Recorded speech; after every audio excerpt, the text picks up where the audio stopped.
Hey everyone, I sincerely appreciate your support. If you enjoy my audiobooks, I would be truly grateful if you could subscribe to the channel. And if you'd like to support even further, you're welcome to become a Patreon member, where you can access audiobooks of novels as long as they are freely available on the internet. Your kindness and support mean so much. Thank you. Do not say that. Do you not want to know who attacked you? Elon's next sentence piqued Fulan's interest. She asked. Then do you know dash? I do not. Then why did you say dash? Elon straightened his sleeve before continuing. I do not know exactly who attacked you, but I can be certain that it was done by those senior apprentices. Why? Elon pointed at the shattered modified humanoid on the ground and explained. The person behind this used these modified humanoids to attack you because he did not want to expose his identity. That is why he specifically bought a batch from the Modification school. Of course, it is also possible that he himself belongs to the Modification school. You might not know this yet, but within the circle of senior apprentices, those who have just advanced are usually left alone. However, those who already possess a certain level of strength are frequently targeted. For those senior apprentices, becoming a formal mage is their greatest pursuit. The best way to achieve that goal is to participate in the examinations and obtain a ranking. The resources granted by those rankings can greatly improve their strength. Every single ranking is extremely important to them. A higher position means a greater chance of advancing to become a formal mage. Elon continued. For them, it is not enough to compete only within the examinations. They also attack others outside the examinations. Their thinking is simple: if I eliminate someone outside the examinations, will my ranking not rise? So do you understand now? They will attack anyone who shows real strength at least once. Fulan understood. Elon was reminding her that the identity of the mastermind behind this attack was not important. Even if she managed to find him, others would still come after her. Elon said with a smile. Actually, you would not have been attacked so soon. The problem is that your reputation has grown quite a bit recently, and you also leave the academy frequently. Because Fulan had defeated John, a teacher from the sword chant school, and later defeated the capable Habos from the same school, there was no one among the senior apprentices who did not know her name. Most people stayed inside the academy. Whenever someone received an excellent rating in a course, it would become a topic of discussion for a while. Now that something explosive had happened, such as someone defeating this person or that person, the news naturally spread even faster. Another difference between Fulan and other apprentices was that she frequently left the academy to visit the apprentice market. That gave those who wanted to ambush her the perfect opportunity. Most other senior apprentices stayed within their school residences and rarely went out. Given the limited communication between schools, simply knowing which school someone belonged to already counted as well informed. Moreover, it was difficult to attack someone within a school. A formal mage could arrive at any moment to provide assistance, making it extremely risky. Fulon, however, was different. She was famous and often left the academy to go to the apprentice market, a place anyone could enter. If someone wanted to attack a target, who else would they choose if not her? Fulon knew that if she returned to the apprentice market again, there was a high chance she would be attacked once more. It seems that I will need to keep a lower profile in the future. And perhaps disguise myself when I come to the apprentice market. At the residence of the Modification school, Tane hurried toward the gathering location, a meeting room. He pushed open a heavy black door and saw that almost everyone inside had already arrived. The meeting room was decorated with many thick bones, with small crystals embedded within them that emitted a faint, eerie glow. Everyone turned to look at Tane, their attention drawn by the sound of the door. A woman wearing a wide robe stood at the front.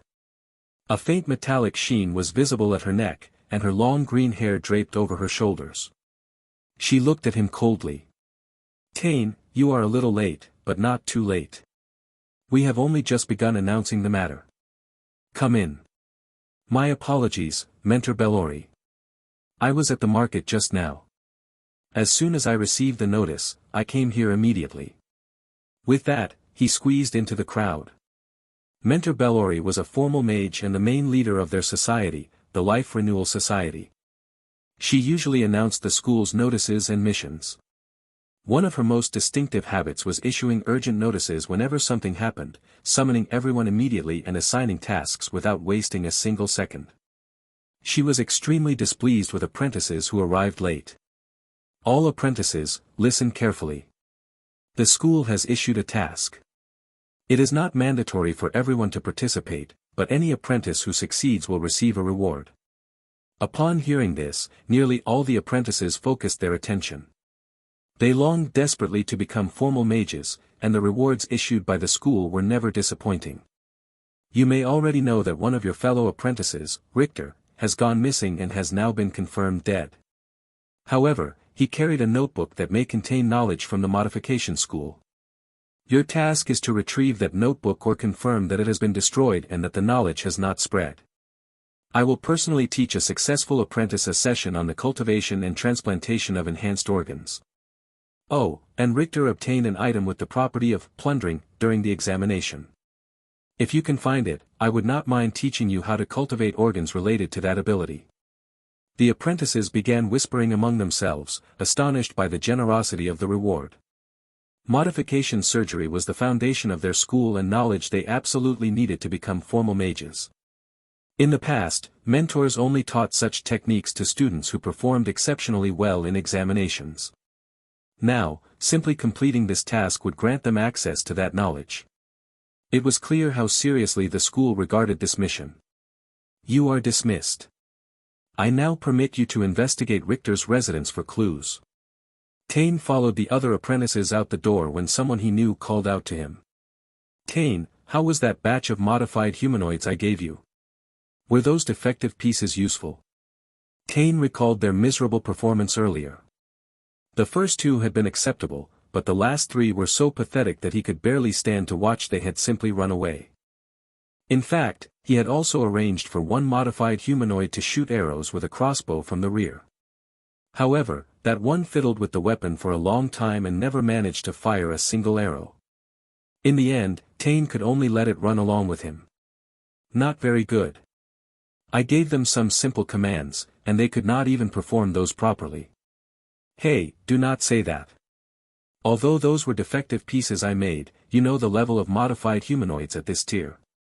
If they can distinguish between friend and foe, that already counts as decent.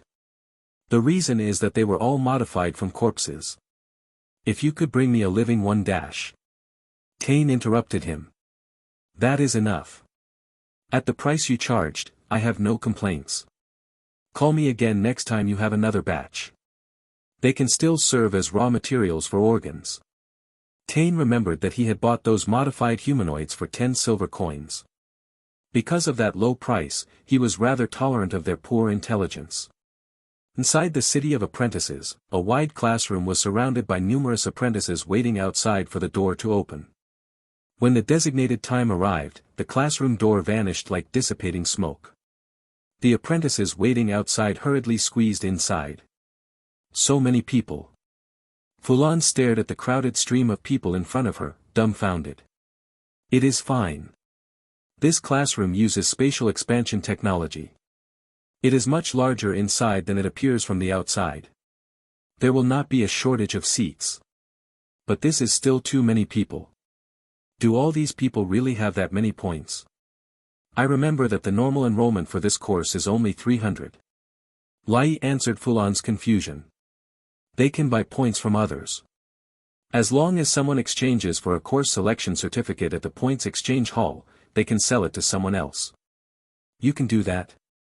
I always selected courses directly.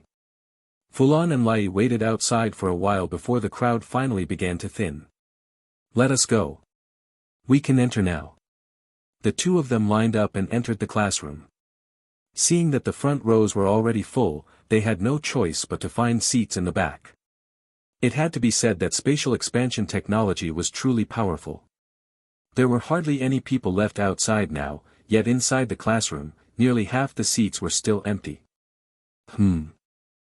As Fulan walked up the steps, she noticed someone she recognized but someone who should not have been there. After hesitating for a moment, she walked over and tapped the person on the shoulder. Elon.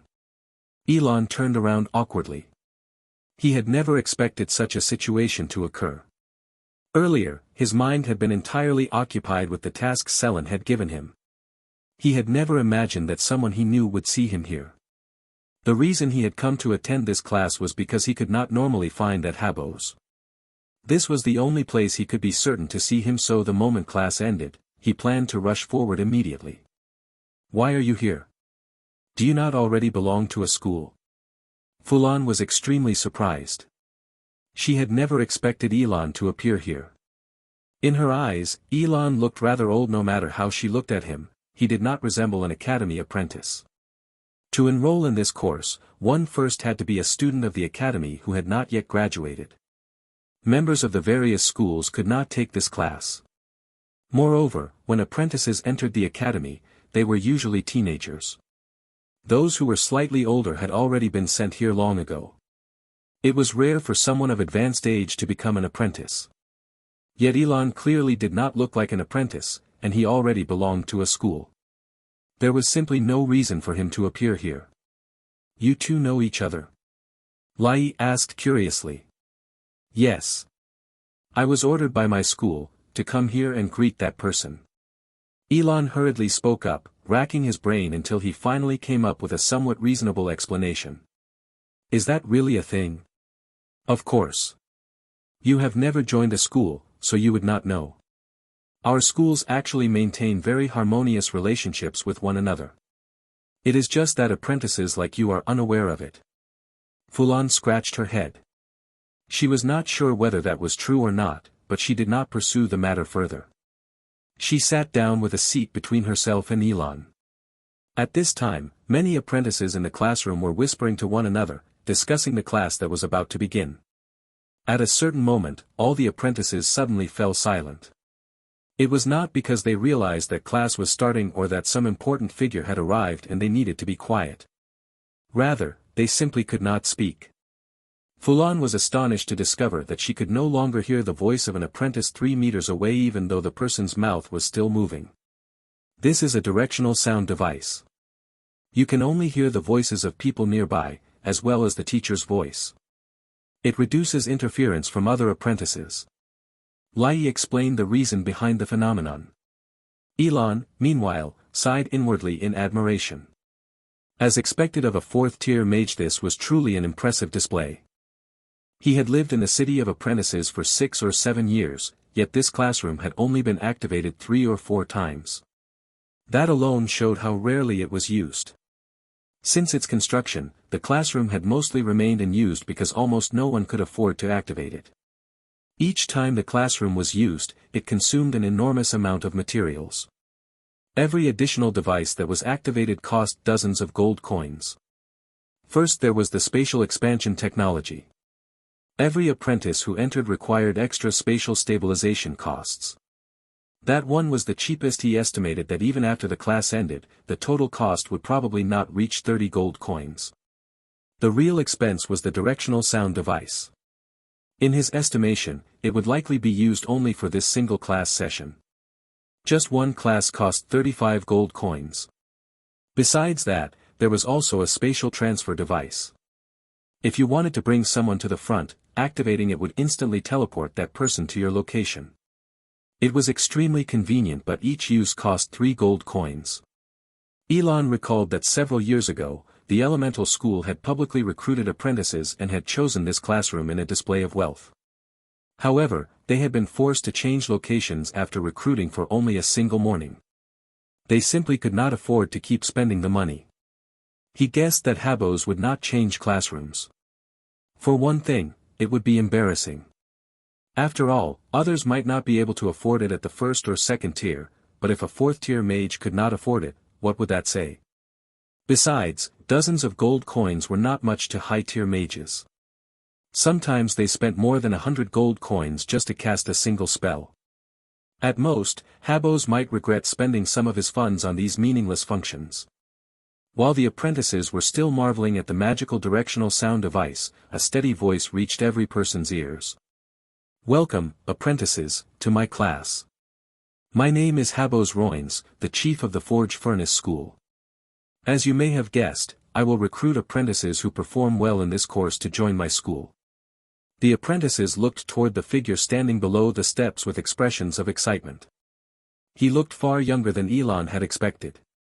His face appeared mature, yet there were no signs of age.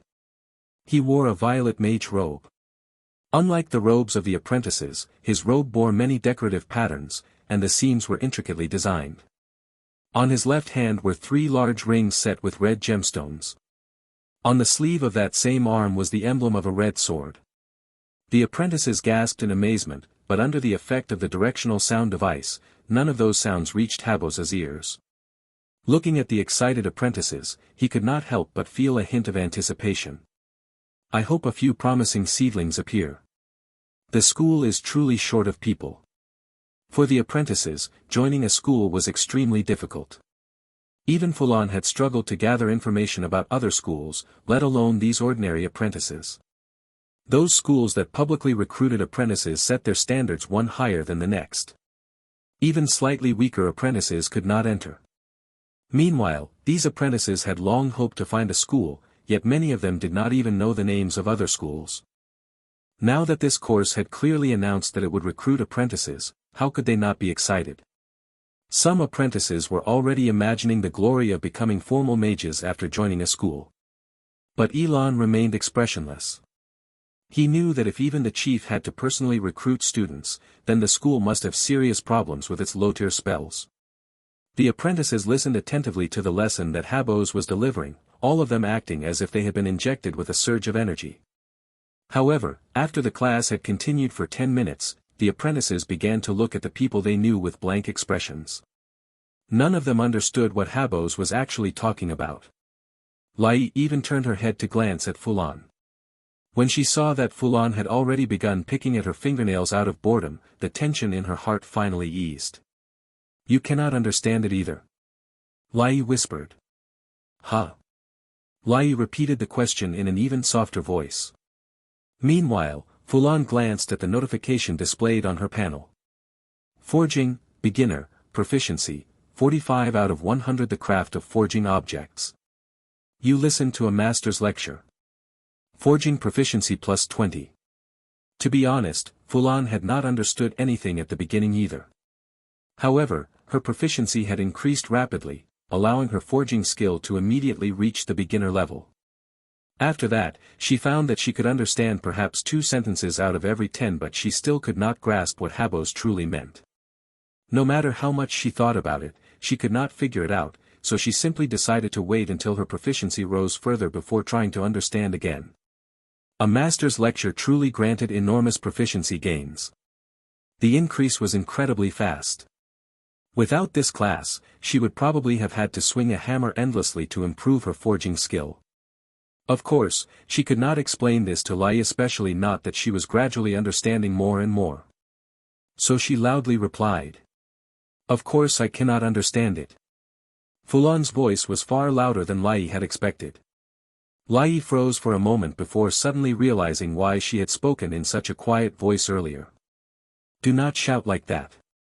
Even if others cannot hear you, you are still disturbing me. Lai spoke awkwardly at a normal volume, while Fulon continued picking at her nails without the slightest concern. Elon's attention was also drawn by their conversation. He glanced at Fulon's completely inattentive expression and shook his head. Just as he had expected. If the leader of a school had to personally recruit apprentices, it was obvious that something was seriously wrong. Not only these apprentices, even he, someone who had been a formal mage for many years, could not understand the lecture. The entire class was about weapon forging, but it was completely different from the blacksmith work the apprentices had imagined. The content Habos was teaching was simply far too advanced. It was like someone teaching you how to solve a mathematics problem. You could see the steps being performed, yet you did not understand why those steps were necessary. The teacher simply performed a series of operations you barely recognized and then produced the answer. Habos was doing the same thing. He was currently explaining how to craft a high-tier magic staff. Not only did the apprentices fail to understand the technical terminology, they also had no idea what many of the steps were for.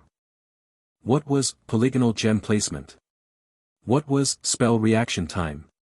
What was a near mana devoid environment? The apprentices could not understand either the terms or the procedures. Among the apprentices were some who had worked as magical craftsmen before and had even crafted staffs themselves. Even they looked troubled.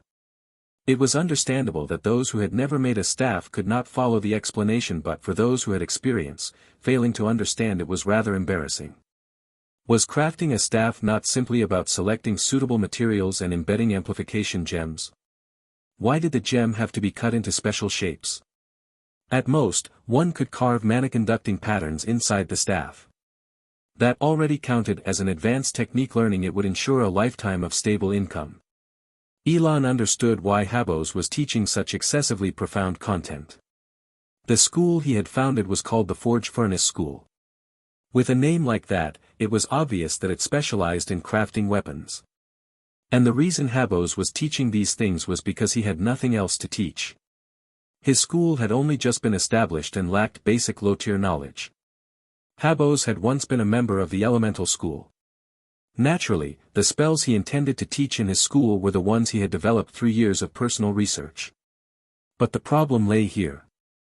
He was a 4th-tier mage. The spells he was most skilled with were 3rd-tier or 4th-tier spells, not spells that apprentices could easily learn. Those spells were neither practical nor meaningful for apprentices. The spells Habos could teach all required the knowledge he had just explained as a foundation. If the apprentices failed to understand that foundation, they would never be able to learn his spells. And that was precisely the problem. Unlike the large, long-established schools, his school did not possess a complete teaching system for apprentices.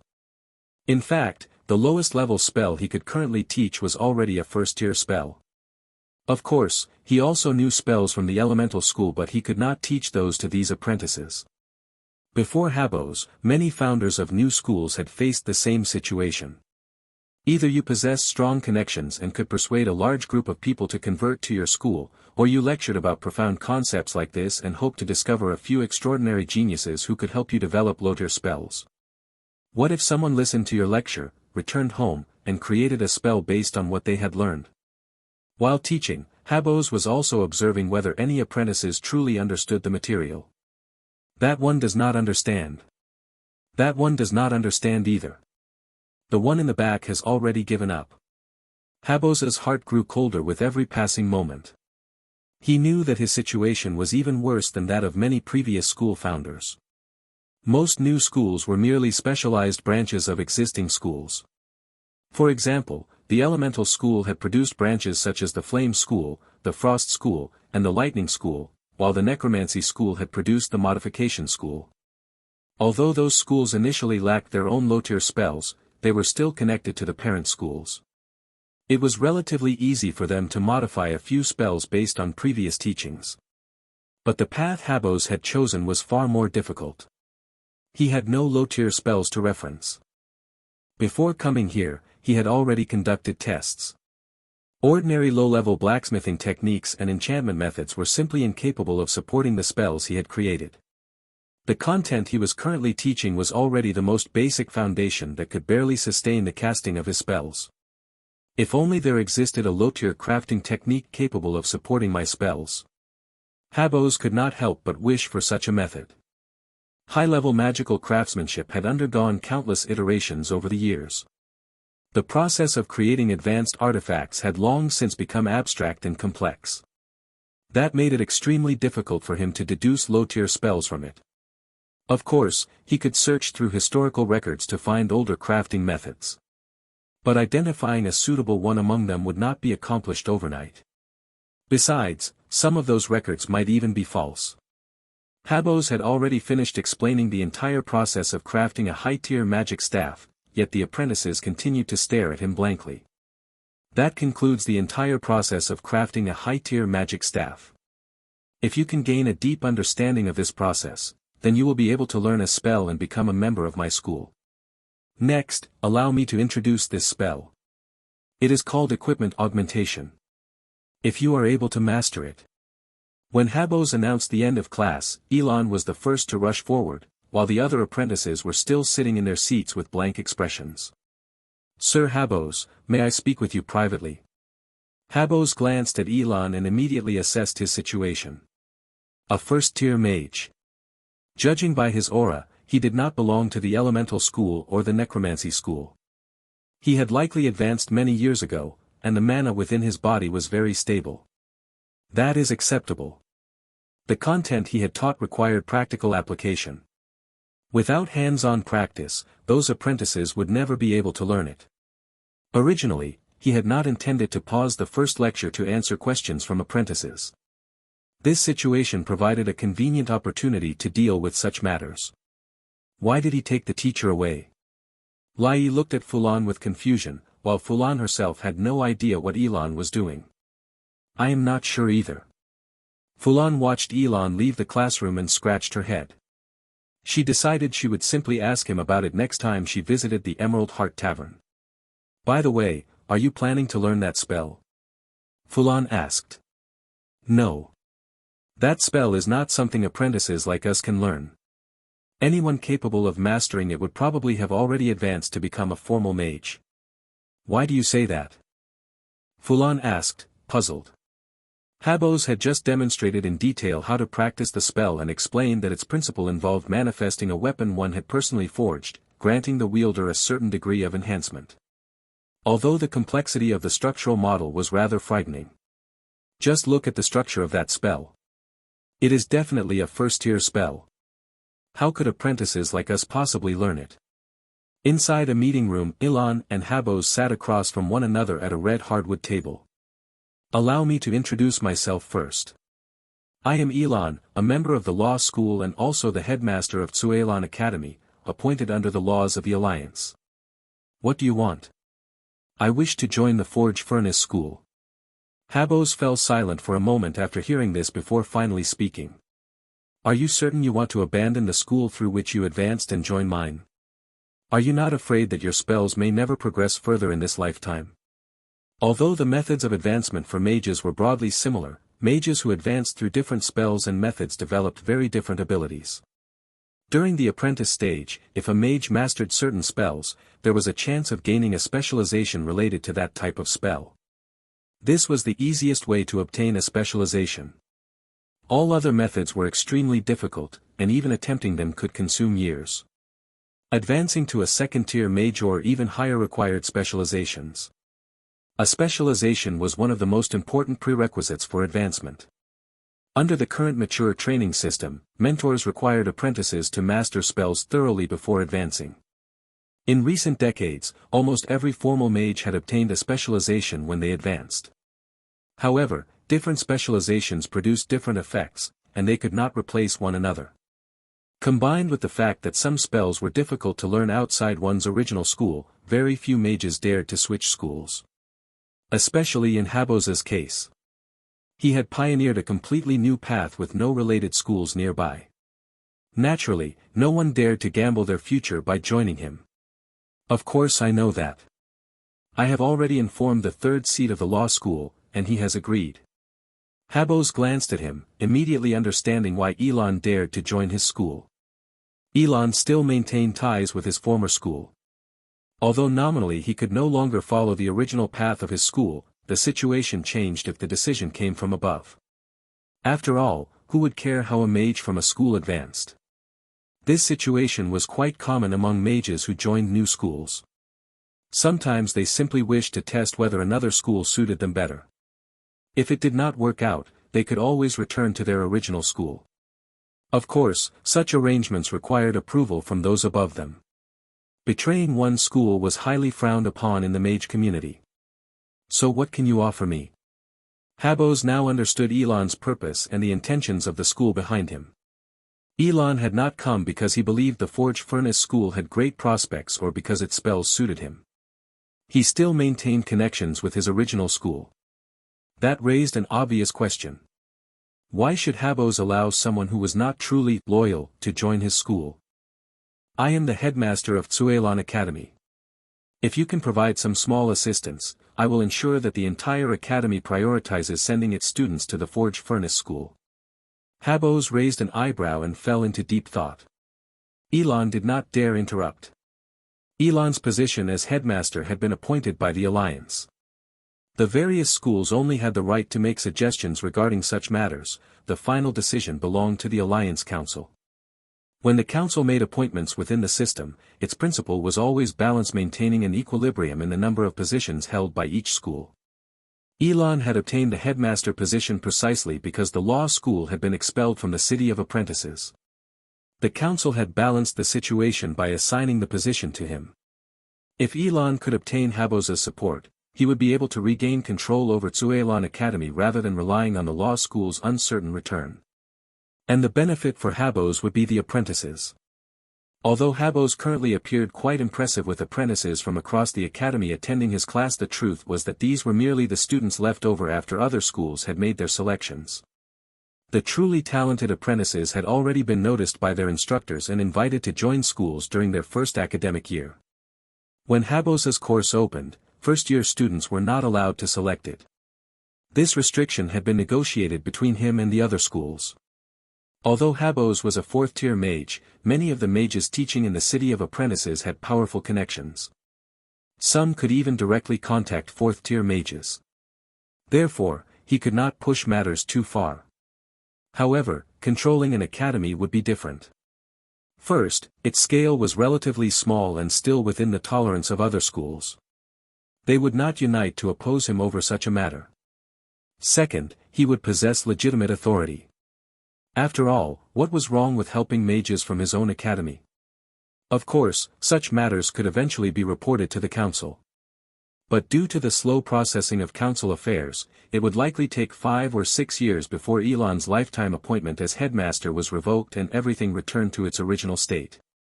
In that sense, accepting this deal with the law school seemed like a wise decision. However, I refuse. That academy is of no use to me. Elon's expression stiffened. Forcing a smile, he said. Why? If your school had an entire academy as its source of apprentices, it could rival the elemental school by next year. Habos interrupted him. That would be meaningless. My school does not possess low-tier knowledge. Forcing those apprentices to learn my spells would only destroy their futures. What I need is a genius capable of creating new spells. Elon's heart sank. He knew the negotiation had failed today, but he still tried to salvage it. Sir Habos, an entire academy has far more people. The probability of finding a genius would surely be higher than searching among the students in your course. Habos smiled faintly, causing Elon to fall silent. You may not know this, but high-tier mages possess additional perception. We can judge whether someone has truly grasped certain knowledge. During the lecture earlier, I found a genius. Elon's mouth fell open, yet no words came out. You might not be able to tell from expressions alone, but I clearly sensed that she understood the knowledge I taught. Once she successfully casts that spell, I will proudly announce that the Forge Furnace School has gained a genius. Of course, you may wait and see. If that apprentice manages to create a spell that even apprentices can learn, then the foundation for cooperation between you and me will exist. That was the reason Habos had rejected Elon. Now that another path had appeared, he did not need to expand his risks for uncertain benefits. Come to think of it, that apprentice was sitting not far from you. Yet you did not even notice that she had understood. Fulon held the purple short sword she had brought back from the spirit realm in one hand while holding a long rod in the other, using it to draw runes onto the blade. The long rod was a rune pen used to assist with enchantment, priced at 10 gold coins. That price was so high that even enchanters in a fiercely competitive market could not afford it, leaving it to gather dust in the shop for several years. Fulon knew that this rod was necessary for drawing certain high-tier runes and that it also improved rune inscription. Being rather wealthy now, she purchased it without hesitation. The runes she intended to carve onto the purple short sword were acceleration and penetration. These 2 runes would increase the speed of the sword when she threw it and greatly enhance its penetrating power, strengthening its usefulness as a thrown weapon. Fulon already possessed a long sword for close combat, so carrying another short sword for melee would be somewhat redundant. First, the lengths would not match. If someone wanted to wield dual weapons, they would normally choose symmetrical ones. Even if the weapons were different lengths, they would usually both be relatively long. Who would deliberately carry a dagger as their second weapon? You have successfully crafted an enchanted weapon. Runology Proficiency plus 10. Runology, Proficient, Proficiency, 2341/10,000. Looking at the Runology Proficiency bar, she felt that the progress requirement was far too long. At this rate, it would likely be close to the end-of-year examinations before her Runology reached extraordinary proficiency. There was no helping it. She wanted to raise this skill to extraordinary as soon as possible to see whether she could upgrade her mental power trait as well. However, she was currently very short on base materials. The enchanted daggers she had crafted had already filled nearly an entire room. She had already placed an order for 2,000 daggers, and the queue had stretched half a year into the future. The magical craftsmen simply could not increase their production speed. There was no way around it. Although magical processing was fast, it still consumed mental power and mana. Producing 3 pieces in a day was already considered impressive. No matter how anxious she felt, it would not help.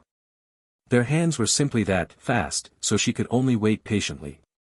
Fulon softly summoned her panel and began considering what to do next. Name, Fulon. Profession, Alchemist, half-star, Rune Warrior, half-star. Attributes, Physique 2.8, Spirit 2.7. Skills.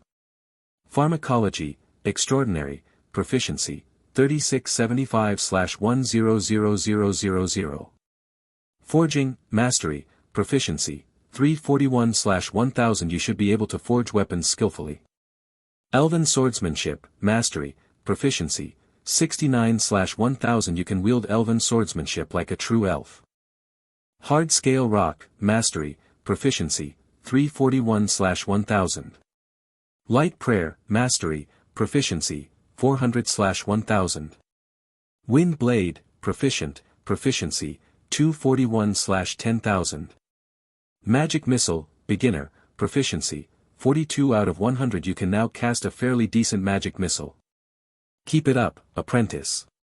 Equipment Augmentation, Not Learned, Proficiency, 0/10. If you have not forged a sufficiently powerful instrument, you will never learn this spell. Omitted. Traits, Move with the Wind, Mental Power, Miraculous Alchemist, Elven-style combat method. Since returning from the spirit realm, she had been continuously practicing her skills, gaining a large amount of proficiency. When her elven swordsmanship reached the mastery level, it increased her physique by 0.2. This was quite different from when she had upgraded her breathing method. Back then, the improvement had been much greater. Why did swordsmanship grant so little? She guessed that the higher her own physique became, the smaller the improvement each upgrade provided. As for her spirit attribute, she had no idea which skill had increased it. One day she simply checked the panel and noticed it had risen. She had been practicing many spells recently, so perhaps the increase had occurred indirectly. She had also finally begun practicing Magic Missile, a spell that had been sitting and used in her skill list since the very first chapter of her life here. Previously, she had been too careful with her resources to purchase magic stones. Now she could buy them in bulk. Even so, the effect of Magic Missile was rather weak. At her current proficiency with Wind Blade, a single Wind Blade dealt roughly the same damage as 3 magic missiles. Moreover, her spirit attribute had increased, which should theoretically strengthen her spellcasting. Yet the result was still disappointing. It could only be said that spells distributed freely by the Academy were clearly on a different level compared to purchased spells. Fulan continued examining the skill list on her panel. She would need to practice more spells in the future and prioritize advancing as a mage first. Originally, she had wanted to see whether she could advance through melee combat first. She could sense that she was capable of possessing multiple professions, so she had hoped to develop both melee and magic. However, after her elven swordsmanship reached mastery, a profession notification appeared that completely shattered that idea. A related skill has been detected. When the following conditions are met, a profession may be formed. Profession, Territorial Knight, 1 star. Requirements. Breathing method, Mastery. 3 combat techniques, Mastery. A writing-related skill. A knightly title. A territory recognized by its people and by other territorial knights. After researching further, she discovered that this was exactly the advancement path relied upon by the territorial nobles. Once she read the conditions, she immediately abandoned the idea. It was simply too difficult. The final requirement alone could almost only be fulfilled by the heirs of noble families, and even then others had to acknowledge your claim to that land. No wonder becoming a mage was considered difficult. She had originally wondered how such weak melee paths could possibly advance, but it turned out they required such additional conditions. For now, she would have to search for other melee professions in the future and focus on seeing whether she could advance as a mage first. At present, she had not even triggered the real advancement method for becoming a mage. Those secrets were probably hidden within the various schools and never publicly revealed. She would likely have to join a school before she could advance. Let me try that first-tier spell. She took out the notes from the lecture. Of course, she had not written them herself. With so many apprentices in a class, someone had inevitably taken notes. She had bought a copy for 3 silver coins. Although the spell's structure was complicated, it was theoretically something an apprentice could learn, since its structure did not exceed the limits of an apprentice's capabilities. However, just as her panel indicated, mastering the spell required forging a sufficiently powerful instrument. She suspected that the reason Habos had explained such advanced material was because crafting the item he described represented the minimum requirement for learning the spell. However, crafting a high-tier magic staff was far too difficult. Although she had money and materials were not an issue, many of the necessary materials were rare in the city of apprentices. Even after placing an order, it would take 2 months for them to arrive, and that did not even include the time she would spend experimenting. Habos had already considered this. He knew the problem would require a great deal of time to solve. He had already prepared to finish teaching the course, find a few apprentices with potential, and remain in the city of apprentices for 2 years to guide them. At that moment, Fulon remembered the vision she had seen earlier through astrology. She had once created a steam engine. Is that not easy enough to understand? She knew the key to casting the spell was creating a powerful instrument. And a steam engine was certainly a powerful instrument. Moreover, building a steam engine required a certain level of physical knowledge. Its complexity seemed almost equivalent to crafting a high-tier magic staff. Emerald Heart Bar. That is how it happened. Only after Selin drained a cup of fruit wine did she speak. So he refused. Of course he did. He already said there was absolutely nothing left at the low tier that could still be learned, so why would he accept our proposal? Selin tilted the bottle and poured herself another cup of fruit wine before continuing. Then just wait for it. Wait until some genius actually helps him come up with low-tier content first. I know that. Honestly, it feels like we are throwing ourselves at a cold dash. Elon said it with a trace of resentment. He had already prepared himself mentally for it, so being rejected after that left him with a sense of disappointment. Selin knew he was definitely dissatisfied, so she did not interrupt him and simply let him continue. That Habos guy kept stringing us along for 2 whole years, and only then did that damn genius create low-tier spells. It was like being led around on a leash like a dog. Isn't that normal? Just improving an existing spell takes a huge amount of time. What he is doing now is even harder, since he barely has anything to refer to. Hearing Selin say that only provoked Elon's contrarian streak, and he retorted. What if that genius manages to create one in 2 or 3 months? Selin smiled, but did not respond. Elon did not press the matter either. Both of them knew it would be very hard for Habos to trade with them anytime soon. Even improving spells was among the most difficult of tasks. How could a so-called genius be found so easily? The two fell silent for a while before Selin spoke first again. Then when you think back to what Habos said about that genius, wasn't she able to understand everything he explained? Elon pondered for a moment. He had no idea how large an area Habos meant by nearby, and even now, when he thought back on it, he still could not identify the final candidate with certainty. First of all, he could more or less rule out the people seated in front. He had clearly sensed that those apprentices were as dull and blank as all the others, with no difference at all. Then there was Fran, the one sitting right beside that person. She was even less likely. She had been picking at her nails through the first half, though she had become much more attentive once the spell instruction began. But from the way Fran had looked, she was definitely not the sort who could understand that material. Who could zone out through the first half of the lesson and still understand the rest? The one he suspected most was Lai, who had come with Fran. Although Fran had blocked his view, preventing him from confirming more details, he still remembered clearly that the other girl had been nervous at first. After some time, however, she had relaxed, and she had even found time to chat with Fran. Thinking back on it now, it was hard not to suspect that she had suddenly grasped the crucial point, which was why she had relaxed. Of course, that was only his guess. Lai had also shown some behavior that did not quite fit that theory, so he still could not be completely certain. And if Habos' idea of nearby covered an absurdly broad area, then it was also possible that Habos had deliberately been toying with him. Besides, simply understanding the material was not that useful on its own. To create a spell, one needed inspiration no matter what. Knowledge was only the foundation. By the time he reached that point in his thoughts, Elon felt much better, and he even joked. I think he was talking about me. I am a first-tier mage, after all. Maybe he is counting on me. Selin was unimpressed and rolled her eyes. Carrying out a task assigned by the alteration school, Tane arrived at a stretch of wasteland. Looking at the dozens of red marks drawn on the map in his hand, he let out a bitter smile. Start digging, brother. He directed Fulon, a friend from the construction school, to get to work. Looking at the huge open area before him, Fulon could not help complaining. You really know how to pick a hard way to earn money. There are so many spots here that just drilling holes to test whether anything is buried underneath will take half a day. It can't be helped. Our mentor told us to do this job. If I find it, I will not have to slave away preparing for the assessment. Fulon used a special pigment to mark a point on the ground. Then he took out a long rod, fixed it in place, and activated it.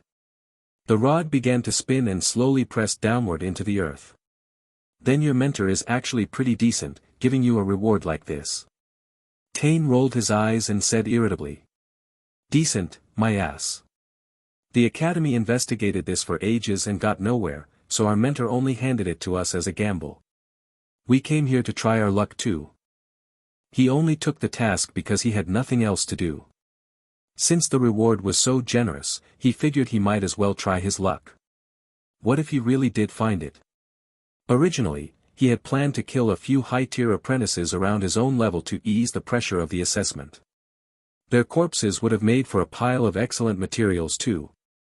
But so far, he had only found Fran, and after his last attempted attack, he had already given up on that idea. She was too strong. Not only was her physical ability outstanding, but she also had powerful defensive skills. She could even block corrosive solutions. On top of that, she wielded formidable swordsmanship, and the spells she cast were immensely powerful. He could not beat her. He was genuinely afraid that if he kept attacking, she might kill him with a single sword strike. No matter how he looked at it, she was not a good target. And the reason he had specifically brought Fulon here to dig was not because of some sudden whim, nor because he simply guessed that the murderer had buried the corpse underground. Rather, it was to avoid members of the school repeatedly investigating the same angle. Another mentor had divided the search range among every one of them. One person was sent to check whether anyone in the market had commissioned corpse disposal. Another was sent to inspect the ownerless bodies found outside the academy with their faces ruined. As for Tane, since he had no connections whatsoever, he had been assigned the enormous task of searching the land around Cuilan Academy. Fortunately, even completing his assigned portion would earn him some reward. Otherwise, he would have quit long ago. Searching the surrounding fields at random was like looking for a needle in the sea. Not to mention that there was no guarantee the murderer had even chosen to bury the corpse. And even if he had, there was no reason he would have buried it somewhere this close instead of farther away. Watching the rod scrape so hard it was almost throwing sparks, only to drill down a tiny distance, Fulon grew extremely annoyed. Brother, you really picked a great spot. It looks like someone from our construction school compacted the soil here. This ground is seriously hard. You can forget about finishing this place in less than a few days. Hearing that bad news, Tane frowned as well. After a while longer, Fulon determined that the rod had descended about a meter. He pulled it back up and began the inspection. It was a very simple and effective detection method. Using a specialized device, it checked whether traces of human flesh and blood were present around the rod. It was an excellent tool for determining whether a corpse was buried below, and it was highly popular with the necromancy school. After all, corpses were scarce, and no one could avoid having to go to some remote wilderness to look for materials now and then. Seeing the device immediately glow red, Fulon said helplessly. Looks like we will have to tear this ground open first, brother. There really is a corpse here, damn it, this soil is so compacted that the body has probably been crushed into sludge. Seeing some progress at last, Tane could not help feeling a little excited.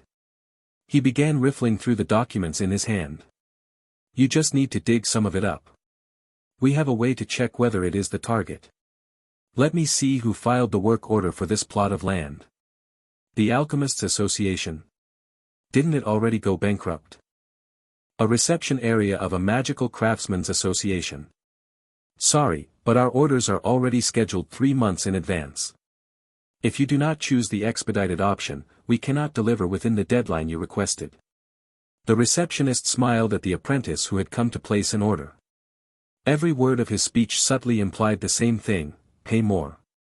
His words immediately darkened the apprentice's expression, while the people waiting in line behind him erupted in complaints. What?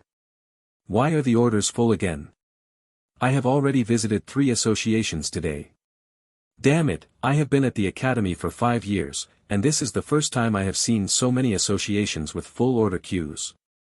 It is that damned dagger order again. Which lunatic is throwing money around to mass-produce daggers that any blacksmith could make? The expedited option costs twice as much. That person deserves to die. If I ever find out who keeps ordering piles of daggers every day dash. The apprentice at the very front of the line had a livid expression. His fingers moved restlessly across the table as he hesitated over whether to choose the expedited option. The receptionist maintained his radiant smile. Recently, the explosion in orders had even brought benefits to someone like him. Setting aside the enormous orders already scheduled months ahead, which carried extremely high profits, their only problem was production speed. If they could work faster, they would gladly accept every single dagger order. Secondly, the customers who had originally come with their own needs often found themselves forced to pay extra for an expedited order, when they saw how crowded the order queue had become. The surge in orders had already earned the receptionist a generous commission. As for the magical craftsmen themselves, they were putting every ounce of their strength into forging daggers. If you did not pay extra, you could forget about having your order made. Even if you were willing to schedule it several months later. Those magical craftsmen could easily reconsider your order. As long as new dagger orders kept arriving afterward, your deadline would inevitably be pushed further and further back. High pay, simple production, cheap and durable materials, and little risk of material loss. These past few days had been a paradise for the magical craftsman. The apprentice at the front side. His emotions were urging him to place the order immediately and choose the expedited option. But his rational mind and the few silver coins remaining in his pocket told him the truth. He simply did not have the money. In the end, he could only turn around and walk away without another word, allowing the next person to step forward. The receptionist continued smiling and greeted the next customer. Hello. What kind of order would you like to place? Just a reminder, our orders are already scheduled far into the future. Without the expedited option, it will be difficult to receive the finished product anytime soon. The apprentice who stepped forward hesitated for a moment, shook his head, and eventually left as well. Once he walked away, it set an example. Quite a few people in the line lost their resolve and followed him out the door. The receptionist showed no reaction at all. For him, the days of begging customers to place orders were long gone. Now their orders were overflowing. If you were unwilling to pay more, then do not even think about placing an order here. As long as they secured even one more expedited order in a day, their association would earn additional profit. The receptionist continued smiling and said to the next person, Hello Dash. I would like to place an expedited order.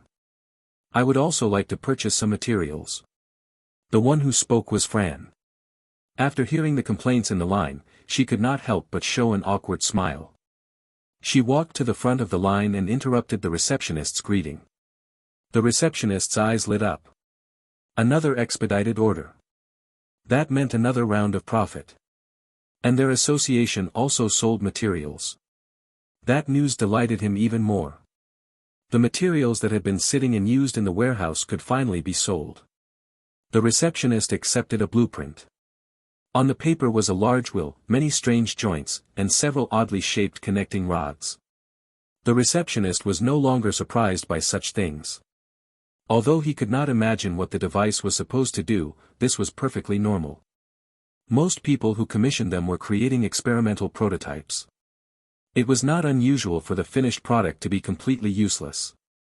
Their job was simply to craft whatever appeared on the blueprint. 2 crates of coal, 3 crates of refined mountain copper, and 5 crates of refined iron. Fran handed part of the work to the association while she reserved the most important component for herself, the cylinder. The cylinder had to maintain a certain level of airtightness in order to transmit steam. It also needed space for the piston and a properly constructed air valve. Fran decided to make those parts herself. She was worried that she might have written an incorrect parameter somewhere on the blueprint, which would waste all the work if someone else produced it incorrectly. Even now she was not entirely confident. She had drawn the blueprint purely from memory and was not sure whether there were any mistakes. Still, she believed she had already mastered the art of casting. Fabricating a few components should be completely within her abilities. Hello.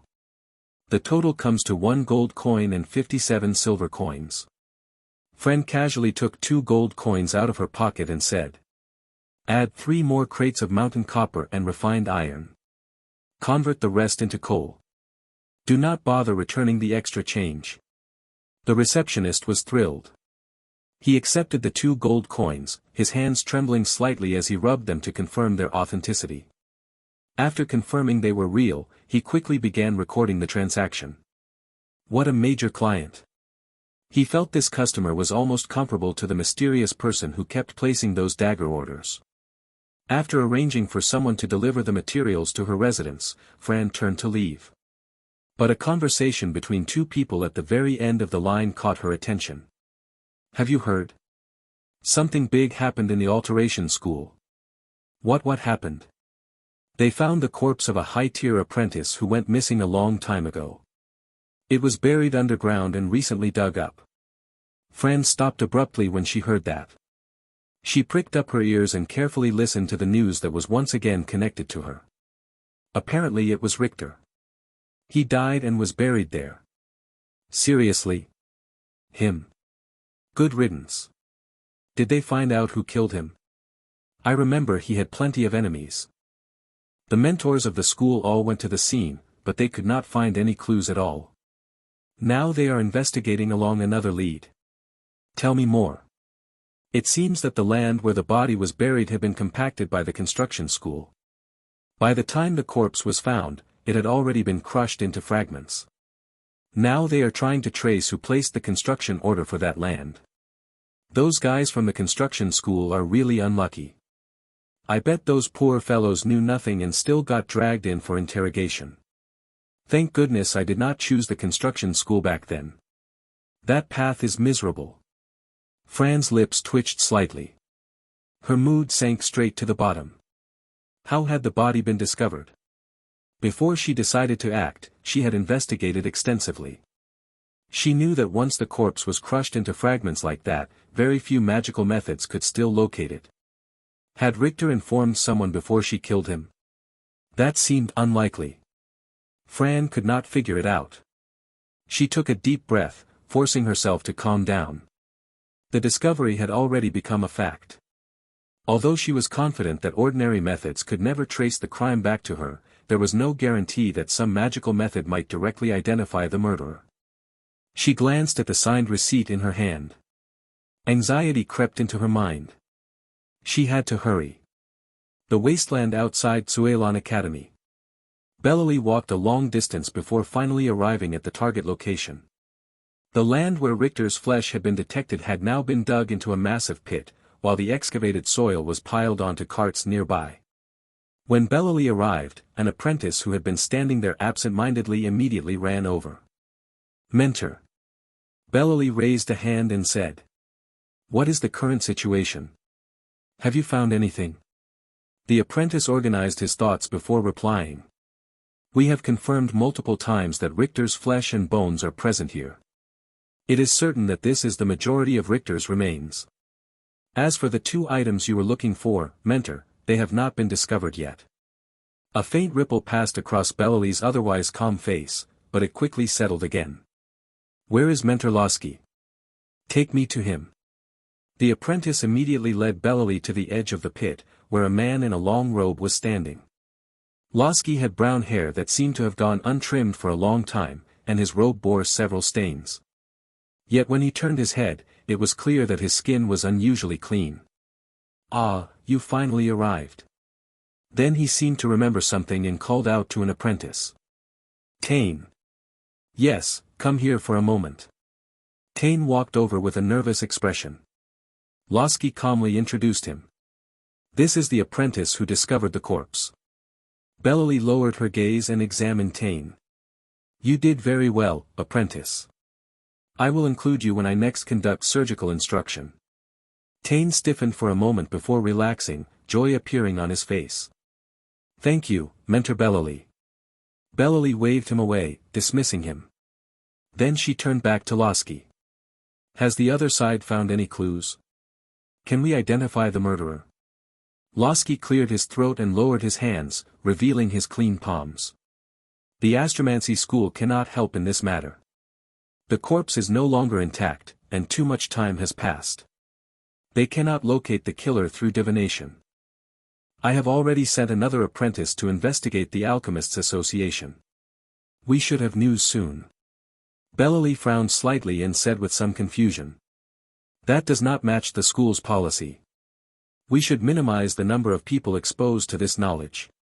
You should have continued letting the apprentice who found the corpse conduct the investigation." Losky rubbed his hands together, his gaze drifting away from Bellally for a moment. He knew the academy had strict regulations, important knowledge had to be carefully restricted. When teaching apprentices, even the number of students allowed to learn certain things had to be tightly controlled. However, Losky had recently lost a considerable amount of money in his experiments. At that time, several apprentices had offered him some assistance, allowing his experiments to continue. In fact, he had already accepted payment when he first assigned the tasks. The apprentices who paid were allowed to choose their missions, while the tasks least likely to yield clues were left for the remaining apprentices.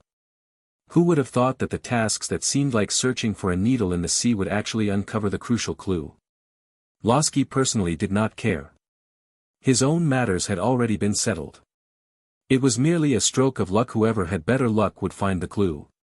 But the apprentices refused to accept it. They quickly set their sights on investigating the Alchemists' Association, believing it to be a lucrative task with an easy chance of finding clues. None of the apprentices were willing to yield. In the end, one of them used his connections with the necromancy school and had a friend intervene, which finally allowed him to claim the task after a full day of arguing. When Losky was questioned, he showed no panic at all. He had done such things many times before, and his skin had grown thick. Richter is dead. That means we have one fewer apprentice to teach. The school also requires us to instruct a certain quota of apprentices.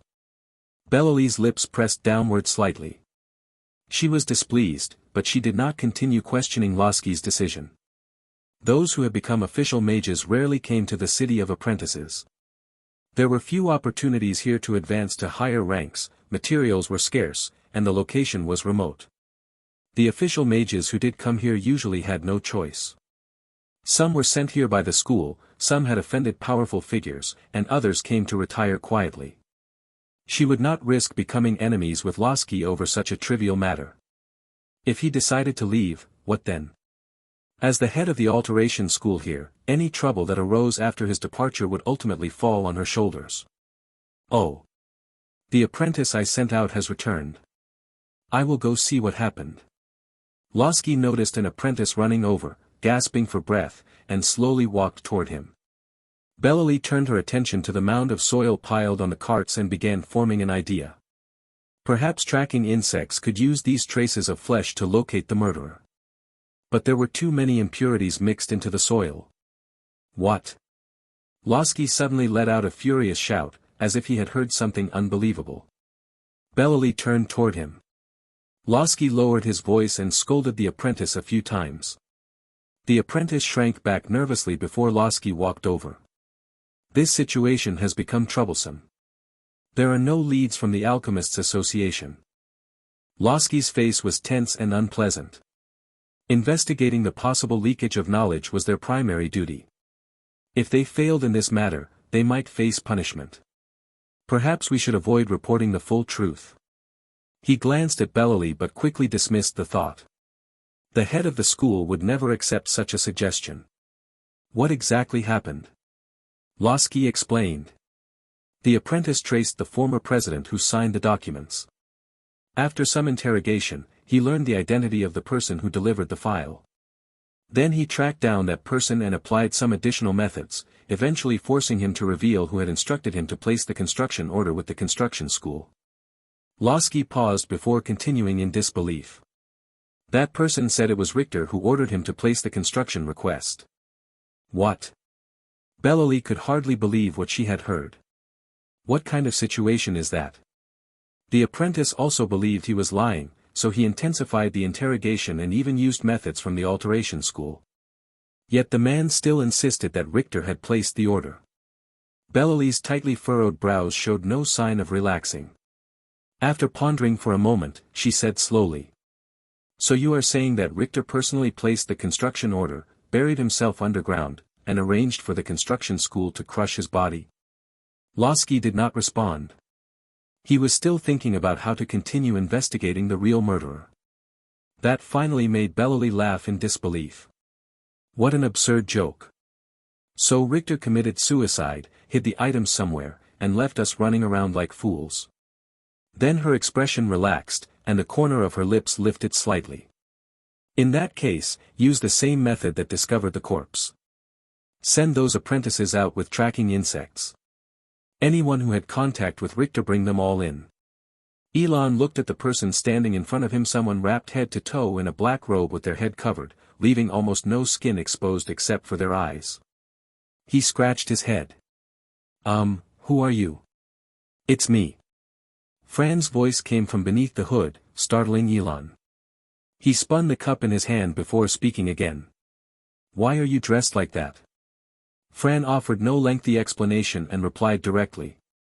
I'm worried about being attacked. Even dressed like this, I've already been attacked twice on the way here to see you. Enough about that. I want to buy 2 spells. The goods are here.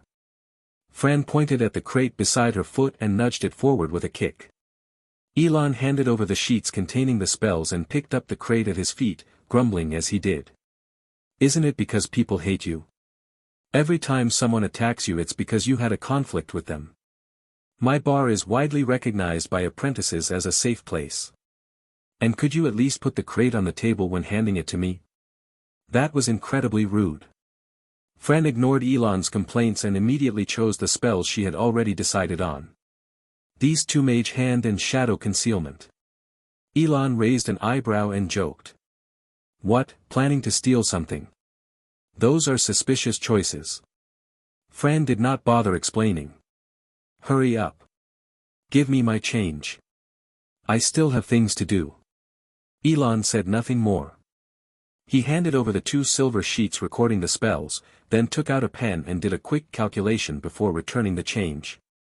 Honestly, she comes here to buy something, and I end up paying her. Fran had no mood to chat. She knew her situation was dangerous. At any moment the alteration school might catch up to her. She had to remain cautious and avoid going out unless absolutely necessary. Just as she stepped outside the entrance of the Emerald Heart Bar, a voice rang out across the entire tavern. Stop right there. Fran turned her head slightly and saw 2 people standing behind her. She cursed inwardly. Every time she came to this bar, something seemed to happen. She carefully examined their clothing. When her gaze fell on the badge pinned to their chests, her heart sank. Both of them wore grey robes bearing the emblem of the Alteration School. One of them was also holding a transparent container. Inside it, a small insect was crawling around. The insect seemed almost mad.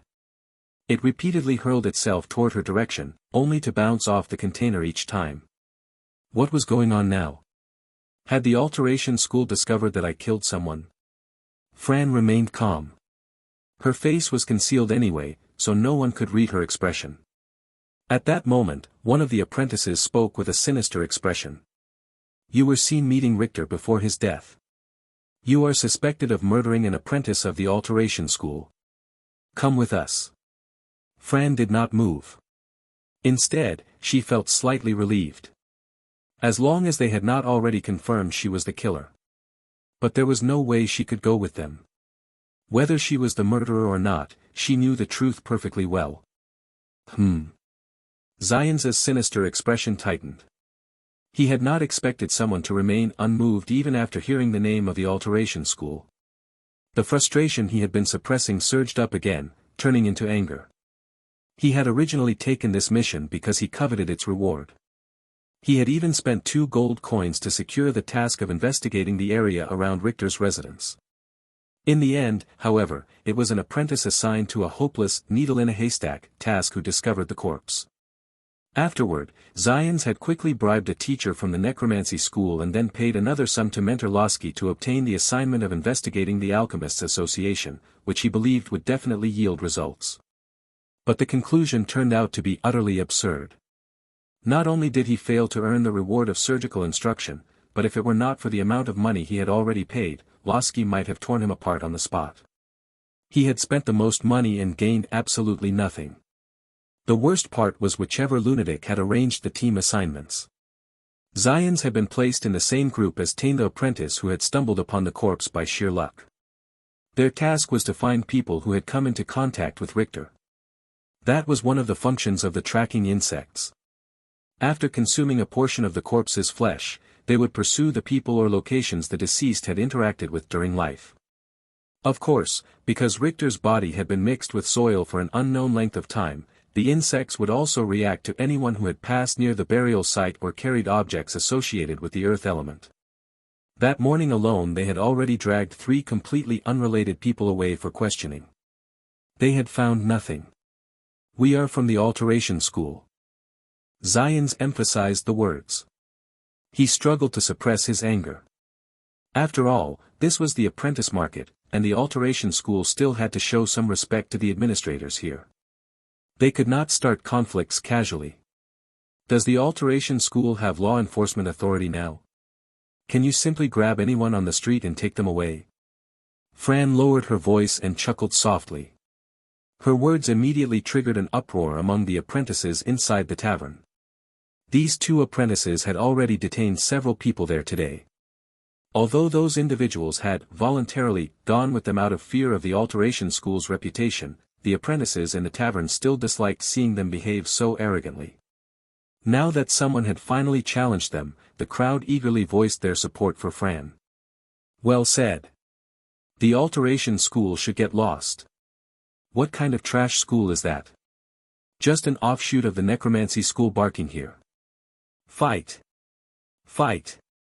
Tane sensed the situation turning dangerous. He stepped closer to Zions, placed a hand on his shoulder, and said quietly. Maybe we should forget it. The person we are looking for probably is not here anyway. Sending apprentices out with tracking insects to find the murderer was practically an impossible task. As far as Tane knew, Richter disappeared only after returning from the assessment. That meant every apprentice who had participated in that assessment might theoretically become a target for the tracking insects. Which was why the apprentices had been assigned to search other schools' territories and various public areas. Tane could already imagine them provoking public outrage in those places and being instantly killed by several spells from some hot-headed apprentice. Fortunately, this time the task location had not been assigned randomly. Mentor Losky had suddenly decided to let him choose the location first. And following his principle of avoiding trouble whenever possible, Tane had chosen the apprentice market, a place where it was extremely unlikely they would actually find the murderer. He had already earned merit, and Bellally had promised him surgical instruction. Under such circumstances, no one wanted the murderer to be found less than he did. Finding the killer might not bring him much additional reward. But if the killer became enraged and discovered that he had been the one who found the corpse and exposed the crime, what if the murderer decided to kill him in retaliation? Tane firmly believed that avoiding trouble was the best policy.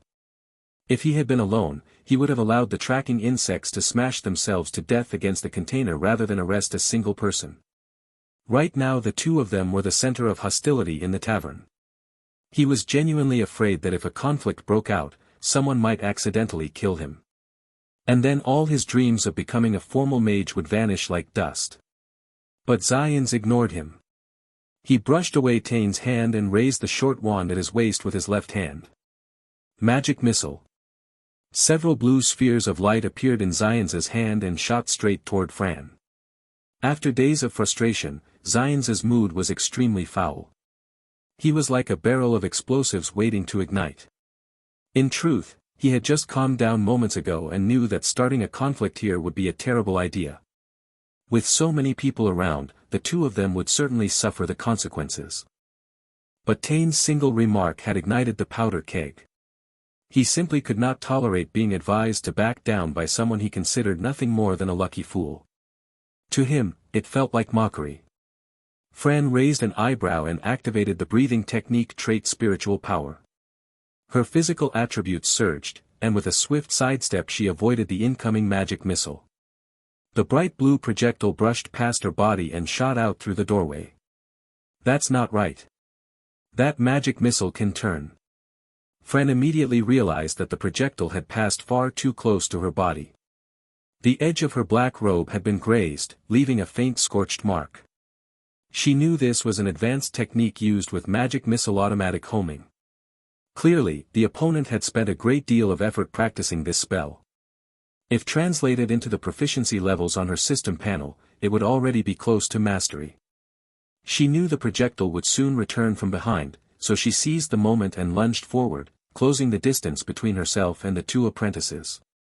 When Zion saw Fran dodge the magic missile, he felt a flicker of satisfaction. This was his usual combat method. He would launch a magic missile first, deliberately adjusting its speed so that it would not easily hit the target during its initial approach. After the opponent dodged it, those with experience would assume the missile would soon loop around and attack from behind. But what they did not know was that he could control its speed. When it returned, it would move far faster than they expected. The ring on his right hand was engraved with an instant cast wounding strike. By consuming triple the usual mana cost, he could cast it once per day. If his opponent raised a shield to defend, the returning magic missile would often pierce through the shield, leaving them exposed to his wounding strike. At the apprentice level, a single spell landing successfully was enough to render an opponent incapable of fighting. With this small combination, he had won many battles. Even opponents who knew his strategy still found it difficult to defend against it. After all, the instant cast spell ring on his hand had cost more than a dozen gold coins. If apprentices could easily react to it, that purchase would have been meaningless. Watching Fran charge toward him, Zions lifted his right hand, preparing to cast the spell. You dare look down on an apprentice of the alteration school? Once I drag you back, I will let you experience the interrogation methods of the alteration school. Then you will understand why disobeying our orders is a mistake. Dark thoughts filled his mind. Afterward, he even planned to place a brain-eating worm inside her skull before letting her go. She would experience the horror of losing the ability to cast spells, and months later she would die in unbearable agony. But before Zions could raise his right hand, he suddenly felt his wrist seized by tremendous force. It felt as if the bones in his wrist were about to be crushed. What dash? Before Zions could react, Tane suddenly felt something slam into his face like a heavy hammer. He heard the sound of bones cracking. The overwhelming force lifted him off the ground. His body flew backward through the air and crashed onto a table, knocking over several cups of alcohol before tumbling onto the floor. Wait, why did you hit me? Tane murmured in confusion. Half his face had already gone numb. Warm liquid flowed from the corner of his eye, his vision blurred, and a piercing ringing filled his ears. Zion's only felt a gust of wind pass in front of him, followed by the sound of something crashing beside him.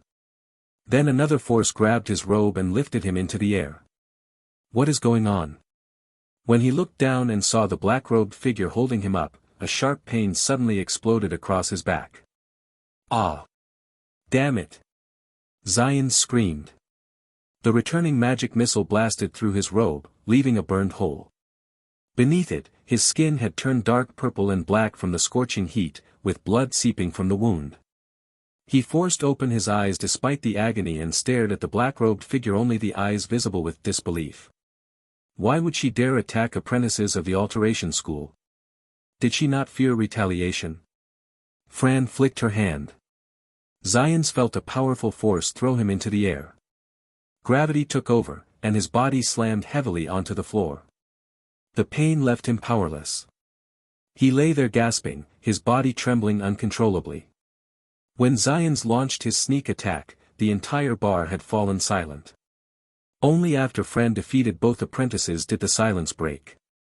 Then the tavern erupted with thunderous cheers and applause. Some people even hurled their cups at the two apprentices lying on the floor. Fran picked up a nearby napkin and wiped her hands. She had used no spells and no weapons. Her powerful physical strength alone had defeated both of them. There were several reasons for this. First, she wanted to conceal her identity. She was no longer an unknown figure.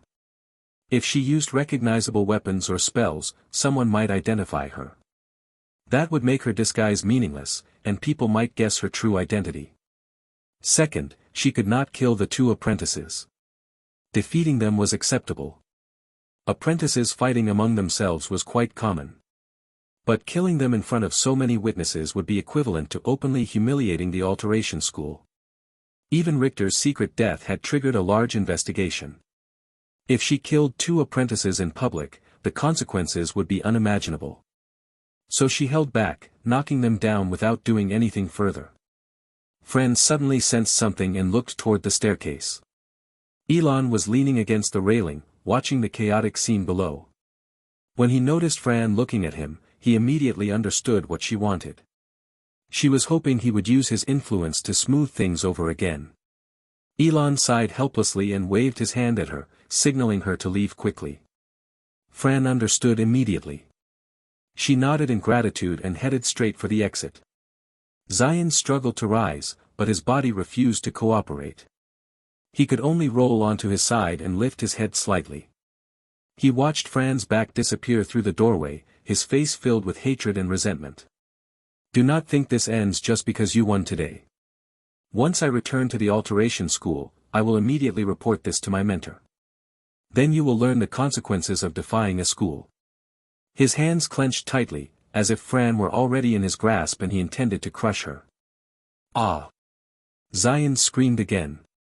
Someone had stepped directly on his body, grinding the wound on his back against the floor. What happened here? At last, the enforcement squad arrived, slowly restoring order to the chaos. They fell by themselves. One apprentice answered calmly when questioned. Beside him, Fulon nodded in agreement. And stood with his head tilted upward in an awkward posture. If he tried to keep his neck straight, it would ache intensely, so he could only remain in that position. That black-robed person burst out laughing after we told her we were from the Modification school. She insulted our school and then attacked us. Zion spoke with great emotion as he recounted the incident. He focused entirely on how the black-robed figure had insulted their school and beaten the two of them, never once mentioning that he had been the one who attacked first. At this moment, all he wanted was to exaggerate the event so that their mentor would turn that black-robed person into a specimen on an operating table. He still could not lie on his back to sleep. His back genuinely hurt, and sometimes the pain even woke him in the middle of the night. Bellori watched the endlessly chattering Zions.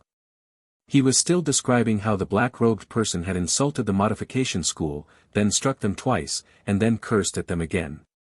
What nonsense is this? Stop. Apprentice, just describe the physical characteristics of the black-robed person.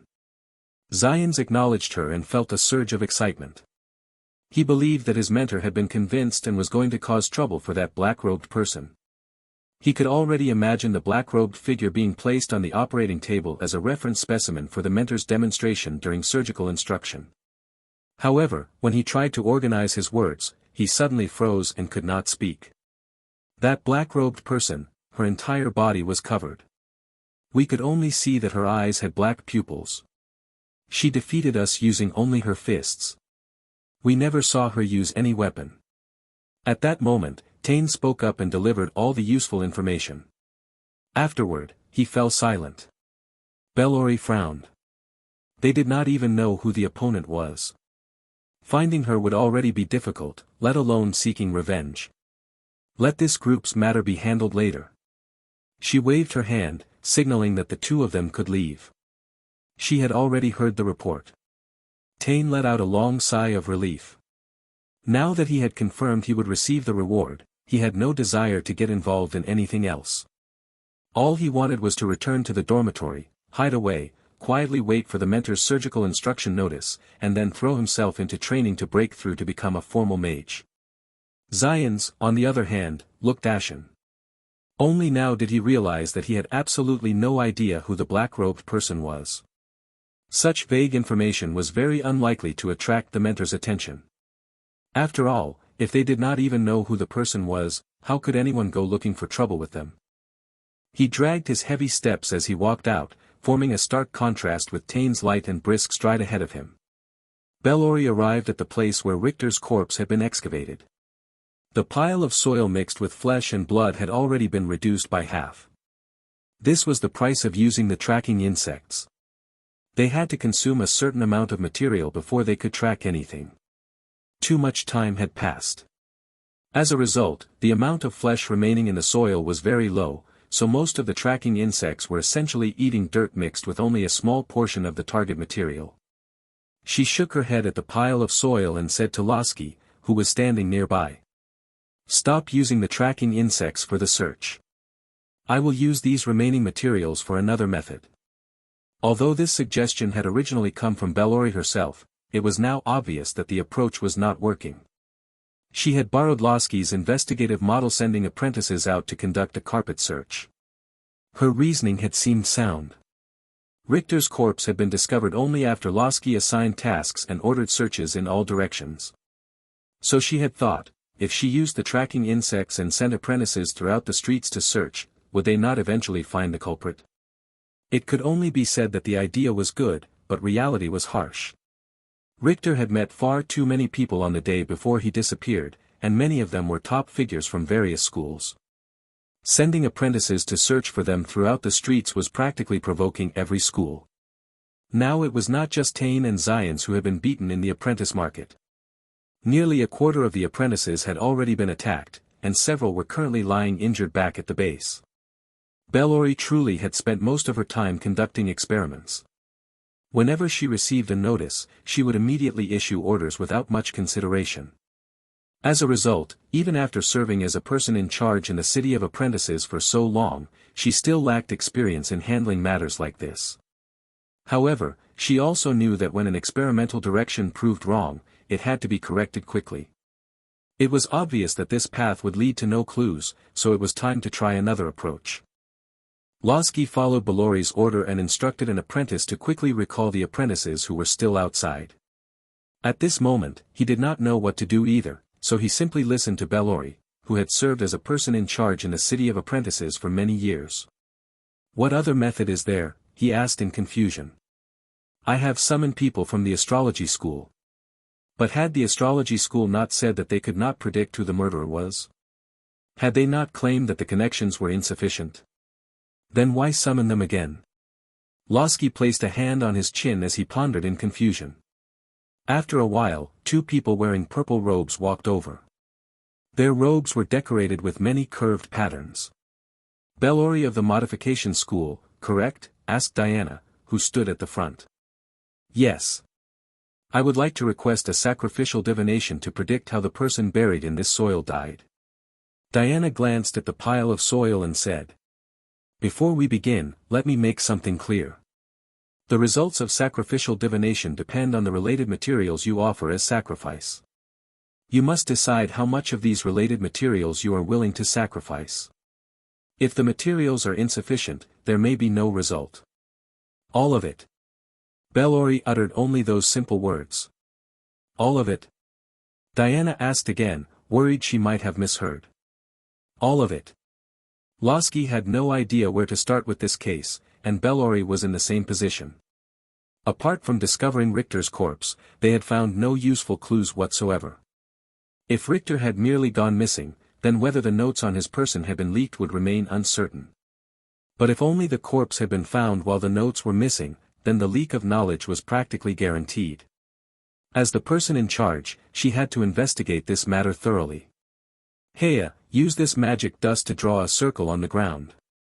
Enclose the soil inside it, then pour this bottle of solution into the soil. Heya carried out every instruction meticulously. Diana pointed a finger toward the pile of soil and then lowered her hand naturally. Strange syllables that did not seem to form any recognizable language flowed from her mouth. Suddenly, Lasky heard a sharp ZZRT sound, and then everything fell silent. Diana also stopped speaking. Is it finished? He asked. It is finished, Diana replied. The murderer uses extremely proficient spells, possesses high physical strength, and does not have a complete swordsmanship system. That is all the information. Bellori pondered for a moment.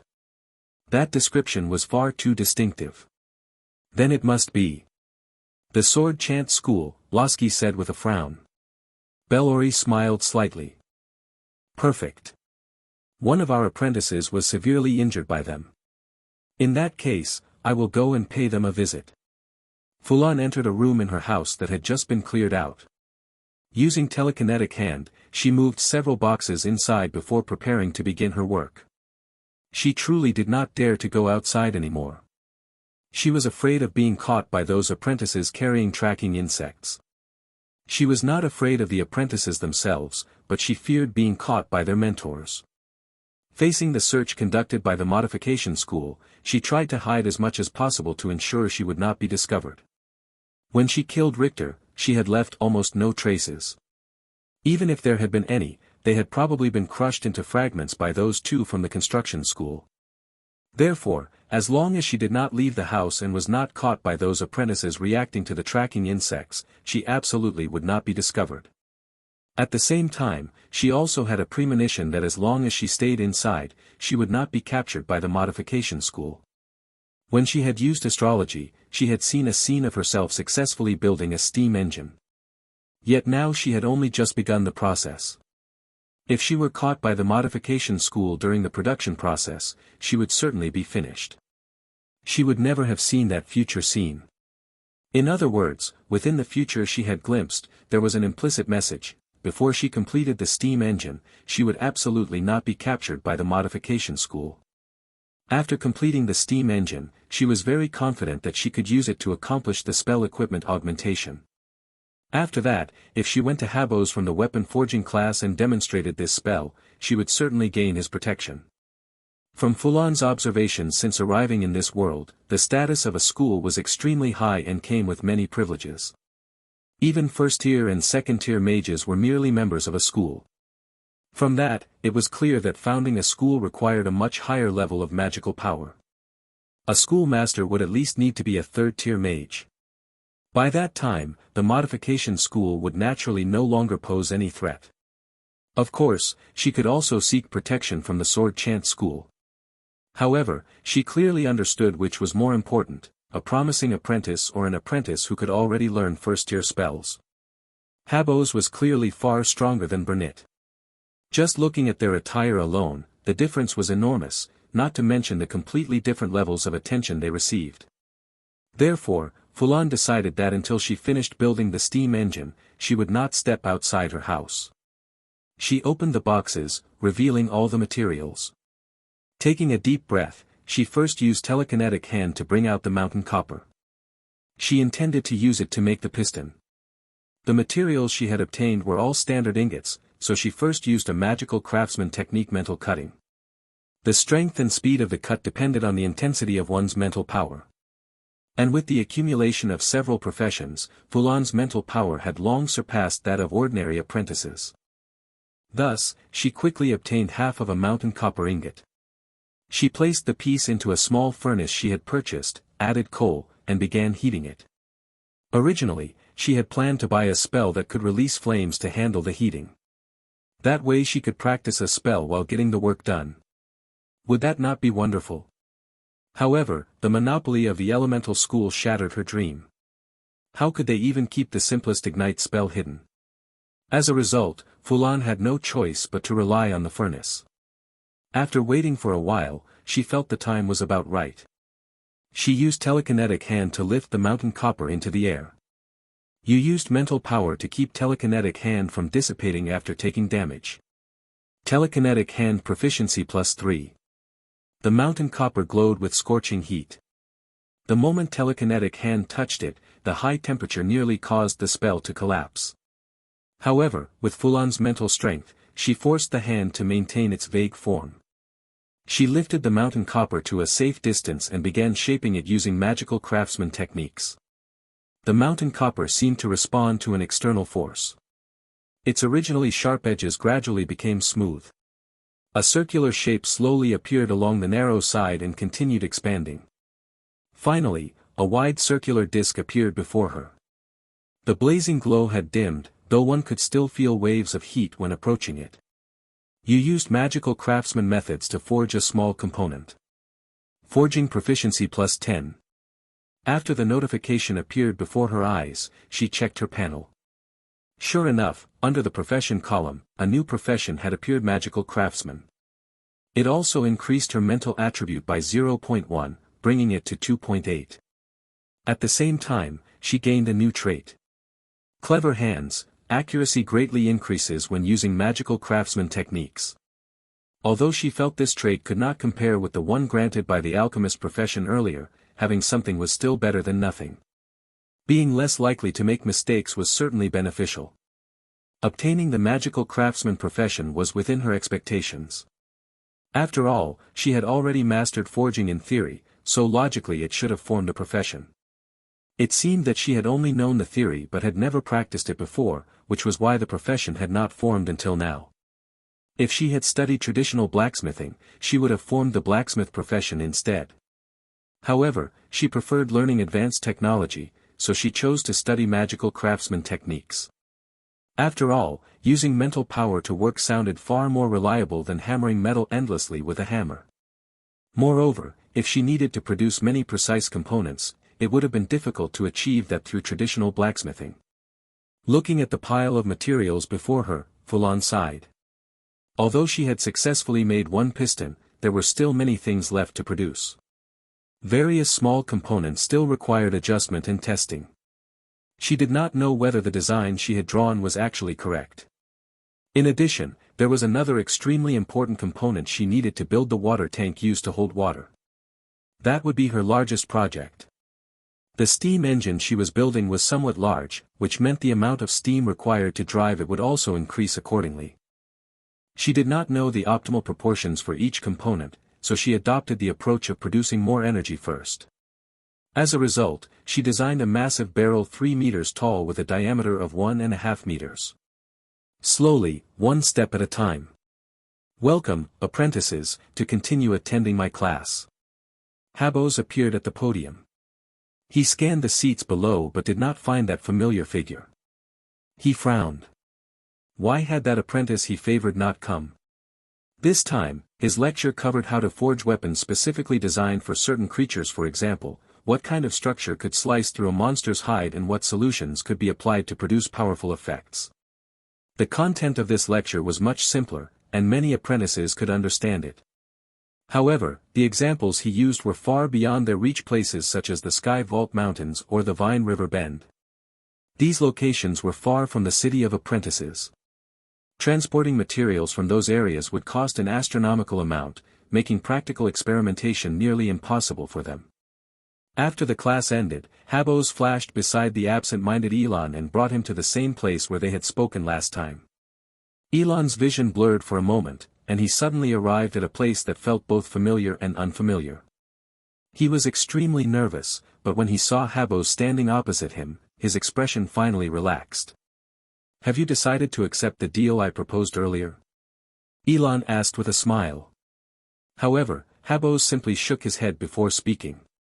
"That matter is still a long way off. What I want to ask is whether you know the female apprentice who sat beside you last time." Elon instinctively thought he was referring to Lai, but he was uncertain about the range Habos meant by beside, so he asked. "Do you mean the second person to my right who sat beside me?" Once someone reached the rank of a formal mage, their memory improved significantly. That was why Elon asked this way. He believed Habos would surely remember as well. "No. I mean the first one on your right, the one closest to you. The one with black hair." "Yes, that's her." "Do you know her?" Elon was somewhat confused. Habos usually sought out apprentices for only one reason: he had taken a liking to someone's talent. As for Fulan, Elon could only say he knew her very well. However, from his perspective, she was naturally suited for the sword chant school. As for spells, her talent could only be described as modest. Such a combination fit the sword chant school perfectly. Even though the law school, to which Elon belonged, was severely lacking in members, he had never considered recruiting Fulon into it. He believed that joining the sword chant school would be the best choice for her. Although her spellcasting talent was sufficient for other schools, there was no need. Joining another school would only waste her swordsmanship talent. He also remembered Fulon's behavior during the previous class. She had been distracted the entire time, picking at her fingers, chatting with Lai beside her, and occasionally drifting off. She certainly had not looked like an apprentice who understood the lesson. So why was Habos looking for her? "I know her. We're quite familiar. Has something happened to her recently? Why didn't she come to class this time?" Habos asked the question, leaving Elon even more bewildered. Judging from Habos's tone, could it be that Fulon had actually understood the previous lesson? Faced with the inquiry of a fourth-tier mage, Elon could only answer honestly. "It seems she's been avoiding people from the Modification school recently. She apparently had some kind of conflict with them and has been staying at home." The Modification school. Habos pondered for a moment before continuing. "Then where is her residence?" Once again, under the questioning of a fourth-tier mage, Elon could only answer truthfully. Besides, he had been the one who helped Fulon find that house in the first place, so he knew exactly where it was. By the time Elon stepped out through the door, he finally came back to his senses.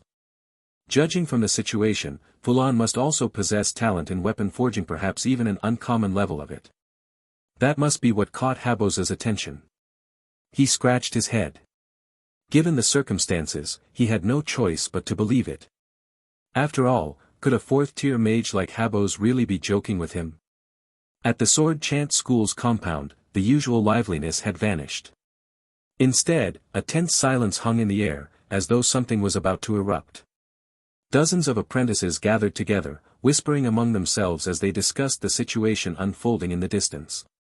"What's going on? Why is Mentor Burnett confronting someone over there?" "It's because of what happened 2 days ago. Someone from our side severely injured an apprentice from the Modification school. I guess their mentor came to demand an explanation." Burnett watched Bellori cautiously as they faced each other. He could clearly see the sharp spikes protruding from beneath her sleeves. Bellori spoke first. "I already told you. I am here to investigate knowledge that may have leaked from the Modification school. As soon as I find it, I will leave immediately." Burnett responded with a smile. "And who knows whether you might deliberately plant a book just to frame our apprentices? I cannot allow you to conduct a search. Unless you have the Alliance's search authorization and enforcement documents, I will not let you enter." Bellori did not reply. She knew that condition was absolutely impossible to meet. The Alliance would never approve it. Her reasoning that she was searching for possibly leaked knowledge was far too weak.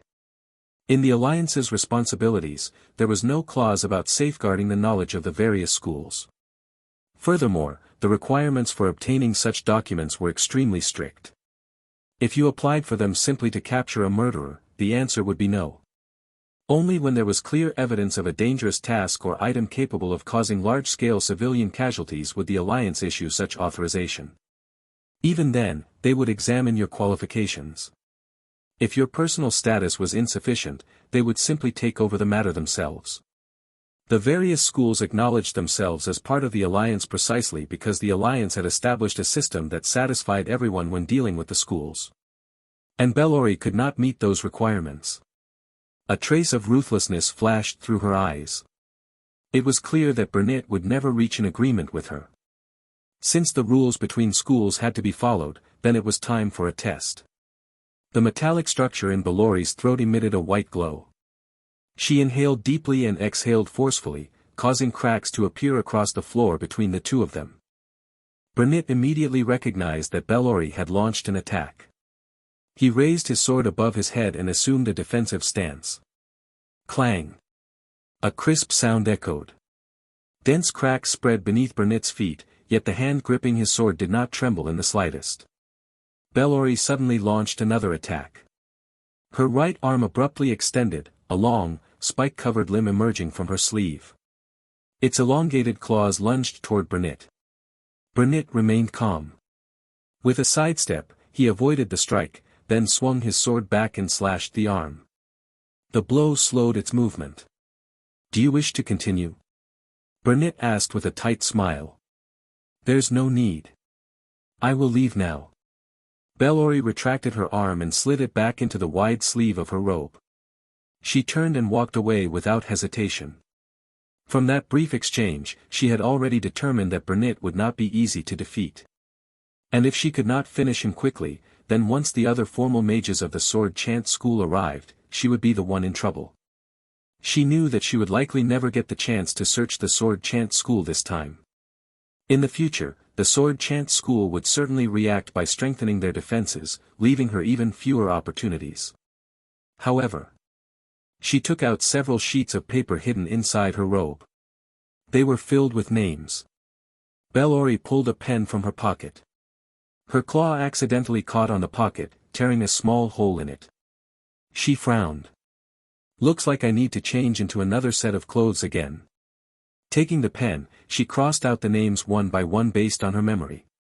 "This one is impossible, he cannot use any spells.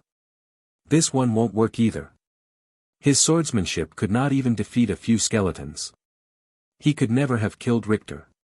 Inside her mind was a guide of the spirit realm with the attribute perception, allowing her to sense the skills mastered by anyone below the second tier. Earlier, she had used it to sense the dozens of apprentices gathered in the distance. After eliminating the impossible names, she stared at the remaining ones. As long as she used the method of elimination to determine which individuals might have killed Richter, she could investigate them. And eventually, she would uncover clues about the missing notebook. Inside one of the rooms in Fulan's house, she was using telekinetic hand to toss coal into the simple furnace built beneath the water tank. After throwing in a sufficient amount, she focused her gaze on the exhaust outlet.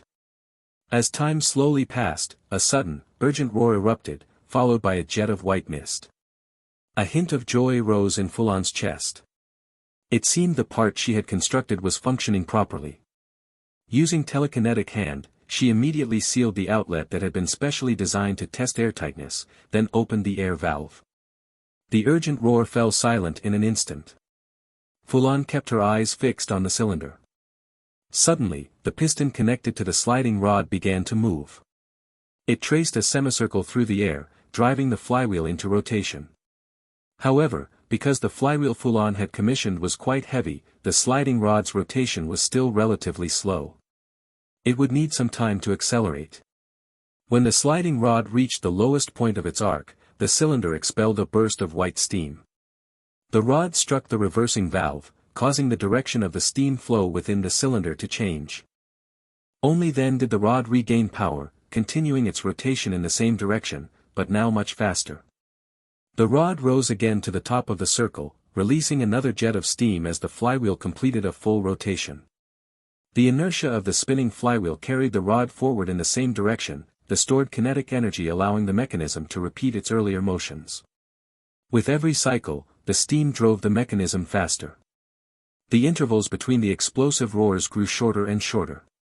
Eventually, the entire steam engine erupted into a nearly continuous thunderous roar, its intervals impossible to distinguish as the flywheel spun at tremendous speed.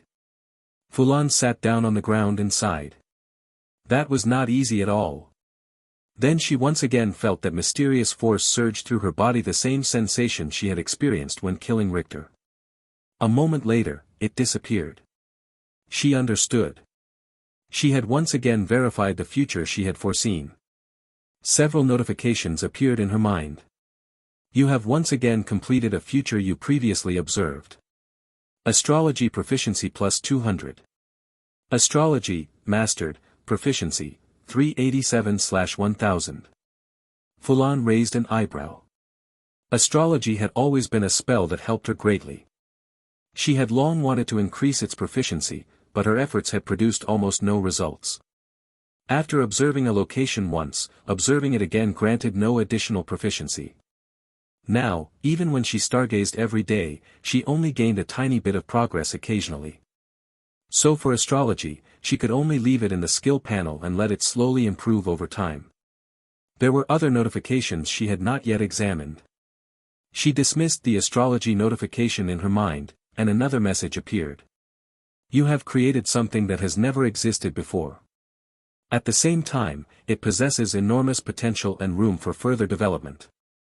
It proves that your forging skill far surpasses others. Forging proficiency plus 11,000. How much? Fulan's eyes widened. She carefully counted the zeros behind the proficiency number and discovered with delight that it was a 5-digit increase. I've struck gold. She had expected that completing the steam engine would grant a large amount of proficiency, perhaps enough to push her forging skill directly into the proficient level. But she had never imagined it would grant this much. Earlier, she had already realized that proficiency gains depended on the significance of what you accomplished. For example, if you learned Fireball and simply cast it once, you would gain only a small amount of proficiency. But if you used that seemingly ordinary Fireball to defeat a terrifying enemy, the resulting proficiency gain could easily be 100 times greater.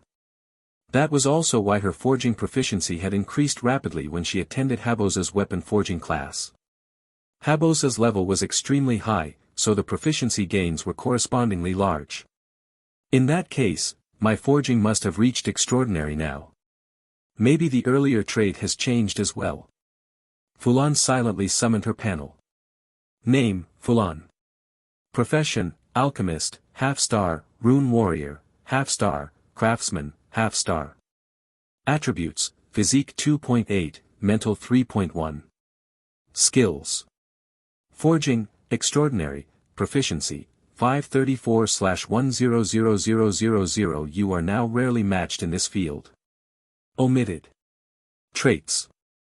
Master craftsman, weapons and equipment created by your hands appear to be far more powerful. Omitted. The first thing she noticed was that her magical craftsman profession had upgraded. The prefix had disappeared, leaving simply craftsman. This likely meant the scope of the profession had broadened. In any case, an upgrade was always good news. A name change for the profession was hardly important. The craftsman profession had also increased her mental attribute by 0.3, finally pushing it past 3. That meant future increases to her mental power trait would be even greater. At that moment, Fulan suddenly realized that the mental power trait was practically a god-tier ability for the late stages of development. It directly increased attributes with almost no drawbacks. Could she possibly obtain a few more abilities like that? Then there was the new trait. Fulan tested it briefly and discovered that it functioned somewhat like the one granted by the alchemist profession. Although the description did not explicitly state it, she still had to expend mental power in order to enhance weapons and equipment. Fulon picked up the energy potion beside her and drank it immediately. The process of building the steam engine had made her clearly understand why energy potions sold so well. One sip filled her entire body with strength. It was not merely a fleeting sensation, the effect was genuine and lasted for a considerable time. As long as she did not overuse it, there would be no negative consequences afterward. Because of this effect, the potion's price had already skyrocketed to 60 silver coins per bottle in the chaotic potion market. Fortunately, she could still purchase the ingredients for only 10 silver coins per batch and produce it herself. However, her work was not finished yet. She still needed to practice the spell equipment augmentation. With her mind excited and the energy potion still active, this was the perfect opportunity. Following the instructions in her notes, she concentrated and engraved the rapidly operating steam engine into her mind. The machine was running quickly, continuously releasing white mist that spread throughout the entire room. Only then did Fulon realize that her room lacked a ventilation system. Although the windows were open, the cooling steam simply could not escape. Her vision became completely white and hazy, the visibility greatly reduced. Meanwhile, the temperature in the room was rising rapidly. Fortunately, Fulon's physique was strong enough to endure it. But the most urgent task was to reach the beginner stage of this spell. After that, she needed to shut down the steam engine immediately. She carefully reconstructed the spell structure from memory. Once she confirmed everything was correct, she began her attempt. However, the steam leaked within her mental structure. She seemed to have failed to maintain proper airtightness. A burst of white vapor suddenly escaped from her mouth. Her lips felt the searing heat, forcing her to stop and take several deep breaths to recover. Although the attempt had failed, her eyes were filled with excitement. Because it meant she could now practice this spell. You have made a failed attempt. Equipment augmentation proficiency +1. Previously, she had not even been able to cast this spell. Now she could finally begin increasing its proficiency. But just as she was about to try again, a voice suddenly echoed within the room. A peculiar creation. It actually allows you to cast this spell. Fulon was startled by the sudden voice, but she quickly regained her composure. She realized that she had heard this voice before. Turning her head, she saw Habos, the instructor of the weapon forging class, standing there. Only then did she finally relax. Being discovered by Habos was not a problem after all, she had intended to seek his protection. Habos looked at her through the white mist filling the room. He had never expected that less than a month after arriving in the city of apprentices, he would encounter a genius capable of solving his problem. With a smile, he spoke. The reason you failed just now is that when you imagined the device you created in your mind, you only pictured its appearance. You did not imagine how it actually moves. It is like imagining how a sword strikes an enemy, or how your staff releases a spell. Once you clearly visualize those actions, the spell can be realized. After hearing this, Fulan followed Habos's explanation and attempted the spell again. This time she imagined a steam engine in motion. In her mind, the machine erupted with dense white steam as the connected flywheel spun at an exaggerated speed. However, Fulon became stuck again. She realized that this spell required imagining how the device actually produced its effect. For example, if you forged an exceptionally powerful sword, when casting the spell you would imagine the sword always in your hand, striking alongside your own attacks. In game terms, the above effect could simply be summarized as a massive increase in sword damage. But how was the steam engine she had created supposed to enhance her combat ability? That did not trouble her for long. With her vivid imagination, she pictured herself wearing a compact, high-power steam device. Pulleys and gears connected it to her limbs, allowing the steam apparatus to provide additional force whenever she moved. The idea was fantastical. Based on her shallow understanding of mechanical engineering, such a design would probably collapse the moment it was used, since there were no proper structural supports. But this was a world of magic. She was only relying on imagination to cast the spell. Although imagining many things she had never built placed an additional burden on her mental power, she still successfully cast the spell. Habos kept his eyes on Fulon while also examining the strange machine out of the corner of his eye. He had never seen such a device before. And the fact that it could enable the spell equipment augmentation made him extremely curious. His previous research focused on applying special materials to weapons and discovering techniques to enhance their destructive power. Machines had never been part of his research field, so large mechanical devices had never interested him much. Although the Alliance had created great works such as floating cities using mana engines, those relied more heavily on spell structures. Special metals were used beneath the entire city and engraved with magical patterns. This was the fundamental principle behind floating cities. Such work belonged to the domain of the construction school. Not only had they built floating cities, but they also had many remarkable insights regarding the construction of mage towers. The construction school occasionally incorporated mechanical structures, but they were mostly used as auxiliary components. What stood before him now was clearly different. Habos could sense that although the device had been crafted using magical techniques, its operation itself contained no trace of magic. He studied it for a long time before realizing that its basic principle involved heating water to generate steam for propulsion. But when the process reached the cylinder, he could no longer understand what was happening. Why did the sliding rod move back and forth? And how did it drive the flywheel so precisely? At that moment, Fulon finally showed some reaction, and Habos immediately turned to look. Habos understood the principles behind equipment augmentation. To learn the spell, the caster needed not only to create a powerful device but also to possess sufficient mental power. During Fulon's first attempt earlier, he had already noticed that her mental power greatly exceeded the minimum requirement. That delighted him. In his view, it was only natural that Fulon could master this spell, and that gave him hope of perfecting the low-tier spells of his school. Fulon opened her eyes. Under Habos's slightly shocked gaze, her skin turned red, and white vapor escaped with every breath. She clenched her fist and felt a tremendous surge of strength. However, the spell also carried a side effect. Her entire body felt as though it were enveloped in scorching heat, making her extremely uncomfortable. She even felt that if she did not cancel the spell soon, she might be burned alive. Of course, power always came with a cost. She threw a punch at the wall beside her. This house had been constructed by the construction school. Its walls were made of stone, naturally far sturdier than wood. Her fist struck the wall with a loud crash, briefly overpowering the roar of the steam engine. The wall caved inward to the depth of her wrist. When she pulled her hand back, blood was already dripping from her fingers. Her strength had increased due to the spell, but her physical durability had not. As a result, injuries like this were inevitable. Fulon cancelled the spell and turned to look at Habos. Habos, however, looked deeply puzzled. He understood the principles behind equipment augmentation, so how had this spell produced such a powerful increase in strength? Curious, he asked Fulon about it. Her answer was simple. I constructed a propulsion mechanism with gears and sliding rods inside my mind. Habos, whose knowledge of machinery was limited, was even more confused. He asked whether she could draw the design. Fulon was hoping that Habos would solve her problem with the modification school, so of course she did not refuse. When the blueprint reached Habos's hands, his hands began to tremble.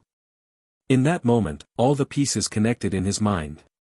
He finally understood what Fulon had been trying to achieve. At its core, she had transformed heat into energy that she herself could use. Through a series of mechanical structures, that energy was then converted into the force she required. In the past, mages relied on mental power to manipulate the fire element. But now, looking at this machine, Habos had gained a sudden inspiration. With mechanical assistance, fire elements could be converted into mechanical power. Then, with the aid of certain spells, that power might even be transformed into other elements. And that was precisely one of the advanced techniques of the elemental school, elemental conversion. It was an ability that normally required extraordinarily high mental power. Yet now, it seemed possible to achieve it through another method. At the same time, many other ideas surfaced in his mind. He almost wanted to rush back immediately and begin experimenting. Ahem. Fulon deliberately coughed twice, finally drawing Habos' attention. Habos snapped out of his thoughts. Noticing Fulon standing nearby, he suddenly removed the ring from his left hand and handed it to her. This is one of my finest creations, he said. A reward for joining the Forge Furnace School. In Habos' view, for Fran to create something like that, she must have invested a great deal of time and effort. And for apprentices, was that not exactly why they spent so much time and energy to join one of the schools and gain the chance to become a true mage? To show his regard, Habos even gave Fran one of his own proud creations, a ring capable of releasing a high-tier spell. This is a ring that can release a high-tier spell. With your mental power, you should be able to activate it, albeit barely. When Fran saw Habos handing her the ring, she hesitated for a moment before accepting it. Right now, what mattered most was preparing for the pursuit that might arrive from the modification school at any moment. Accepting the proposal to join a school was the best option she had. Her plan to carefully search for a suitable school had already become extremely difficult to continue. Up until now, the information she had gathered was hardly any more than what she knew at the beginning of the academic year. The possibility that the modification school might send a true mage after her was like a sword hanging above her head. She had absolutely no confidence in facing a true mage alone. Accepting the offer was therefore her best choice. Fran took the ring and examined it in her hand. A massive red gemstone sat atop it, mounted on a wide band. It was yet another ring that was far too large to fit on her finger. Habos noticed her hesitation and asked curiously, "Do you have some concern that still makes you hesitate to join a school?" Fran thought for a moment and did not answer immediately. At a time like this, she certainly could not say that she wanted to examine which school's spells were the strongest before deciding which one to join. "I want to learn more spells," she said. "Not just the spells within a single school. So I have been considering which school would allow me to learn the most spells." Habos was somewhat surprised. She wanted to learn spells beyond those of a single school. For a normal apprentice, such an idea was almost rebellious. Most schools demanded loyalty from their apprentices. The most powerful spells were firmly controlled by the various schools. The only way to learn them was usually by joining one. Those who concealed their identity and joined multiple schools were often discovered eventually, and once they would be jointly hunted by all the schools. However, this was the art of speaking. Fran had deliberately added the final sentence, saying she wanted to see which school could teach the most spells.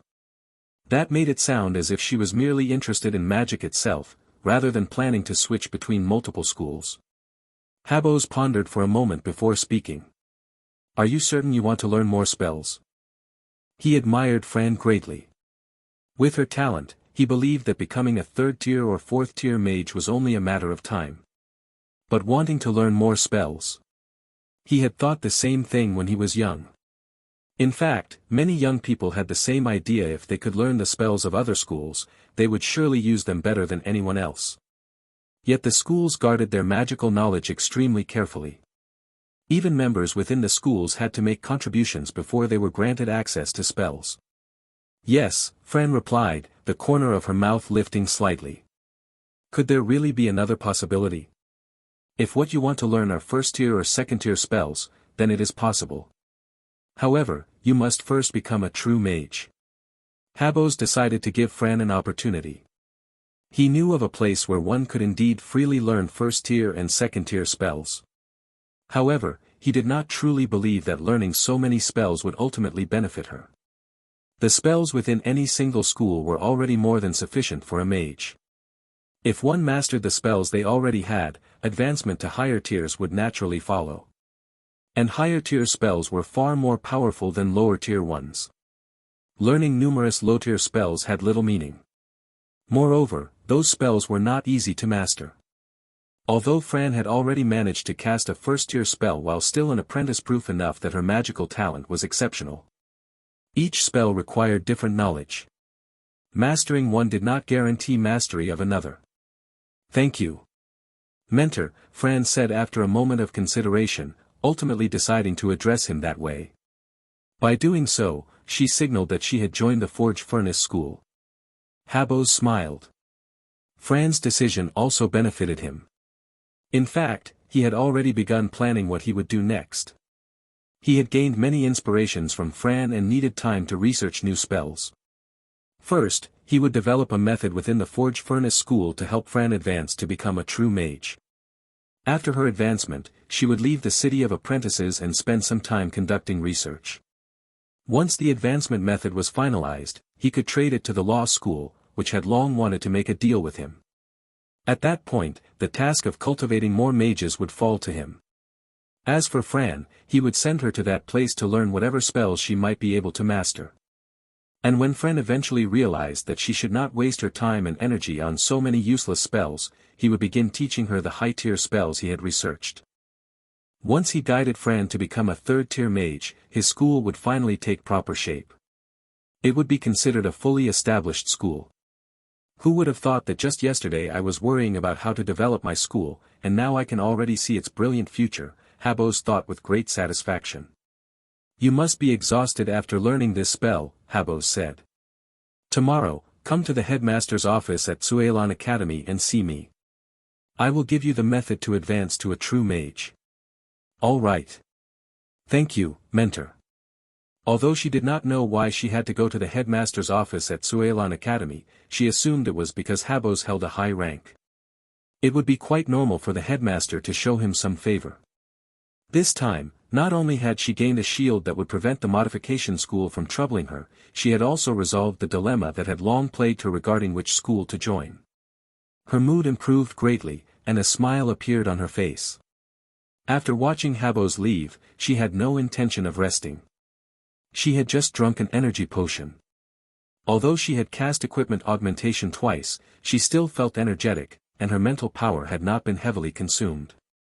Her gaze turned toward a box in the room filled with scrap materials, leftover pieces from when she had built the steam engine. Let me throw out the trash first. She had not left the house for days, so the garbage had piled up quite a bit. She still felt energetic, but she did not want to continue practicing spells either, so she might as well step outside for a moment. She gripped the ring in her hand, lifted the box, and walked out of her home. After dumping the box at the designated garbage disposal area, she encountered someone she had never wanted to see again. That person wore a black robe bearing the emblem of the modification school. According to Fran's memory, anyone whose robe carried a school emblem was a true mage of that school. Bellori also lifted her gaze from a sheet of paper in her hand and looked toward Fran. On that sheet of paper, only a few names remained uncrossed. Fran tightened her grip on the ring in her hand and slowly guided her mental power into it. This is terrible. Why did I run into someone from the modification school right after finishing the steam engine? Her mind began racing. Habos might not necessarily be in the headmaster's office right now. She had no idea where her mentor currently was. If she had to run, the only place she could go was the Emerald Heart Tavern in the apprentice market. Elon was at least a regional leader. The modification school should give the alliance some face, right? But that option only existed if she could escape. She had no idea what strange methods a true mage might possess. So she could only. She tightened her grip on the ring again. She knew this ring was similar to the one she had encountered before, the one embedded with an instant spellcasting spell. That was why it was one of Habos's masterpieces. Engraving a high-tier spell into a ring required craftsmanship far beyond ordinary standards. Habos had said she could barely use it, but she had absolutely no idea what spell was contained inside. If the other party launched an attack, she would have no choice but to activate the spell within the ring. Of course, that was the worst-case scenario. If the other party was willing to talk. Bellori glanced at Fran, who had suddenly stopped walking, and felt a little curious. Why was someone wandering outside so late at night? Subconsciously, she used perception to investigate her. She had been doing this constantly these past few days. Highly skilled in potion brewing. Some proficiency in enchanting weapons as well. Those were the two most outstanding abilities she noticed first. She could cast more than 3 spells, and her mastery of one of them was particularly strong. She even knew a complete swordsmanship style. She used a breathing method with ease and possessed impressive physical strength. Bellori frowned. If these traits appeared individually on a person, she could understand it. But why did so many different skills appear on a single apprentice? Some first-tier mages might go their entire lives without becoming as well-rounded as the apprentice before her. However, that seemed unrelated to her target. The prophecy she had received was very clear. The target did not know a complete swordsmanship style, did not know one at all. If the target were currently learning, the prophecy would have indicated that the target was studying swordsmanship or had mastered part of it. A complete swordsmanship style contained numerous components. Just mastering a few combat techniques within it would take half a year of training, and even then success was not guaranteed. Therefore, Bellori immediately ruled out the possibility that this apprentice was her target. It was impossible for someone to master an entire swordsmanship style from scratch in less than 2 months. "Apprentice, why did you stop?" Bellori asked. "Forgive me, esteemed true mage. I became flustered upon seeing you." Fran quickly regained her composure. Since the other party did not seem hostile, she immediately straightened her posture and expressed proper respect toward a true mage. The tactic worked well. Bellori was accustomed to the flattery of apprentices. She stopped paying attention to Fran's earlier behavior and instead asked, "Apprentice, do you wish to join a school?" She had noticed that Fran was not wearing any emblem identifying her affiliation. Members of every school were required to wear such identification at all times. Since Fran had none, Bellori assumed she had not joined a school. "My apologies, Your Excellency. I have already joined a school. It is Dash." Just as Fran was about to say the name of her school, Bellori interrupted her sternly. "There is no need to bring shame upon your school. Apprentice, have you forgotten your school's regulations? Why are you not wearing your emblem?" "My apologies, Your Excellency. I forgot due to some urgent matters." Clearly, the Forge Furnace School had only just been established. Although Habos had designed the school's emblem from the beginning, he had not prepared any physical badges before accepting Fran tonight. Naturally, he had not given her one. Although Fran was not certain whether such a rule actually existed, that did not stop her from relying on experience from her previous life. Simply admit fault and move on. What she wanted now was to get away from the person in front of her as quickly as possible and run to a safe place. Bellori did not say anything further. Instead, she slowly walked behind Fran. Fran remained standing where she was, motionless. This was a form of etiquette when an apprentice encountered a true mage. After the two met, the apprentice could only move once the true mage had walked past them. Fran had seen other apprentices perform this etiquette many times before. Now she simply imitated them, trying her best not to draw Bellori's attention. When Bellori disappeared from Fran's sight and her footsteps sounded behind her, Fran finally felt as if she had been granted a pardon. She quietly let out a sigh of relief. As Bellori passed by Fran, she wondered which school this apprentice belonged to. Given this apprentice's abilities, she should have already begun preparing for advancement to become a true mage. So why did I not see any sign of spiritual sublimation on her? And judging from this apprentice's style, she should belong to the sword chant school. With her level of skill, she should easily place in the top 3 during the assessments. So why have I never heard of her? Wait, the sword chant school.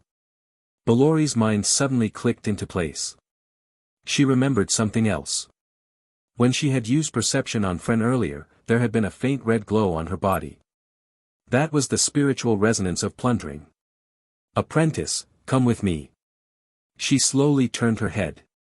Only to see a sword slam into her chest like a cannonball, while another sword arced through the air and stabbed toward her. Bellori frowned slightly.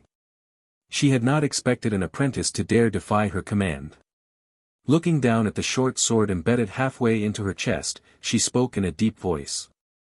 "Apprentice, you have underestimated a true mage." As she spoke, she did not close her mouth. Instead, she opened it wide. An invisible shockwave erupted from her body. While in midair, Fran suddenly felt a tremendous force pushing her backward. The short sword embedded in Bellori's chest was blown out by the shockwave. Using elven swordsmanship, Fran resisted the force in midair. With nimble control, she swung her sword down with all her strength. Bellori clearly had not expected Fran to withstand the attack and continue charging forward. The weight rune on the long sword lit up, causing the blade to strike like a heavy axe as it embedded itself into Bellori's shoulder. "Excellent, apprentice." Fran looked up and saw the furious eyes staring back at her. It seemed she had completely enraged Bellori. Fran glanced at the long sword. It had only cut about 10 centimeters into Bellori's shoulder. She felt a bit helpless. Was it not said that mages had fragile bodies? Why did an attack that should have split a person in half only cut such a small distance? At this point, she had no choice but to use the ring. The ring clenched in her left hand began to glow red. Fran felt as if her mental power were being completely drained. She had never felt this exhausted before. But she knew she had to stay conscious. Just as she barely forced herself to remain awake, a scream suddenly rang out. No, stop. When Fran came back to her senses, she witnessed a scene that shocked her. The red ring clenched in her hand shone with a dazzling light, and that light held her suspended in midair. The ground where she had been standing had completely vanished. Beneath her feet was what appeared to be a spherical crater. Because it had not yet been filled with anything, she could clearly see its curved inner surface. And directly below her now was a vast pool of glowing liquid. Its surface was perfectly calm, yet from the rising steam Fran could feel the intense heat emanating from it. As for her enemy, it seemed only a scream had remained. Everything else was gone. Fran could not see even the slightest trace of Bellori. Seeing this scene, she first let out a long breath of relief. The ring Habos had given her was unbelievably powerful. It had instantly eliminated her opponent. No matter how she looked at it, that was good news for her. But now, what should she do? Fran looked at the calm red liquid below, its surface not even rippling. She swallowed nervously. Her hand still gripped the glowing ring, and she found herself in a dilemma. If she used the ring's force, she might be able to swing herself toward safe ground. But what about the ring itself? It was practically a piece of divine equipment. Something capable of creating such devastation instantly killing a true mage. Fran did not want to abandon it. Even if she did, she would have no way to explain it to Habos. She sent her mental power into the ring again. It seemed that she could actually control the spell. Only now did she finally discover a short line within the ring. Third tier spell, Blood of the Furnace. Other than that, there was no additional information. She only sensed that she could manipulate the spell's state, though she had no idea what those states corresponded to. After glancing around, she decided to gamble and began adjusting the spell's state as if she were sliding a progress bar. This caused her already exhausted mental power to decline even further. However, she had been prepared this time. She forced herself to stay conscious. What happened next shocked her even more. The ring in her hand stopped glowing. At the same time, her feet seemed to touch solid ground. She opened her eyes in disbelief. The scene before her looked as if time itself had reversed. The spherical crater vanished, replaced by the original ground. And what shocked her even more was what lay before her. The person she had fought moments earlier, the true mage from the Modification school, was lying on the ground. Her face was lifeless. Her eyes stared blankly at the starry sky. Her arms were stiffly folded over her abdomen, and Fran's longsword was still embedded in her shoulder. A small stream of blood slowly flowed from the wound, dripping onto the ground. Fran stepped forward to examine the body. Only after confirming that Bellori was truly dead did she suddenly understand what the spell actually did. Just like the process of smelting iron in a furnace, the spell converted all surrounding matter into a red transitional liquid state. Then came the truly bizarre part. It could convert everything back exactly as it was. Fran suspected that there might also be a shaping phase within the spell, one where mental power could mold the liquid into a desired form before restoring it. But she was still only an apprentice. She could not possibly utilize such advanced functions. All she could use was the conversion effect. Even so, its power was terrifying. Looking at Bellori's lifeless body, a chill ran through Fran's heart. Converting inorganic matter was one thing. But if living creatures were caught in the spell, even if they were restored afterward, their consciousness was completely gone. Fortunately, the ring had been designed with a protective function specifically for its user. It truly was Habos's masterpiece. Fran suddenly felt very grateful toward Habos. With such a powerful ring, her safety in the future had increased tremendously. At that moment, she finally noticed a panel notification. You used Blood of the Furnace to defeat an enemy far stronger than yourself. However, you do not appear to meet the casting conditions for this spell. Blood of the Furnace proficiency +1. What the hell? That even gives proficiency? An overwhelming sense of excitement flooded Fran's heart. This had opened up a completely new path for her, a path to learning spells from other schools. Although the various schools worked hard to prevent their spells from leaking out, they did not guard against spells being engraved into rings. After all, who could possibly understand how a spell worked just by using a ring? Although crafting such rings required the cooperation of someone capable of casting the spell, members of the schools were always willing to do it if paid well. After all, engraving a spell into a ring was a perfectly normal service. Their schools would not forbid it. Previously, Fran had avoided these spell rings because they were simply too expensive. Her original plan had been to craft her own in the future, something far better than buying rings made by others. Now she wished she could start making rings tomorrow and shamelessly harvest spells from every school. But first, she had to deal with the scene before her. She looked at the corpse on the ground, then glanced around. It was already late at night, and no one had noticed the battle. Using telekinetic hand, she lifted the corpse. As for what to do with it, she had already made up her mind. Fran's house was now filled with a layer of white mist. Although she had extinguished the steam engine's furnace before leaving earlier, her home's ventilation system was clearly not very effective. She carried the corpse into the basement, turned on the lights, and placed the body on a table. Originally, she had not decided what the basement should be used for. If she placed the steam engine here, the exhaust would be a problem. Using it for storage was also inconvenient because everything had to be carried up and down a ladder. But now she had an idea. She picked up the purple short sword and slid it across the corpse's throat, peeling back the skin. Beneath it was a small structure emitting a purple glow. She carefully observed how that structure connected to the surrounding flesh. You observed a case of an extraordinary organ existing within a human body. Insight gained. Modification proficiency +3. Exactly.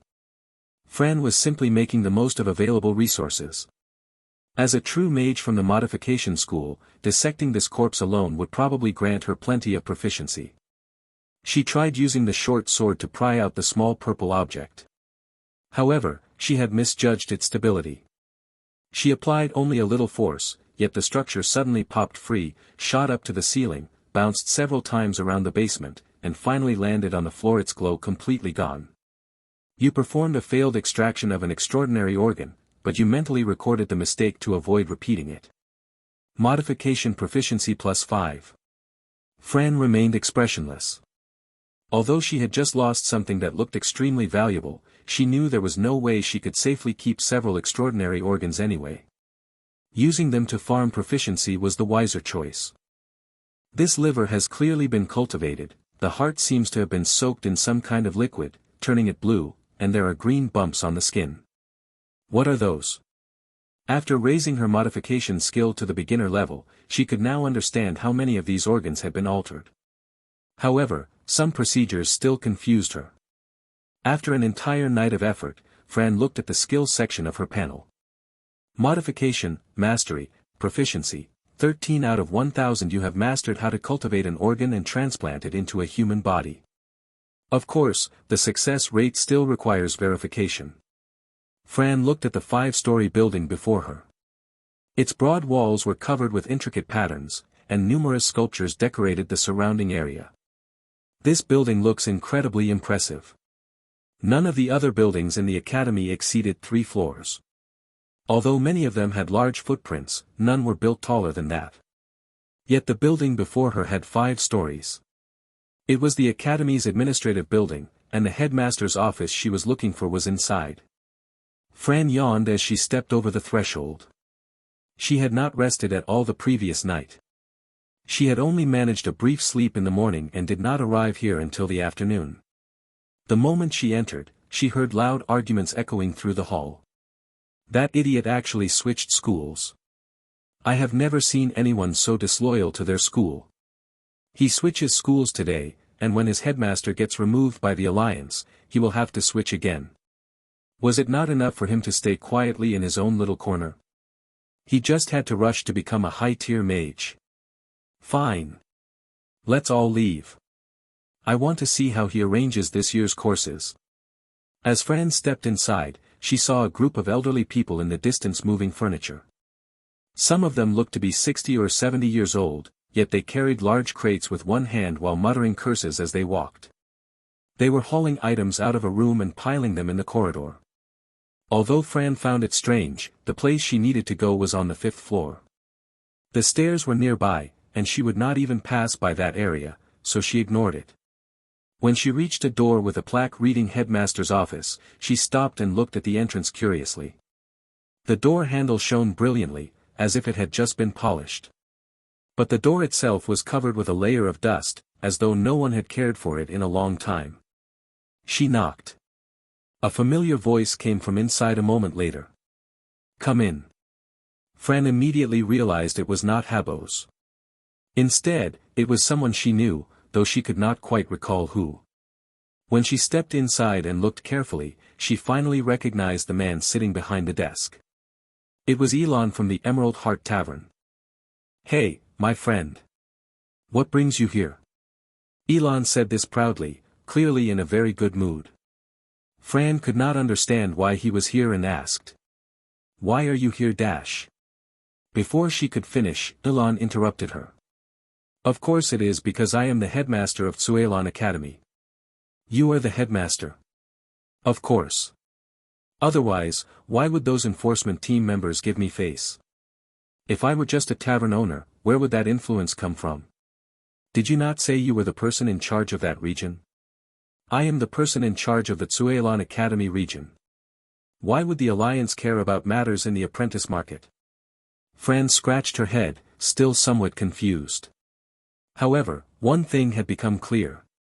The headmaster of Cuilan Academy was someone she knew quite well. And she even had a business relationship with him. "So, are you still handling the order contract?" "Just give it to the woman sitting in my position," Elon replied casually. Fran thought for a moment before explaining the reason she had come. Habos from the weapon forging class told me to come here today." Elon glanced at her strangely and asked. "So you joined the Forge Furnace School?" "Yes." "Why?" To Fran's surprise, Elon sighed and said. "That was not a good choice for you. You should have joined the Sword Chant School." Fran did not understand what he meant. "What do you mean?" "The Forge Furnace School is newly established.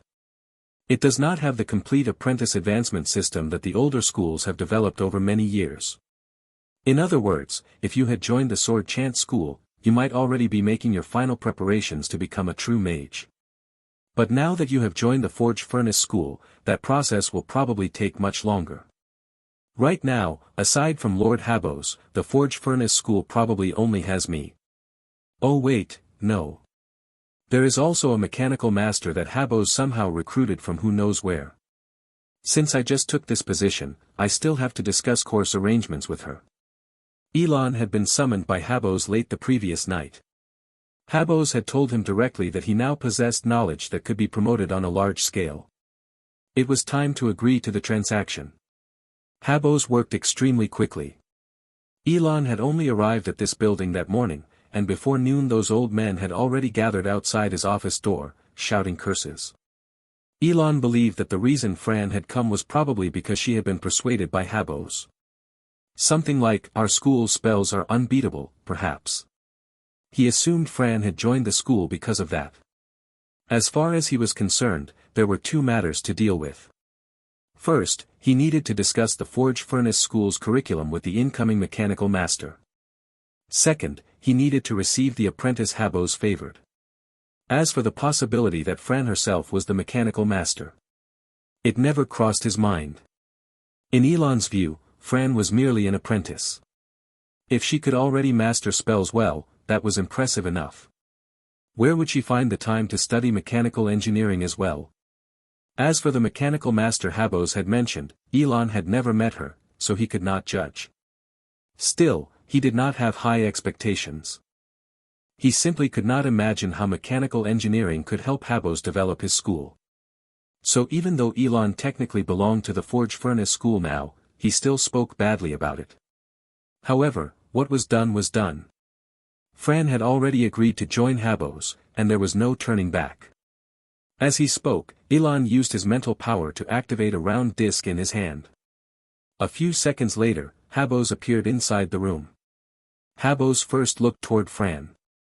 Seeing her pale and exhausted expression, he asked. "What happened to you?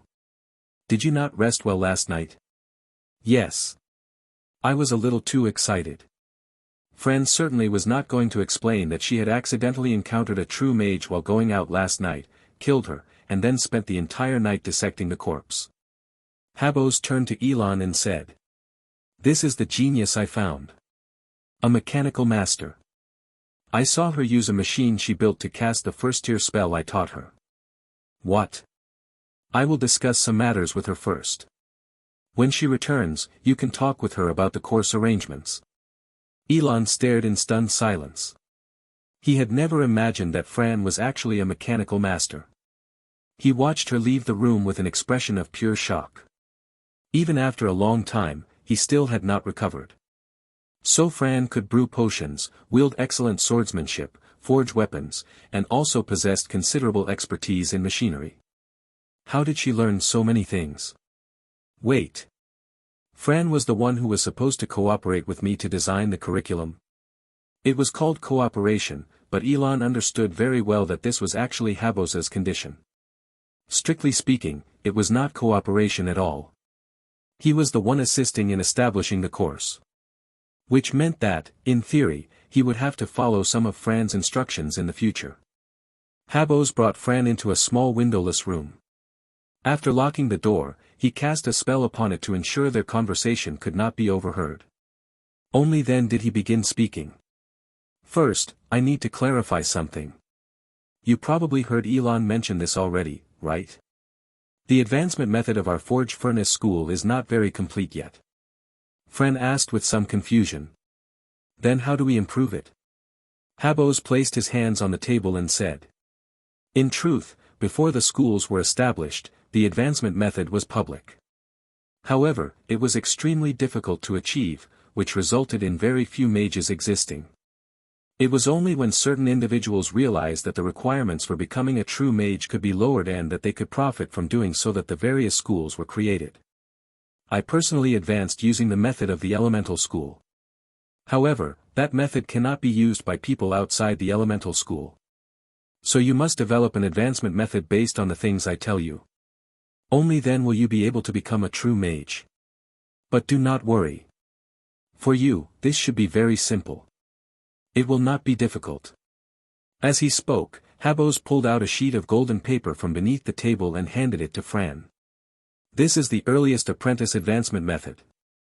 I only obtained it after establishing my school." Fran had long wanted to see how one advanced to become a true mage. After taking the paper, she carefully read the contents. Ancient True Mage Advancement Method. Fulfill the following 3 conditions to advance. 1. Your mental power far surpasses ordinary people. 2. Create or modify a spell. 3. Prove that your spellcasting ability surpasses your peers. While Fran read the paper, Habos began explaining. In ancient times, the first requirement alone eliminated a huge number of people. The mental power requirement was extremely high and very difficult to reach. At that time, the number of apprentices was only about 1% of what it is today. Only those with exceptionally high mental power were selected. Even then, they had to drink special potions to temporarily enhance their mental power in order to meet the requirement. As for the second condition, it was the most difficult one. It required you to create or modify a spell. But how much could an apprentice truly understand about spells? Because of this single condition, many apprentices found their entire lives blocked. The third condition, on the other hand, was actually the easiest. It requires you to surpass your peers in spellcasting ability. You might find that familiar. Yes, it is the apprentice examination. This condition must be proven through combat. It is not enough to train quietly. You must demonstrate your ability. At the same time, Fran's panel displayed a notification. Profession, Mage, 1 star. Description, a profession that utilizes spells. They can unleash powerful magic and also cast spells that repair what is broken. Conditions for advancement: complete 3 trials. Fran felt both excited and slightly concerned. At last, she had discovered the method for advancing to a true mage. However, there were still several obstacles to overcome. She suppressed her excitement and continued listening to Habos. "Your situation is somewhat different," Habos said. "You have the highest mental power I have ever seen among apprentices. Even in ancient times, your mental power would have been considered exceptional among apprentices. However, your mental power still falls slightly short of the required threshold. It will likely be difficult for you to increase it much further. And those special potions were banned by the Alliance because their side effects were too severe. So you should not think about completing the first condition. As long as you obtain a ranking in the examination, there is a chance you will complete the third condition. Of course, the higher your ranking, the greater the chance. Whenever you complete one of the conditions, you will naturally feel it yourself. It is easy to tell." Fran pondered this silently. Her mental power was still slightly insufficient, but how much was slightly? It was not impossible for her to add 2 more professions to increase her mental power and fulfill the first condition. Then she could dominate the examination and easily complete the third condition. If that were the case, she was actually very close to becoming a mage. With just a little effort, she could advance. Habos continued. "The methods used by the various schools retain the third condition but replace the first 2 with alternative methods. This allows them to bypass the difficulty of the original requirements. I will first explain the replacement for the first condition. Each school has its own method, but they all involve knowledge unique to that school. For example, the elemental school uses specialized knowledge about elemental properties such as how to accelerate the condensation of fire elements or how to increase their density. These are unique insights belonging to the school. You already possess knowledge related to machinery.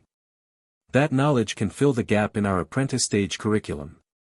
If you compile it into a book, it will count as completing the requirement. If there is anything you do not understand about this process, you can come ask me."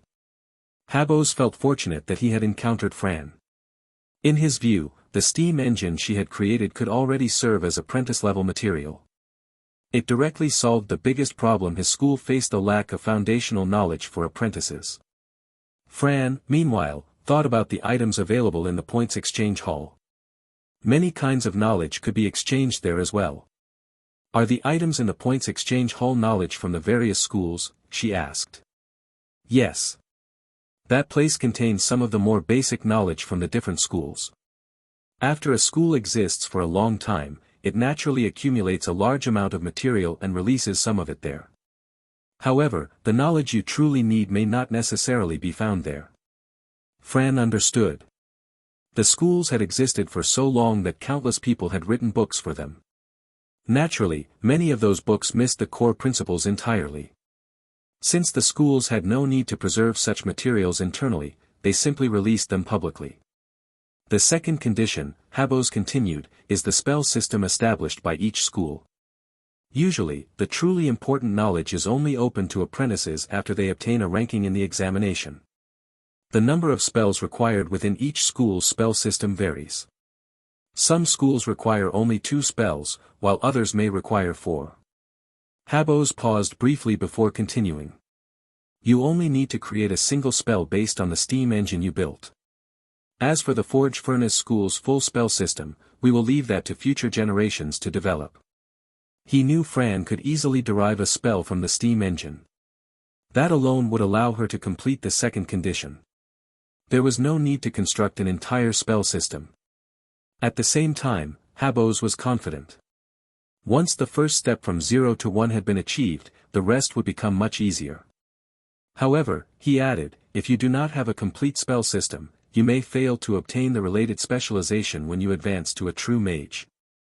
This specialization is important for learning higher-tier spells and further advancement.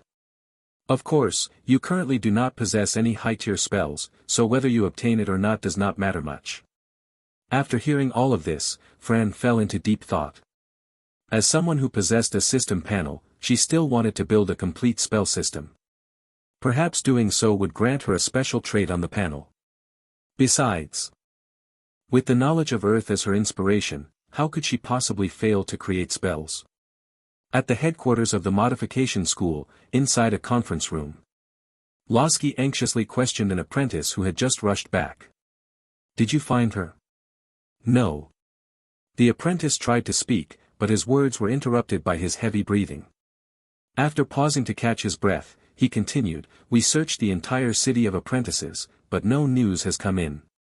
The tension in Losky's body finally loosened a little. He began adjusting his collar. How could such a grown person simply disappear without leaving anything behind? "You may go now. Inform me immediately if there is any news." He knew there was nothing more he could do. All the available personnel had already been sent out to search. If they still had not found anything, then Bellori had most likely encountered some misfortune. This can't be suppressed like the last incident. It can only be reported upward. Losky sighed.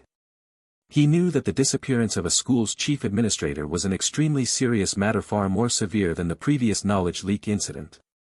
If interpreted on a larger scale, it could even be labeled as infiltration by hostile forces. In that case, the Alliance would dispatch an investigative team. Even if treated as a smaller issue, the Modification School would still be furious. One of their administrators had vanished. Someone would certainly be sent to search, and they might even hold people like him accountable. However, the most sensitive detail was something Bellori had told him before she disappeared. She intended to investigate every member of the Sword Chant School. He was extremely hesitant about whether to report that part. If the situation were mishandled, it might even trigger a conflict between the two schools. After thinking it over, he ultimately decided to report it anyway. Bellori had previously gone to the Sword Chant School's headquarters and gotten into a conflict there, something many people already knew about. Even if he chose not to report it, the investigation team would eventually turn their attention toward the Sword Chant School. And if they later discovered that he had concealed this information, he might be interrogated as a traitor. Thinking this, he was just about to record everything on paper when... "Hey, Losky. It's been a while since I last visited your Modification School. How did such a big incident happen here?" Losky quickly put away his tools and looked toward the person who had barged in without knocking. "Didn't I say not to dash?" He stopped mid-sentence when he saw who it was. Only then did he understand why the apprentices had failed to stop this person from entering the headquarters. Calf. The visitor was also a formal mage, which meant the apprentices had not dared to block him. Moreover, this man had never feared the reputation of the Modification School in the first place. "You're not staying with the Necromancy School. What are you doing here?" "Thinking about transferring back to the Modification School." Losky sneered, deliberately exposing Cav's past. Cav had once been a member of the Modification School. During an accident, however, he discovered that he had a talent for necromancy. After enormous effort, he managed to transfer to the Necromancy School. Afterward, Cav spent 4 years there and became a formal mage, one of the fastest promotions within the school. It was clear that his true talent lay in necromancy. This only deepened his hatred for the Modification School. He had spent 4 years there as well, yet his spellcasting ability had barely surpassed that of a newly admitted apprentice. Combined with the immense effort required for him to transfer schools, his resentment toward the Modification School had only grown stronger. "Oh, please. With your educational model barely any spells, and apprentices aren't even allowed to learn modification knowledge, I'd probably have to pass another exam before learning anything if I rejoined." Calf let out a mocking laugh. Even now, he believed the Modification School's teaching method was backward. Its future might be promising, but the school guarded its core knowledge far too strictly. The Modification School had split from the Necromancy School, and its philosophy had shocked the entire Alliance. Its school leader was already at the peak of the 4th tier and was widely believed to be the most likely candidate to advance to the 5th tier legendary rank. Cav had joined the Modification School precisely because he believed in that bright future, but the result had been profoundly disappointing. The most critical modification knowledge was only taught to those who obtained high rankings, but those rankings were incredibly difficult to achieve. More importantly, because the Modification school had separated from the Necromancy school, most of its spell system had been taken by the Necromancy school. As a result, the spells unique to the Modification school at lower tiers were truly weak. Their overall strength ranked near the bottom among all the schools in the Alliance. Apprentices without resources could hardly rely on learning spells alone to achieve those rankings. Those who did obtain rankings usually came from wealthy families or had connections and special channels. Calf continued smiling as he chuckled. However, I didn't come here today to criticize your educational model on behalf of the Alliance. You see, a few days ago I found a job within the Alliance. As he spoke, he took out a badge. The badge was engraved with dense patterns, burning flames, skeletal figures, and most prominently, a staff symbol at the center. Losky glanced at it and felt as though he had fallen into an icy abyss. He recognized the emblem immediately. That's right. I've been preparing for the Alliance's investigator examination for quite some time. Luckily, I received approval to join a few days ago. These past few days I've barely been able to eat or sleep, worrying about where I'd be assigned for future missions. But in the end, a good friend of mine gave me a hand. Losky remained silent.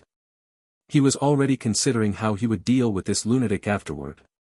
According to the Alliance's regulations, which clause was it again? Never mind. The point is that when a major incident occurs in a temporary residence that affects the normal operations of the Alliance, investigators have a responsibility to participate in the investigation. And conveniently enough, the disappearance of a school's chief administrator is quite a major incident. As a newly appointed investigator, I must participate. And if, during the investigation, I happen to discover that a certain school has been smuggling trade goods prohibited by the Alliance, that would be perfectly normal, wouldn't it? My friend, you should be careful. I've heard that your school is a hotspot for corpse smuggling.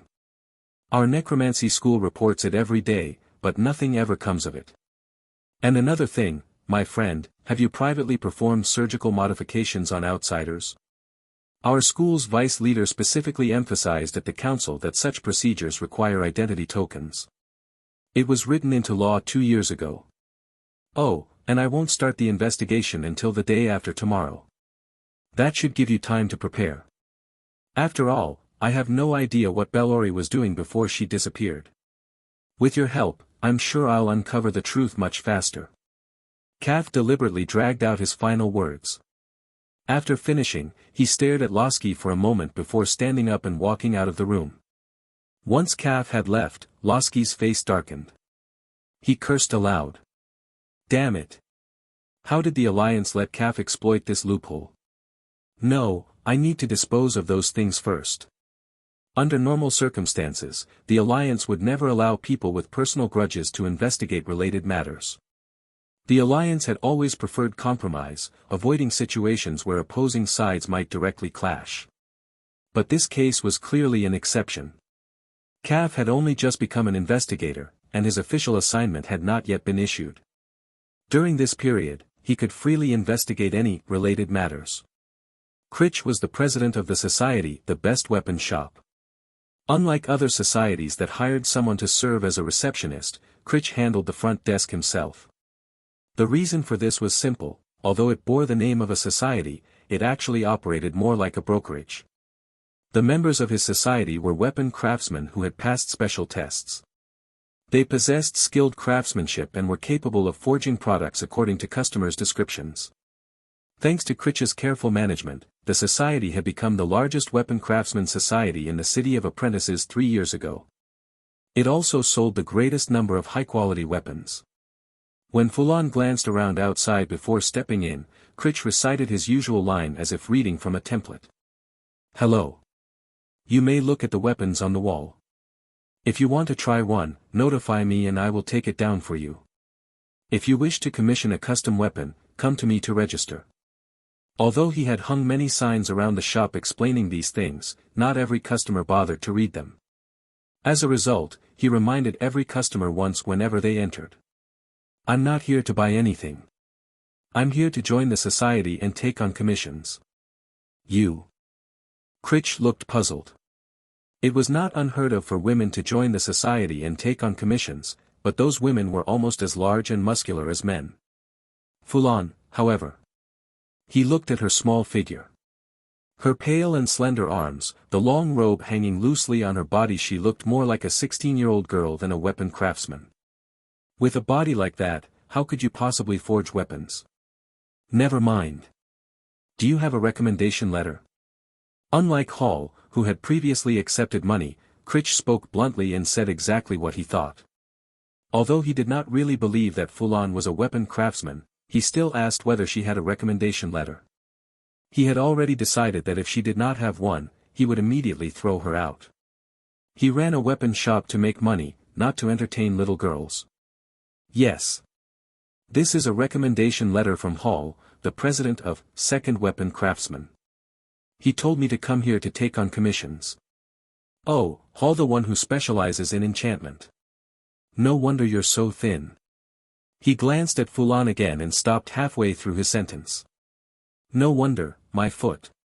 Even if someone was thin, they should at least be a bit sturdier than an ordinary person.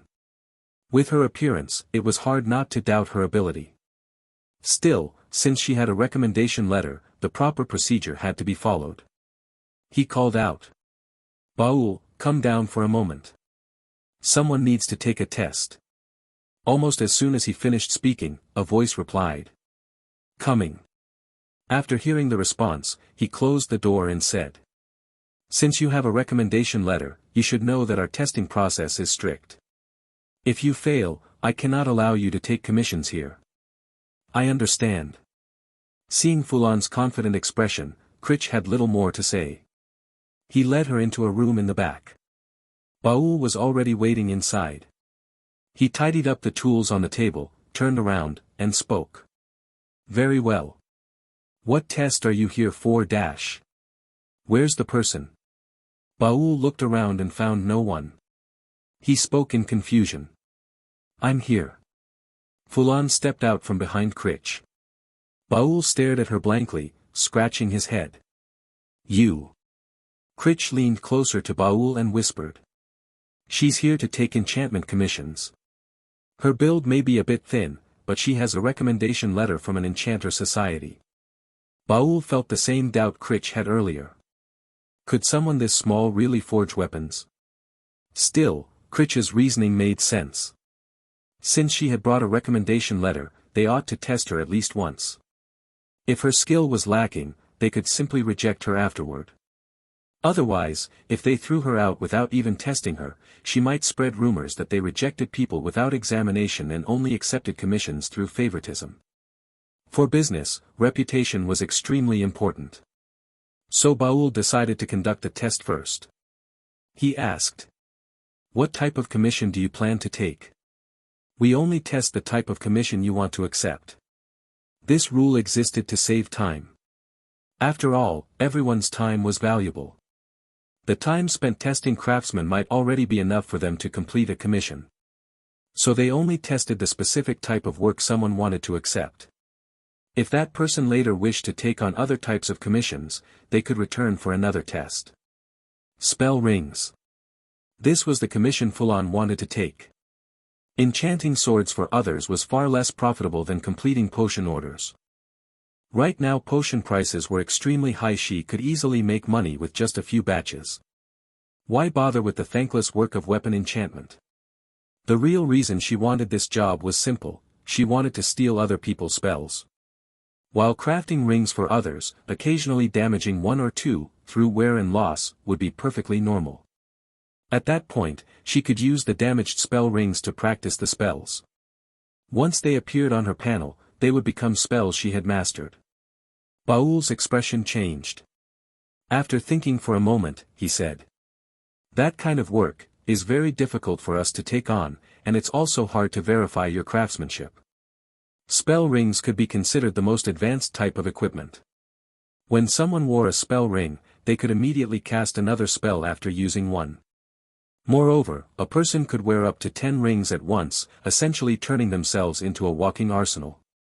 If casting the spells inside the rings did not still consume some mental energy, the entire continent would probably be filled with people wearing 5 or 6 rings and blasting spells at each other upon meeting.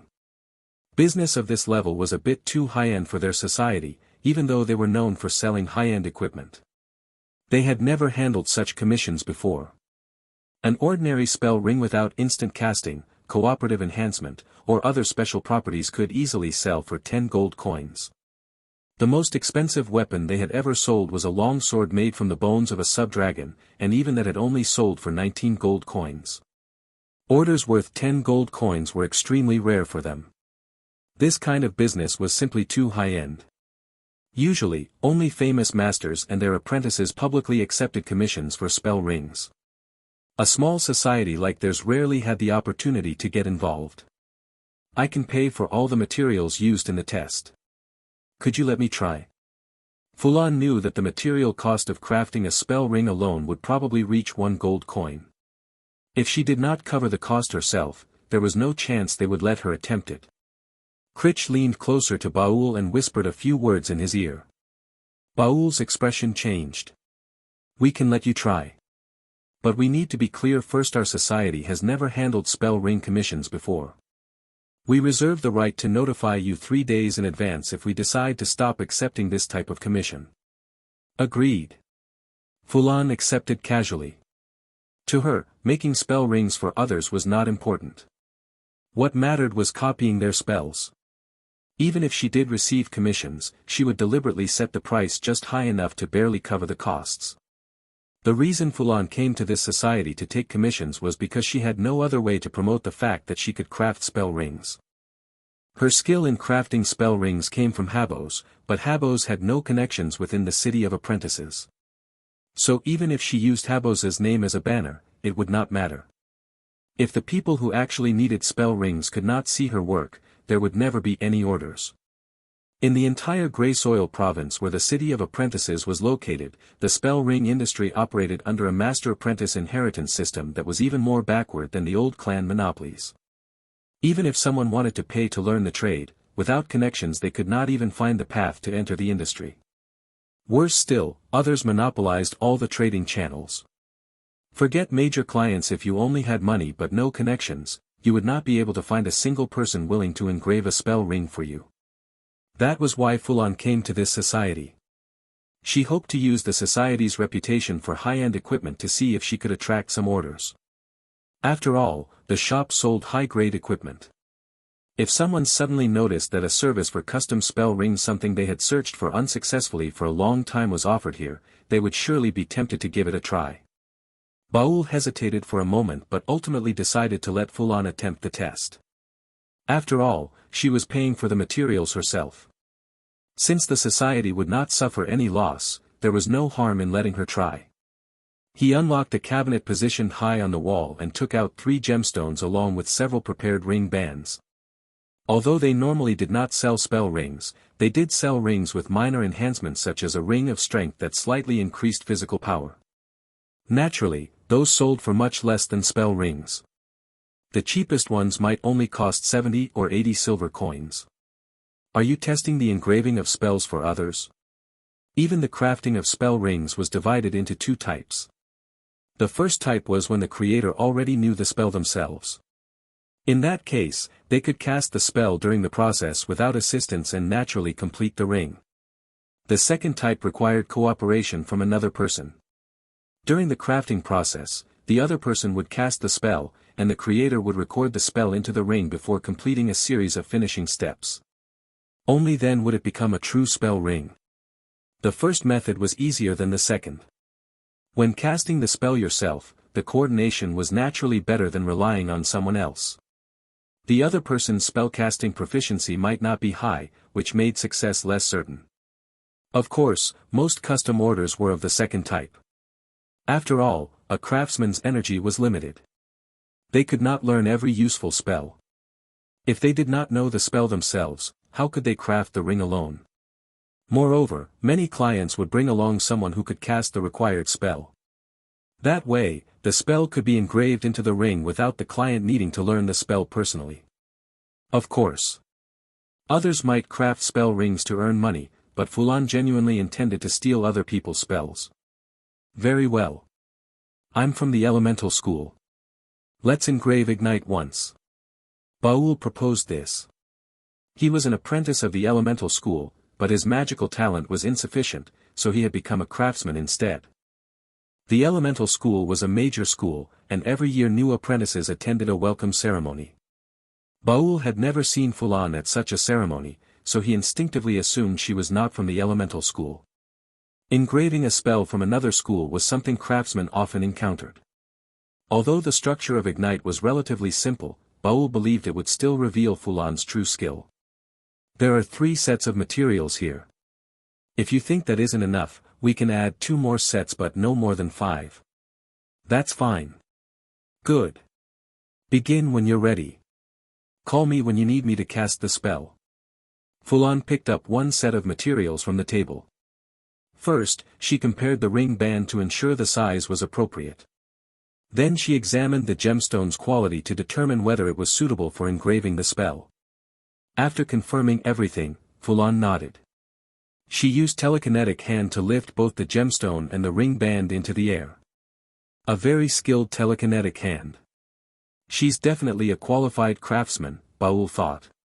Using telekinetic hand during weapon and equipment crafting was an advanced technique. It allowed objects to rotate freely in midair, enabling craftsmen to inspect them carefully for errors while also keeping the process safe. However, not everyone could use the spell effectively. Craftsmen varied greatly in mental strength and magical talent. Although Baul could also use telekinetic hand, he only applied it when forging large equipment such as armor or longswords. When crafting small components, his precision was insufficient, and forcing its use would only slow his progress. You can begin. Seeing that Fulan had already engraved patterns into the gemstone, Baul asked. Where should I cast the spell? In front of me. Just don't stand too far away. Baul adjusted his position and cast the only spell he could use with reasonable proficiency, Ignite, in front of Fulan. A flash of fire suddenly appeared in the air, then vanished just as quickly. Baul knew that this was the effect of spell engraving. When he normally cast Ignite, the flame would burn for several seconds even without combustible material before disappearing. But this time it vanished instantly. He turned his head and saw Fulan toss the ring directly into her pocket. She explained, that one failed. Let's try again. Baul had nothing to say about that. Since she had already paid for the materials, treating a failed attempt as scrap was perfectly acceptable. After Fulan prepared the materials again, Baul cast Ignite once more. The red flash appeared and vanished again, and he turned his head away. This time, Fulan did not stuff the ring into her pocket. Instead, she held it in her hand and examined it carefully. The yellow gemstone emitted a faint glow, indicating that the spell engraved within it could now be used. Only spell gemstones could record spells. This was their unique natural property. They could capture a spell while another mage was casting it. However, without a craftsman guiding the process, it might take hundreds of attempts to record the spell properly, and even then, the result might still be poor. It can be used once every 3 hours. It consumes a portion of mental power and a small amount of mana. After testing it, Fulan handed the ring to Critch.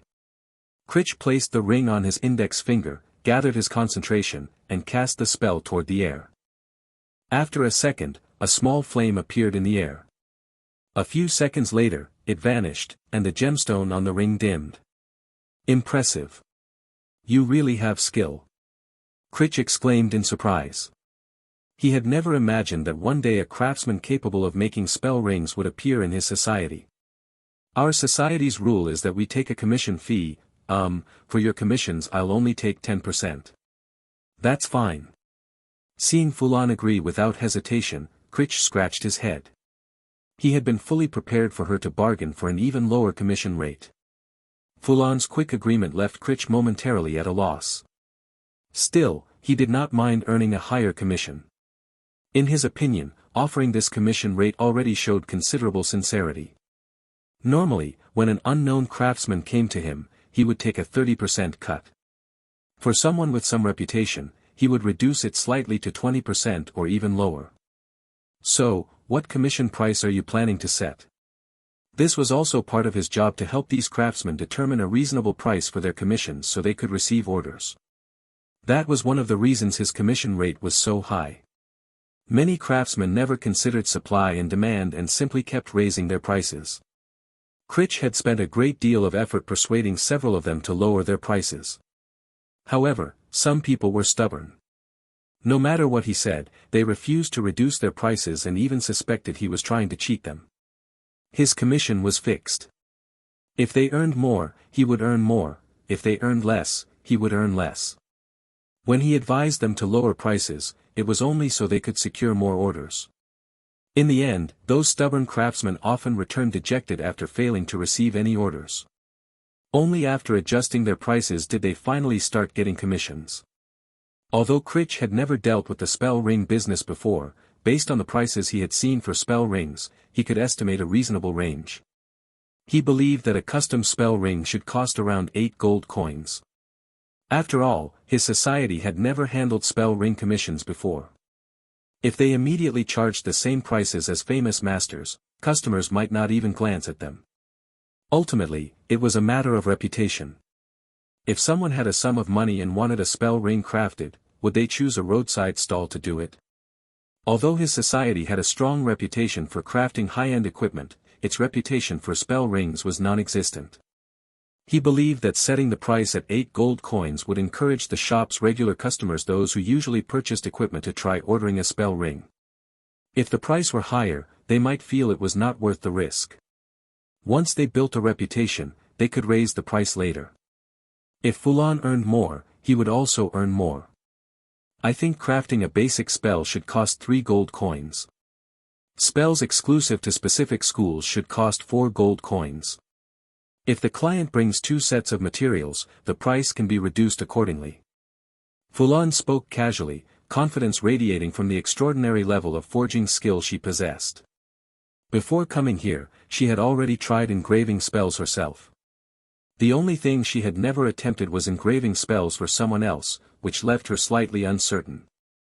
However, during the earlier test, she realized she could use the Master Craftsman trait to strengthen the gemstone in the ring, making it far more stable during the spell engraving process. That alone was sufficient. With that method, she believed her success rate could reach 90%. The only remaining risk was the possibility that the gemstone itself contained flaws she could not see. Combined with the fact that the engraving process had not felt particularly difficult during the test, she simply set the price immediately. After all, she was here to steal spells, not to make money. Although she had set 2 price tiers, she understood clearly that anyone commissioning a ring would almost certainly be a member of a school, and they would choose spells from their own school. After all, school-exclusive spells were far stronger than basic spells. If someone wanted a spell engraved, they would naturally choose something powerful and useful. Surely they would not engrave Ignite onto a ring. Moreover, apprentices who had joined schools were usually the only ones wealthy enough to afford such commissions. Someone who had not even joined a school would hardly have that kind of money. Her extremely low price left Critch completely stunned. Beside him, Baul spoke helplessly. Even though I've never made a spell ring, that price is a bit too low. If your success rate isn't high enough, you might not earn anything. Normally, Critch handled negotiations about commission prices while Baul only conducted the craftsman's evaluations. But this situation was so outrageous that he could not help speaking up. Ahem. Critch coughed twice before speaking. That's acceptable. However, I still recommend raising the price to 8 gold coins. I believe that would be a reasonable price. That won't be necessary. I think this price is quite good. Then let me clarify one last thing. My commission is 10% of the commission price. If you lose money, I won't be responsible. If you ever want to adjust the price, come here and speak with me. All right. Fulan nodded to show that she understood. The reason Critch agreed to such an absurdly low price was simple: he believed that the spell ring business required reputation first. For such an expensive item, if you had no reputation at all, why would anyone place an order? So he did not object strongly to the low price. After Fulon completed a few successful commissions, he would persuade her to raise the price. There was also another consideration. If Fulon failed and ran away, the amount he would have to compensate would be much smaller. The reason his society enjoyed such an excellent reputation was that whenever a craftsman failed to produce equipment according to the promised description, Critch would personally pay the customer for the loss. Afterward, he would demand repayment from the craftsman responsible. It was through this policy that his society had become the largest high-end weapons society in the city of apprentices. After all, compensating 4 gold coins was far better than compensating 8. Thus, his real goal was not to earn short-term profit from a few commissions. Instead, he wanted to see whether Fulon could help open the spell ring market. If Fulon succeeded, the scale of his society would rise to an entirely new level and firmly surpass other societies. After all, if your society could craft spell rings, that alone proved the value of its craftsmanship. At that point, the number of orders would likely double. After settling a few additional details, the two men watched as Fulon left. Baul spoke first. Do you think she can actually handle those commissions? That price is ridiculously low. Critch did not turn to look at him. He replied slowly. Although the risk is high, if it succeeds, our gains will far exceed the commission from spell ring orders alone, and the low price reduces our risk. Baul scratched his head. He did not fully understand what Critch meant. But he had never been particularly sensitive to business matters anyway. That was precisely why he had chosen to become a craftsman. Fulon returned to her house and took out the 2 rings from her pocket. I shouldn't have hidden one earlier. I forgot that the rings from the test would belong to me afterward. They weren't part of a commission. Fulon put on the ring that was still glowing faintly and pointed it toward the air. She infused it with mental power and felt a mysterious connection form between herself and the ring. Then, guided by her intention, the ring released the spell toward the direction she indicated. A streak of fiery red light appeared in Fulon's house, then disappeared a few seconds later. You successfully cast Ignite using the ring. Your powerful mental strength allowed you to release the spell without difficulty. Ignite proficiency +3. Seeing the message displayed on her panel, Fulon revealed a delighted smile. What? You can't find any clues at all? Calf looked at the captain of the enforcement team in front of him and asked in surprise. Yes. 4 nights ago, an apprentice saw Bellori from the Modification school on the commercial street. She held a piece of paper and waved it toward the crowd. That is the last trace we have. You've confirmed that apprentice isn't involved? No. That same night he returned to his school's headquarters and spent the entire evening under the supervision of his mentor. He only noticed her because he was surprised to see a formal mage who normally didn't appear on the commercial street. Calf frowned. There was nothing. He began regretting his impulsive decision to accept this investigation task. Although it had been satisfying to harass the Modification school he disliked so much, the Alliance had strict regulations governing investigators' behavior. Every investigator who accepted a case was required to investigate it diligently. If no results were obtained, the case could not even be closed for at least 2 years. In other words, if he made no progress, he would have to remain here for 2 full years, wasting that time entirely. Normally, newly appointed investigators were assigned to guard duty in major cities. The work was not difficult, and after some time they could accumulate a modest amount of merit perfect for newcomers. But the investigation task he had rashly accepted was the kind usually taken by investigators with 5 or 6 years of experience. Even they would carefully study the case before accepting it. If the task appeared too difficult, they would simply refuse it unless they were forcibly assigned.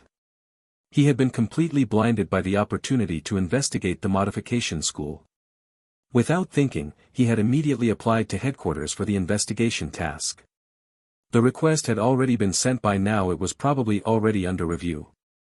At this point, it was too late to withdraw. By the time his letter arrived, the approval for the investigation task had probably already been issued. Calf sighed and rubbed his swollen temples. He had taken the investigator examination in order to gain better resources for advancement. Within the investigator's ranks, there was a complete merit exchange system. The resources required to advance to a second-tier mage could all be obtained through it. That was why many newly promoted formal mages took the examination.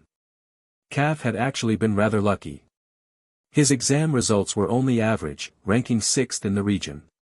Originally, he had no chance of securing one of the top 2 investigator positions.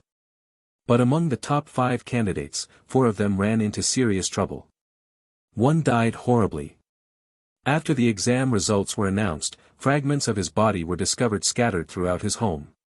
Another suddenly received funding from his mentor and no longer needed to pursue the merit accumulation path.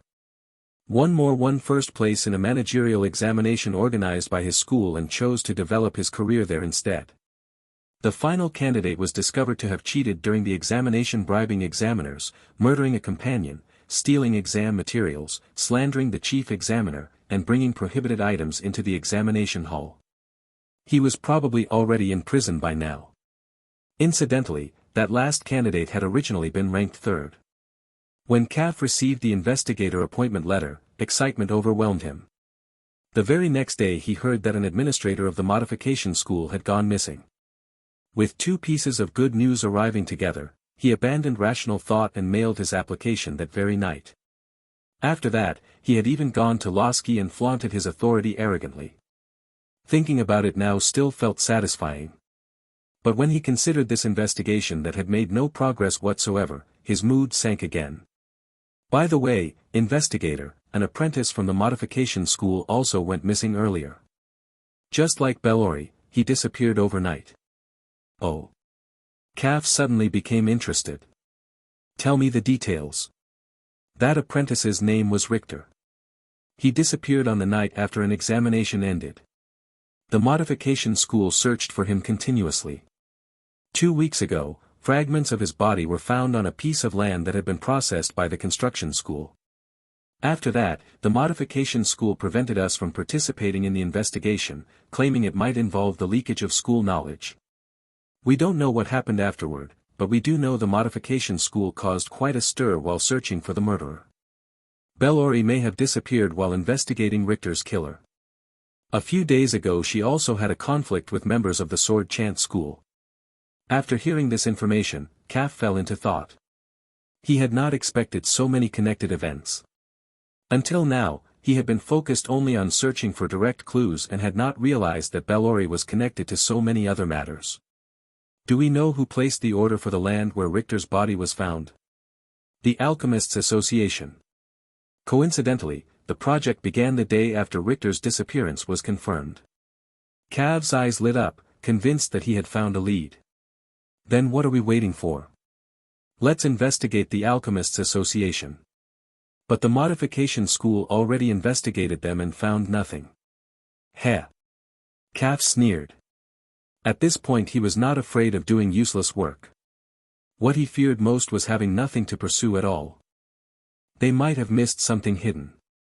They're just apprentices, what do they know about investigation? With such a large association, how could they have examined everything thoroughly? The enforcement team captain froze. After a moment he spoke again. But, investigator, the Alchemists Association has already been dissolved. What? Dissolved? Didn't they sell that damned energy potion for 45 silver coins? With that much money, how could they possibly disband? After the captain explained the reasons behind the association's dissolution in detail, Caf thought about it for a moment and ultimately decided to abandon that lead. The reason he had not known about the dissolution was because he had been completely isolated while preparing for the investigator examination. After the exam, believing that he had performed poorly and would likely fail, he had buried himself in experiments until the investigator appointment letter arrived. These past few days had been extremely busy, which was why he had only just learned about the association's dissolution. It was already impressive that the modification school had even managed to find the people who had signed the documents. If he investigated now, those people had probably already been interrogated thoroughly by the modification school. There might be nothing left but skeletons. I will report the modification school's use of private torture later. That can wait. So we can basically confirm that the murderer who killed Richter is strongly connected to Bellori's disappearance. That is one lead. Another lead is the internal investigation records of the modification school. I'll go there personally and demand them. And finally, naturally, the sword chant school. Bellori had previously clashed with members of the sword chant school, which made them difficult to clear of suspicion. Unlike Bellori, who could not investigate them through official procedures, he had the authority as an alliance investigator to do so, though he would first need to apply for permission. We'll wait for the alliance to approve the search warrant before taking action against the sword chant school. In the meantime, continue searching the market for anything unusual. Lieber's spellcasting ability was not particularly impressive. He was a new apprentice of the elemental school. Unlike many other apprentices, however, he came from a well-off family. Both of his parents were full-fledged mages of the elemental school. Because of that, he had received generous financial support since childhood, allowing him to study spells and purchase equipment. Unfortunately, there was one drawback: his parents had many children. If he failed to achieve results quickly, his monthly allowance might be reduced to a mere 50 silver coins, barely enough to cover basic living expenses. His parents would simply redirect their support to the children with better performance. They would not waste time on him. Because of this, ever since his first day in the city of apprentices, he had lived with a constant sense of urgency, terrified that his parents might abandon him. Yet his talent for magic was frustratingly mediocre. Among the apprentices of the elemental school, his spellcasting ability could only barely rank around the middle. On this day, Lieber walked into the best weapon shop society with his head hanging low and greeted Critch. "Boss, has the craftsman who makes spell focus rings recovered yet? I'd like to place an order." Lieber had just lost a mage duel at the school's residence. His opponent had cast spells quickly and precisely, leaving him deeply discouraged. Compared with others, his own spellcasting was always a beat slower. After thinking it over, he could only resort to his old method: buying equipment. Unlike the highly talented apprentices who used their money to purchase knowledge and spells, Lieber knew his own limits. Buying those things would not help him much. Instead, he had poured all his money into equipment. With high-grade gear, he could still secure a place among the apprentices of the elemental school.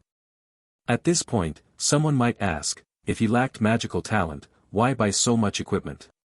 If he could never become a full mage anyway, would it not be better to spend that money elsewhere? But Lieber understood his parents well.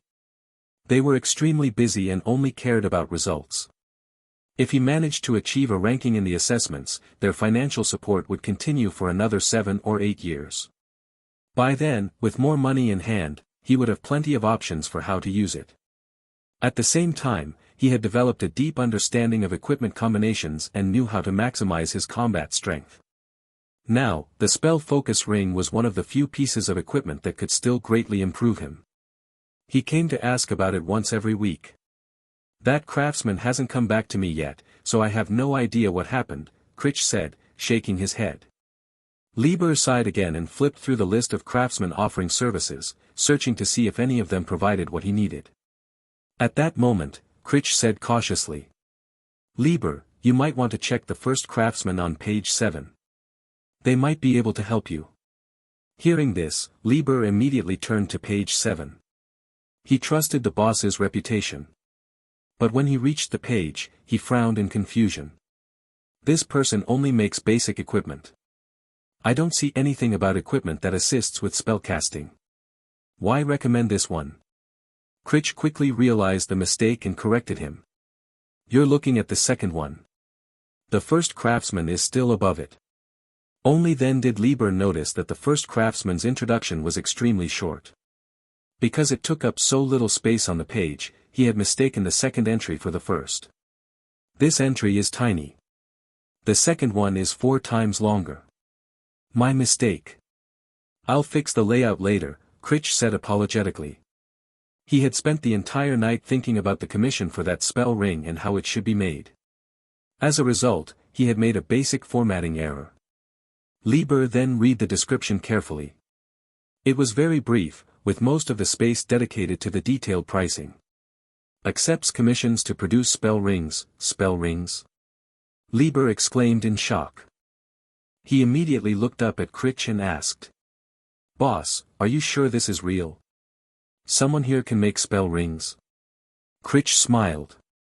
"I did see her engrave a spell into a spell gemstone. As for whether it's real or not, you can find out by trying." Lieber frowned and began to think. Logically speaking, commissions for spell rings should not appear here. Those craftsmen monopolized the channels. Even if you had money, you still had to wait in line. Because of that, Lieber had never even considered this option. He did not have the influence necessary to make those craftsmen move him ahead in line. Perhaps his parents could arrange it after he achieved a good ranking. But by then, he might no longer need it. Looking at the unusually low price on the list only deepened his suspicion. Could this be some kind of scam? He looked up at Critch. Critch simply nodded. Lieber immediately dismissed his doubts. He knew Critch's character. If this attempt failed to produce results, Critch would definitely compensate him for the loss. Then I'll give it a try, he thought. The house across the street. The first room on the second floor. The craftsman rented it specifically. Go now, she should be there, Critch said. Lieber arrived at the door, knocked, and then pushed it open. What he saw inside left him extremely confused. A girl wearing a robe sat at a large table, writing and sketching non-stop. Papers covered the entire surface. Nearly every sheet was filled with writing and scattered in a messy pile, making it hard to believe she could find the one she needed. When Fulan saw him enter, she asked, "Are you here to have a spell ring made?" Lieber looked at Fulon, whose appearance did not resemble a craftsman in the slightest. He frowned and only replied after a moment. "Yes. I want a ring with the fireball spell. I don't have the materials." Fulon clapped her hands. "All right. Stand here. Wait for my instruction, and then cast fireball."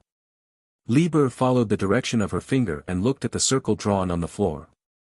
Although he had many doubts, he decided to keep them to himself for now and see what would happen first. He watched as Fulon manipulated the spell gemstone in the air with telekinetic hand. After a while, she spoke again. "All right, cast the spell." Lieber began his somewhat clumsy casting process. A large fireball appeared in his hand. However, it was clearly not a perfect sphere. The surface contained many dense and uneven sections. After releasing the fireball, Lieber felt something tugging at his palm. He deliberately refrained from resisting with his mental power. 3 seconds later, the fireball in his hand disappeared. When Lieber turned his head, he saw that Fulon had already tucked the ring into her robe. It failed. Try again. Lieber did not question it. Failure was normal. He had heard that craftsmen often failed during the crafting process. They tried again twice more. During the second attempt, Fulon placed the ring on the table. On the third attempt, it finally succeeded. The originally yellow spell crystal gradually turned red, bursting from the center and forming a beautiful gradient. It worked just like that. Lieber stared at the ring in disbelief.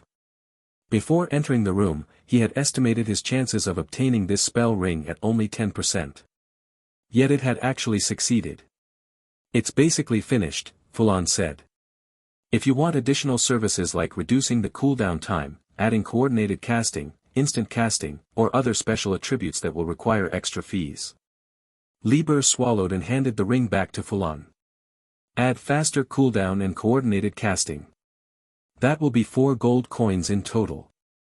Without hesitation, Lieber pulled 4 gold coins from his ornate wallet and pressed them onto the table. The reason Fulon still accepted these additional services was to disguise herself as a genuine craftsman. If she only engraved spells for people, it would be difficult not to arouse suspicion. By offering extra services, she could present herself as a craftsman who was simply cheaper than others. These additional services took quite a bit of time. About half an hour later, Fulon finally handed the ring back to him. Now, tiny runes had appeared along the ring's band. Inside the gemstone, faint runic characters drifted slowly. Other than that, it looked no different from before. Lieber looked at the softly glowing spell ring and slipped it onto his finger. He twisted it slightly and then cast fireball as he normally would. He had already cast fireball many times today, and his mind was beginning to feel tired.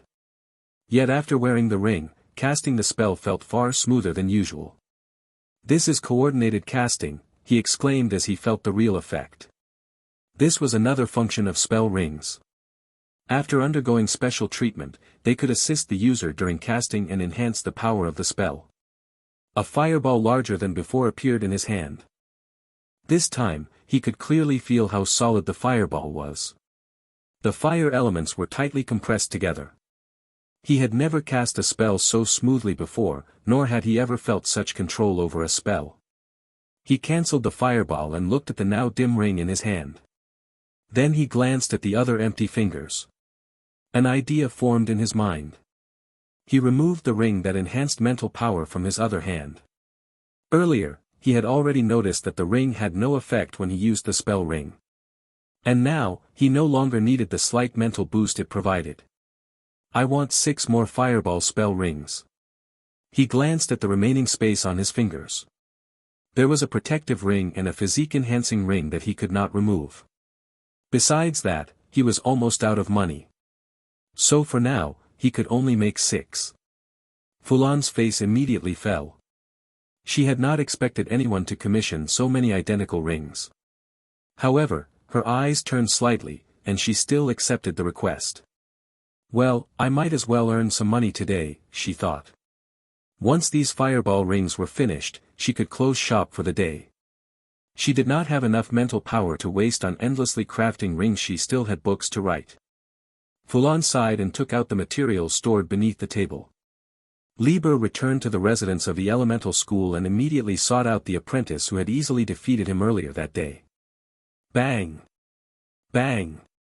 The apprentice's door was struck so hard it nearly jumped off its hinges.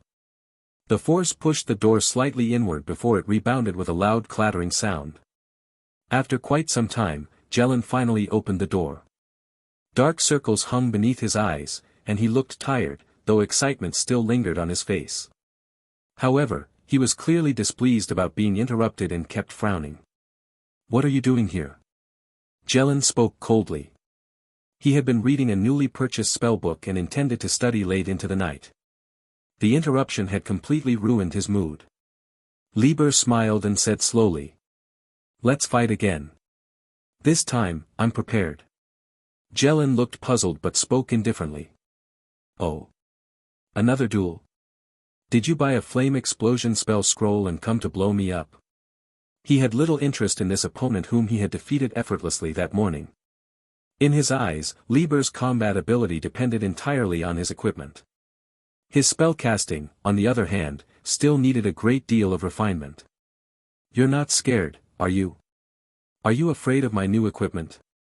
Lieber spoke with a smile. Jelen was still a hot-blooded young man, and he naturally could not tolerate such provocation. Fine.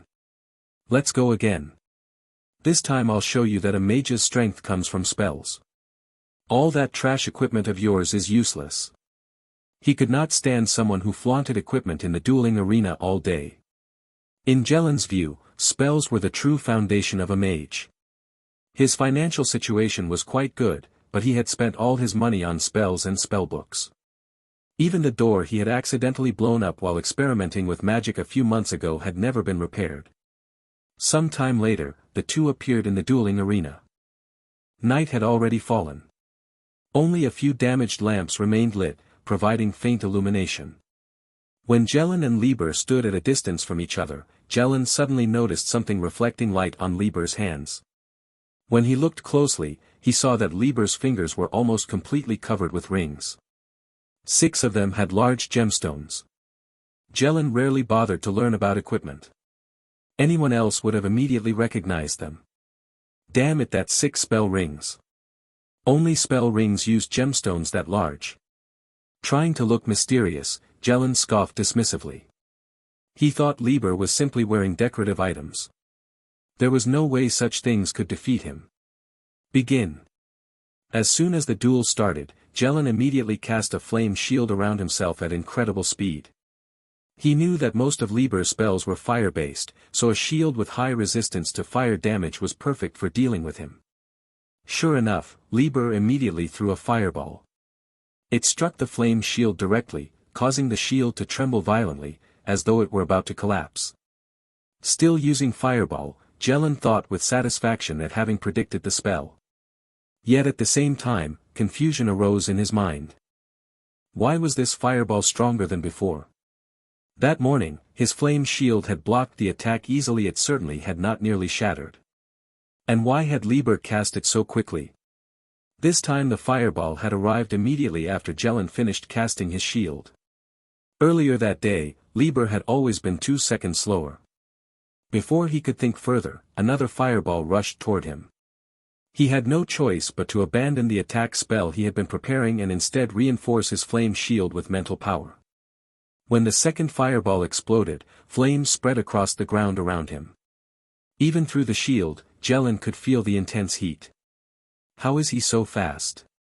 The question flashed through his mind. But he had no time to think about it. Because he suddenly saw 2 fireballs flying toward him from the left and right. "I surrender," he blurted instinctively in order to save his life. After finishing her work, Fulan returned to her house carrying a bundle of manuscripts. Although she had earned a great deal of money that day, only a faint smile appeared on her face. "Next time I should write a rule that each person can only commission 2 rings at a time.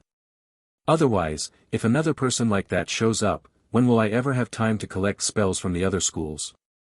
After thinking about it, Fulon quickly set the limits for future commissions. She sat down in a chair and took out the manuscripts from her bag. This was the book she was compiling. Moreover, since she would also be helping establish courses for the Forge Furnace School, she planned to turn this book directly into a textbook. Originally, she had only intended to include the blueprint of the steam engine and then systematically explain the principles and applications of each component. The first draft had taken her only 2 days to complete. She had brought the manuscript to Elon, but after reading it, he had looked utterly confused. "What is this circular motion you wrote about? And what is this formula? Is it some kind of component?" Only after questioning him carefully did Fulon finally understand the issue. Education in this magical world seemed to focus solely on teaching spell knowledge. Other forms of knowledge were simply not taught. As a result, Elon could not understand how the motion of a cylinder could drive a flywheel. He also could not understand why the flywheel would continuously accelerate within such a structure. Fulon quickly realized the reason. The magical world simply did not teach the subject of physics. If you asked them to describe even the most basic form of motion, they would likely stumble over their explanation. And if you asked whether a 1 kilogram iron ball or a 5 kilogram iron ball would fall faster, most of them would probably answer that the heavier one fell faster. So Fulon decided that she could not merely explain the principles of the steam engine. She would also have to include mathematics and physics in the book. Only then would anyone actually be able to understand the textbook. She placed the manuscript on the table and began recalling the physics knowledge she had learned in the past, writing down whatever came to mind. Newton's 3 laws, inertia, acceleration and external force, and what else? She frowned and absent-mindedly twirled her hair, trying to recall memories from her previous life. Since arriving in this world, she had been focused entirely on practicing spells and swordsmanship, and many details had faded. After thinking for a while, her powerful mental strength finally helped her remember. Its interaction between objects.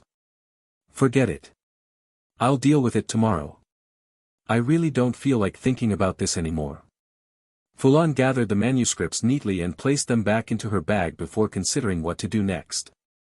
I don't have enough mental power to use Blood of the Furnace. Fireball still has to wait for the ring's cooldown, and the new batch of daggers for runology practice hasn't arrived yet. Oh right, Astrology. How did I forget about that? She packed everything away and went to the same place where she had previously observed the stars. As she gazed at the starry sky, she suddenly remembered something. When chatting with Lai, she had asked how members of the astrology school performed prophecies. Lai had answered like this. You simply think about the thing you want to know while observing the stars. If you're lucky, you'll learn the answer. According to Lai, this was the only training method for divination. There was no other way.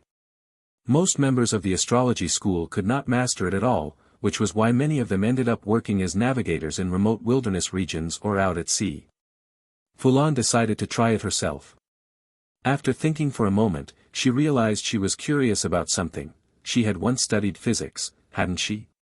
So she gazed at the stars and imagined the high school physics textbook she had read in her previous life. Then something astonishing happened. The physics textbook she remembered appeared vividly in her mind. It could even flip pages according to her thoughts, and the contents felt incredibly familiar. Great. No need to struggle with remembering anymore.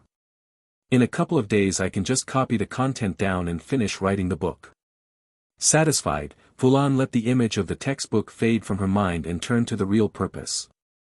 She looked up at the starry sky and began matching the star charts in her memory with the stars above. When the stars moved into a specific alignment, her consciousness sank downward. This time, the first thing she heard was the sound of howling wind. When she opened her eyes, she saw a vast valley.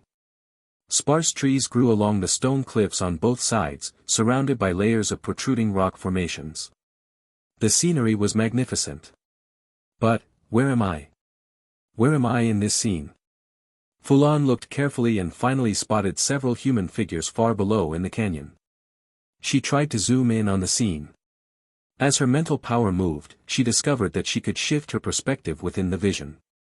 Quickly, she descended to see what was happening. From the side, she saw the situation clearly. 7 or 8 people stood together on one side, while she herself stood alone on the other, apparently confronting them. The first thing she noticed was the robe she was wearing. An emblem of a forged hammer was printed on it.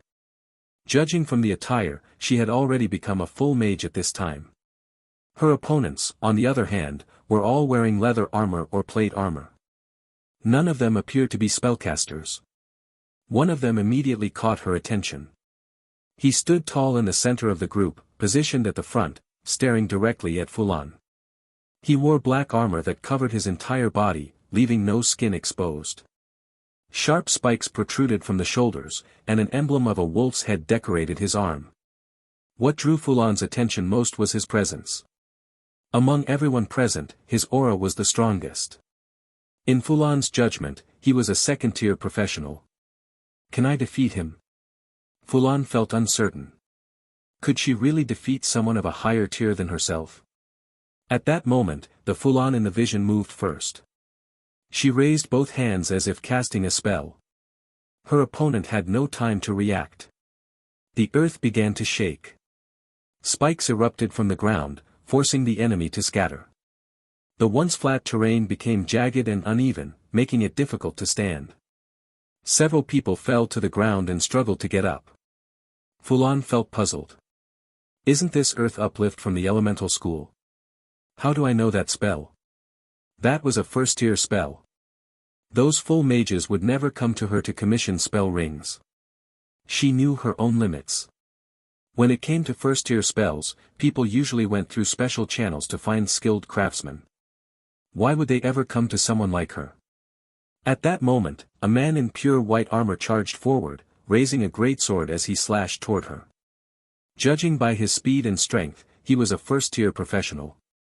But in the next moment, the Fulon in the vision raised a long sword before her face and unbelievably blocked the powerful strike. Cracks appeared beneath her feet, and fragments of stone scattered everywhere. Fulon could clearly see what technique it was. Isn't that the sword dance from the sword chant school? It even looked like the defensive stance that only full mages possessed. How did I learn that? After blocking the strike, the Fulon in the vision swung her blade aside. The sword left an afterimage as it cut through the air and struck the white-armored man's helmet. A dull cracking sound echoed. The helmet caved inward like soft clay where the blade struck. The person inside was clearly dead. Seeing their companion killed, the enemies seemed agitated and prepared to charge forward. However, the man in black armor raised a hand and stopped them. Then Fulon's consciousness faded. That was the last scene she saw. You skillfully used astrology to glimpse a scene of the future. Astrology proficiency +10. In front of the best weapon shop society, a long line of people stretched across the street. Ever since the news spread that spell rings could be commissioned here, not only those who wanted spell rings came rushing over, but even people with other needs flocked here because of the shop's growing reputation. Critch was extremely busy. He had printed more than a dozen copies of the service manual and handed them out to visitors. They only needed to choose the craftsman they preferred and inform him afterward. At that moment, noisy commotion erupted outside. The previously crowded entrance suddenly became spacious as people hurriedly stepped aside. A robed figure walked in. The crowd withdrew because the robe bore the symbol of a skull, indicating that the man was a full mage of the necromancy school. Cav walked directly to Critch and asked bluntly. I am an investigator from the Alliance. Where is the craftsman who can make spell rings? As he spoke, he took out a badge and showed it to Critch. Critch froze in place, speechless with fear. After 2 seconds, he finally managed to reply. She's in the house across the street. Second floor. The first room. After thinking it over for a moment, Critch decided to answer honestly. Whether it was the man's robe marking him as a full mage or his identity as an Alliance investigator, both were far beyond what Critch could afford to offend. He could only watch helplessly as Cav walked out the door. Inside the society, the previously lively atmosphere was instantly extinguished, as if cold water had been poured over it. Critch could only pray that Fulon would be able to handle this formidable visitor. Meanwhile, inside the room Fulon had rented, she was enthusiastically pitching a product to Bella, whom she had dragged over. This time I'll only charge you for 2 sets of materials. Are you going to do it or not? Bella looked embarrassed. Is that really okay? Won't it affect your earnings? I don't think sword dance needs to be made into a spell ring. I can just spend a little more time practicing. We're friends, it's fine, Fulon said. It's not like you'll rely entirely on the ring to cast it. It's just a tool that helps you perform sword dance faster.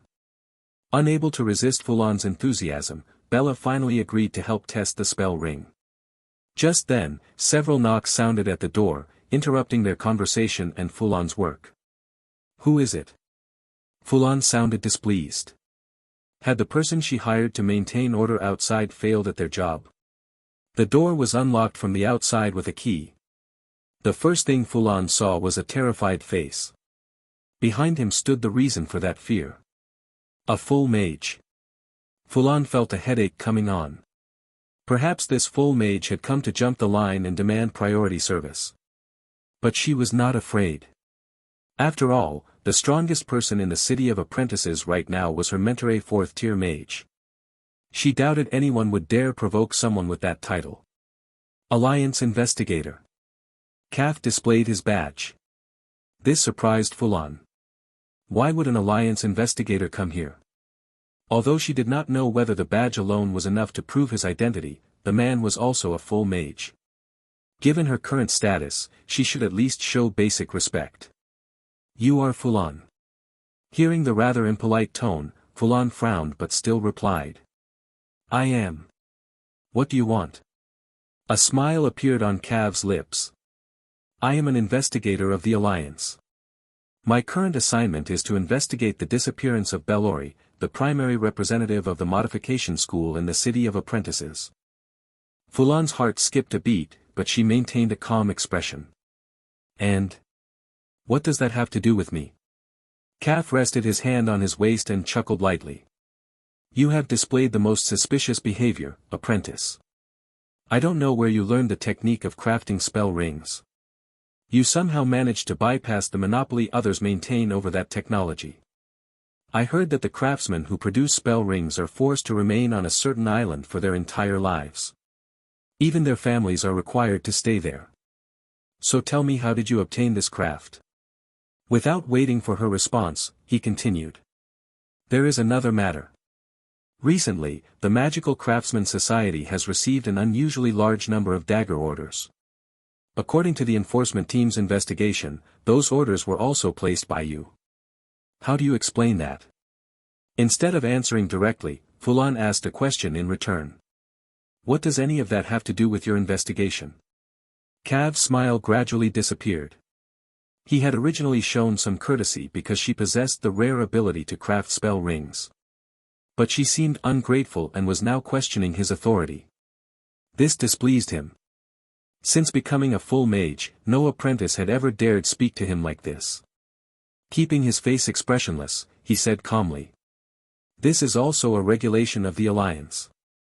Investigators are allowed to examine suspicious matters that might be related to their mission. And these events all occurred in the city of apprentices. That is their connection.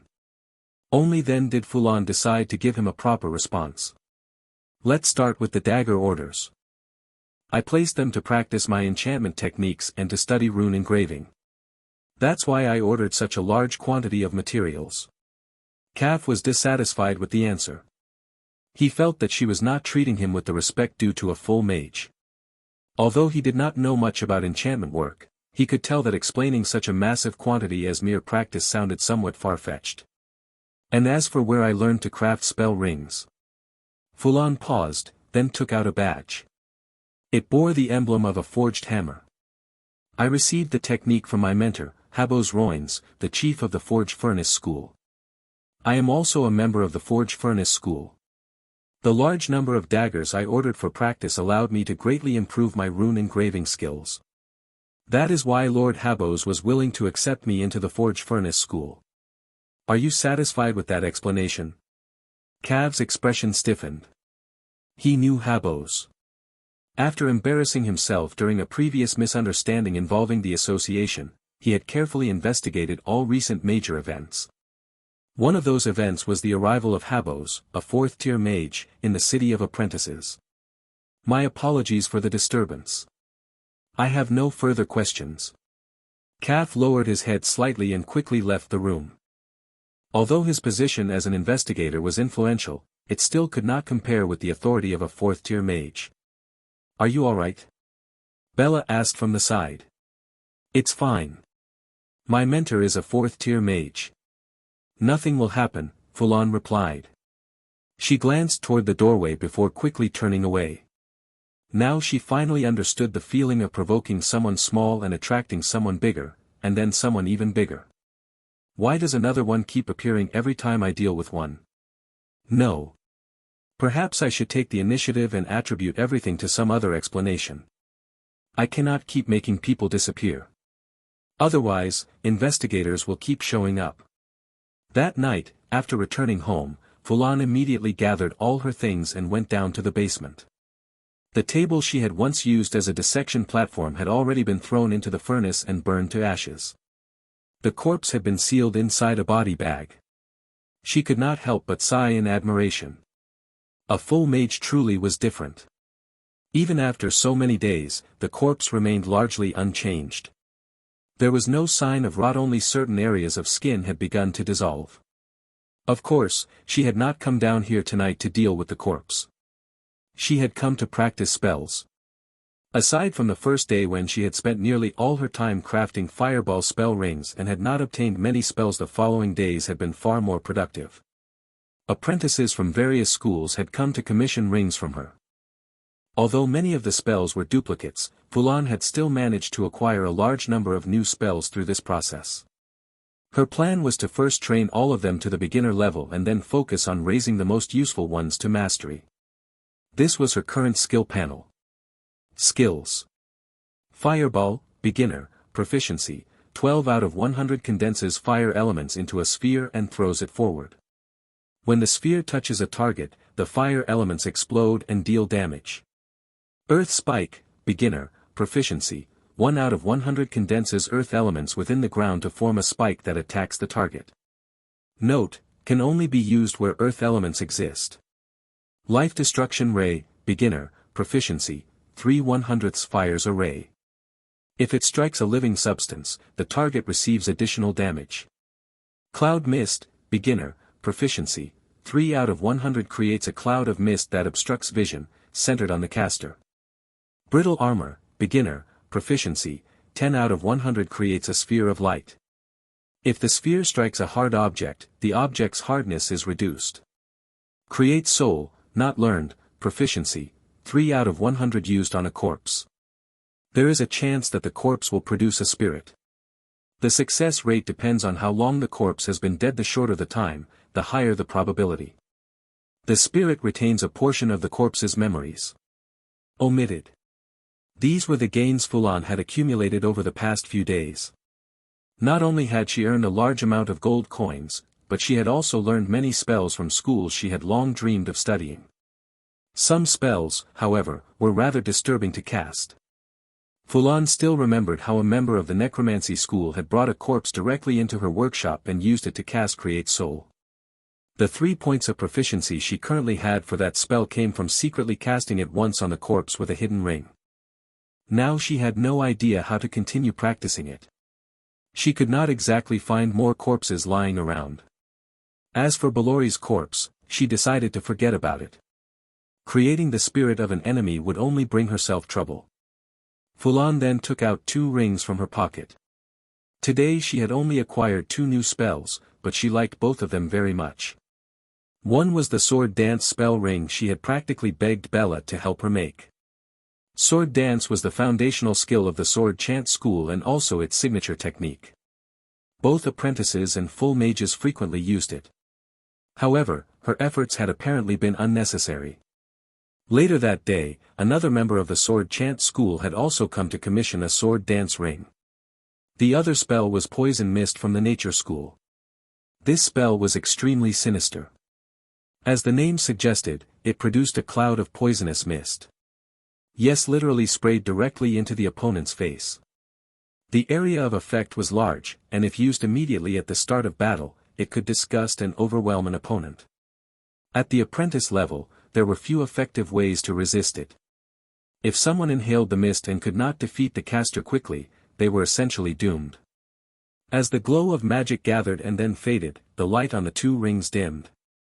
Sword dance, not learned, proficiency, 3 out of 10 channels mental power throughout the body, allowing the sword in your hand to become an extension of your mind, increasing mastery of sword techniques. Poison mist, not learned, proficiency, March 10th sprays a cloud of poisonous mist forward. Targets who inhale it gradually suffer damage.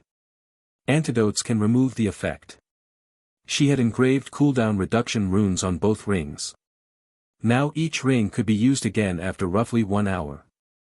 While waiting for the cooldown, she decided to continue writing her book. She was only a small step away from finishing it. Some time later, when she wrote the final symbol, nothing happened. She frowned in confusion and began organizing the manuscript. After stacking the pages neatly in order, a sudden realization dawned upon her. She felt as if she had been climbing a staircase of 3 steps. And now she had just stepped onto the first one. So this is what my mentor meant when he said you would naturally understand once you reached it. Now she truly understood that feeling. Moreover, she sensed that the second step was actually very close.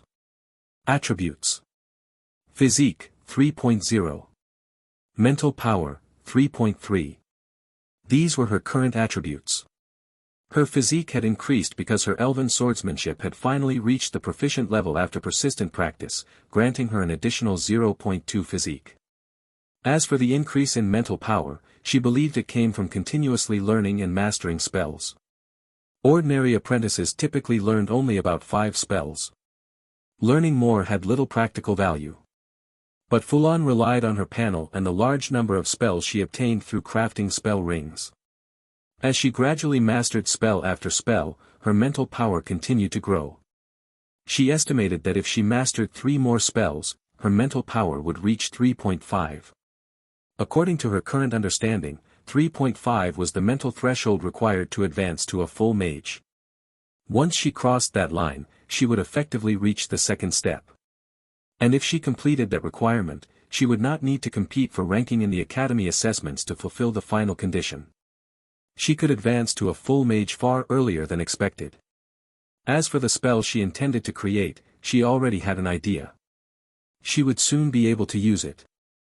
Now the question was whether she should create a single spell and immediately advance to a full mage. Or create 2 or 3 spells to form a complete system first. Doing so would allow her to obtain a specialization when she advanced. That specialization would likely be a mechanical type specialization, something that had never existed in previous mage advancements. Fulon was inclined toward building a complete system before advancing. First, she already had concepts for it. She had ideas for 2 spells and believed they could form a coherent system that would grant her a specialization upon advancement. Second, she had heard that in higher-tier mage advancements, possessing talent for creating new spells could save an enormous amount of effort. She had already tested something remarkable. Through astrology, she could recreate books she had seen in her previous life. Even if she had only glimpsed the cover, she could reproduce the entire content. If she gained a specialization and continued researching mechanical spells, then the knowledge from Earth would provide her with endless inspiration. That meant she would never need to worry about creating spells again. It would allow her to progress far more quickly in future advancements to higher tiers. Tane paced back and forth inside the room, walking to one end before turning around and heading to the other. He truly could not imagine that such a thing would happen. The disappearance of one of the main leaders of a school within the City of Apprentices. Since the founding of the City of Apprentices, only a handful of incidents of a similar scale had ever occurred, yet this extremely rare event had happened to him. But the key issue was not Bellali's disappearance itself. What truly mattered was that Bellali had personally promised to include him on the approval list for modification surgery. When Tane had first received that sudden piece of good news, the unexpected joy had nearly overwhelmed him. After the initial surge of excitement, however, he quickly forced himself to calm down. He knew he had to keep a low profile from that point onward. Otherwise, some jealous apprentice might suddenly lose their mind and attack him out of sheer envy. Because of this, he chose extreme caution in everything he did afterward. He would rather do nothing than risk making a mistake, living as if he were walking on thin ice. Unless absolutely necessary, he did not leave his room. He remained inside the dormitory and avoided any social interaction with other apprentices. However, when he went out once to buy food, he heard the terrible news. Bellali had disappeared. Although the search had been issued as a task by the school, the mission clearly stated that apprentices would only receive the opportunity for surgical instruction after finding that notebook. As for Tane, he had discovered Richter's corpse. Bellali had considered that a contribution and casually promised to reward him by granting him the opportunity. But that promise had only been verbal. Now that Bellali had vanished, he did not know whether the matter would still be honored. Tane paced around the room 2 more times before finally gathering his courage and deciding to ask about it. He remembered that Instructor Losky had been present at the time. If he went to ask him, perhaps the instructor would acknowledge his eligibility for surgical instruction. With a nervous heart, he stepped outside and set off toward where Instructor Losky was staying. That is enough. Hurry and arrange for someone to kill those merchants who transported the corpses for us. Burn down their houses as well. We cannot leave any evidence behind for the school. However, the apprentice standing in front of him clearly disagreed and immediately retorted. I cannot arrange it personally. If I do, that investigator will trace it back to my identity. It will still cause trouble for the alteration school. Losky frowned. He knew that the apprentice was not refusing because of concerns about causing trouble for the school. The real reason was fear of being caught by the investigator and ending up in prison. Fine, fine. You handle it however you want. Just make sure those merchants cannot say anything that would harm our school. Since the apprentice had ranked well in the assessments, Losky gave him more freedom in how to deal with the matter. Besides, he already had a mountain of other problems to deal with. Matters like this could only be left to the apprentices, so he had little choice but to accept the other party's proposal. The frown on Losky's face had not relaxed for a single moment that day. A pile of troubles had left him visibly irritated. What do you want, apprentice? When he saw Tane entering, Losky asked with a trace of anger. The moment Tane saw Losky's expression, he knew things were going badly. He realized that today it would probably be impossible for Losky to acknowledge his eligibility for surgical instruction. Losky was quite famous among the apprentices, though mostly for negative reasons. It was the first time many apprentices had seen a formal mage handle matters so poorly. Not only would he help you if you paid him, but when it came to the benefits apprentices were entitled to under school regulations, he was notoriously stingy. Unless you offered him something extra, he would not even give you the benefits you deserved. He was practically one of the most hated figures among the apprentices, yet he was still one of the administrators of the school. It was said that he had served as an administrator for many years even before becoming a formal mage, and his reputation back then had not been any better. Instructor, I want to ask something. Did you hear Instructor Bellali say that she would include me in the surgical instruction list for modification surgery? A rare smile appeared on Losky's face that day, but his reply was merciless. Where did you hear such nonsense? I think you have gone mad wanting that qualification. You did not even rank in the assessment, yet you still want to claim such a privilege. But there is no such thing. Now get out. Tane felt as if he had fallen straight into an abyss. His mind went blank for a moment before he finally remembered to move his feet. But suddenly, a gentle female voice sounded behind him. What is going on here? Why is it so noisy? Tane realized that the voice had come from behind him. However, the action taken by Losky in front of him completely caught his attention. Losky immediately stood up from his chair. His tightly furrowed brow relaxed slightly as he called out loudly. Chief! We have finally been waiting for your arrival. Now we truly need you to help the Alteration School get through this crisis. Tane slowly turned around and saw a strangely dressed woman. She was tall and slender. Instead of the long robes typical of mages, she wore a form-fitting outfit in a pale beige color. Her eyes were a beautiful shade of purple, adding a touch of brilliance to her flawless face. Tane was not sure whether it was merely his imagination, but her beauty seemed almost too perfect beyond what one would expect from a human. Lucy's soft voice sounded again. This time, it reminded Tane of birds singing deep within a forest, soothing and pleasant to hear. Apprentice, what do you need? Under those circumstances, Tane did not hesitate. He poured out the entire story in one breath, speaking with full confidence. Lucy chuckled softly before turning to look at Losky. Losky, did such a thing happen? Losky unconsciously reached out and touched the desk before replying. No. Actually, it does seem like that might have happened. I just had too many things on my mind earlier and forgot about it. From the overwhelming mana radiating from her body and the badge on her chest, he had already determined her identity. She was the chief official responsible for the northern region of Grey Soil Province, a mage of a rank clearly higher than his own. In front of someone with a higher status, he could no longer brush Tane aside carelessly. If Tane started arguing loudly, it would lower Losky's standing in Lucy's eyes. It was better to generously give Tane what he wanted and send him away as quickly as possible. Tane was overjoyed and looked at Lucy with deep gratitude. Lucy placed a hand on the door and said, Then let us leave it at that. Apprentice, you may go now. Your matter will be discussed later. Tane understood that no matter what, he had to leave at this moment. He stepped out while repeatedly expressing his thanks. Thank you, Instructor. Lucy closed the door and turned to look at Losky. Losky spoke rapidly. Chief, you have finally arrived. That bastard who left our school has become an investigator and is now trying to harm the Alteration School. If you had not come, I cannot imagine what would have happened. Our school might have been expelled from the city of apprentices like the law school. Lucy's voice was no longer gentle as it had been earlier. Instead, she spoke coldly. That is a minor matter. What truly brought me here is Bellely's disappearance. Tell me about that.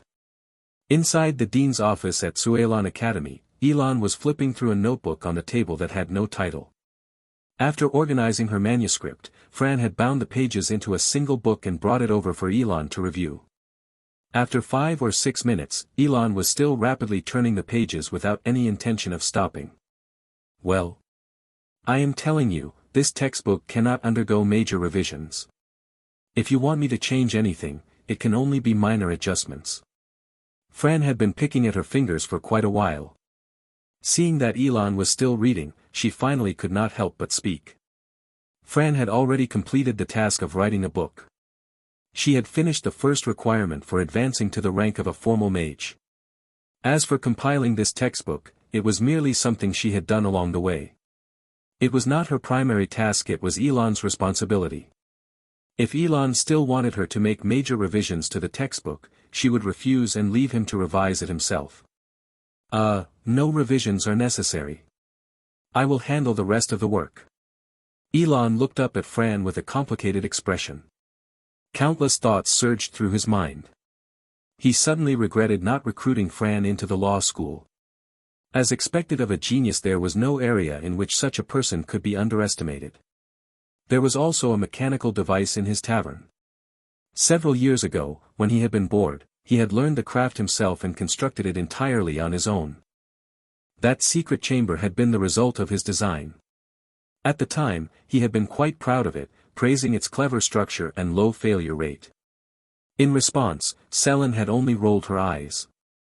Before Fran began writing her book, Elon had been confident and curious to see what kind of mechanical device she had created that allowed her to cast a first-tier mage spell through a single mechanism. However, when Fran first handed him her draft manuscript, he had been utterly baffled. What was all of this? There was not a single magical structure anywhere in the design. How did it even operate? What were those internal cavities for? Why did something need to move back and forth inside it? Even with the detailed explanations Fran had annotated throughout the manuscript, he could only barely understand a small portion of it. The experience left him feeling deeply frustrated. Yet the manuscript Fran had brought this time shocked him even more. The book was extremely thick, with nearly every page filled with text. Fran had intentionally arranged the content tightly to make the material more compact. Reading through it felt as though he were studying the work of a master.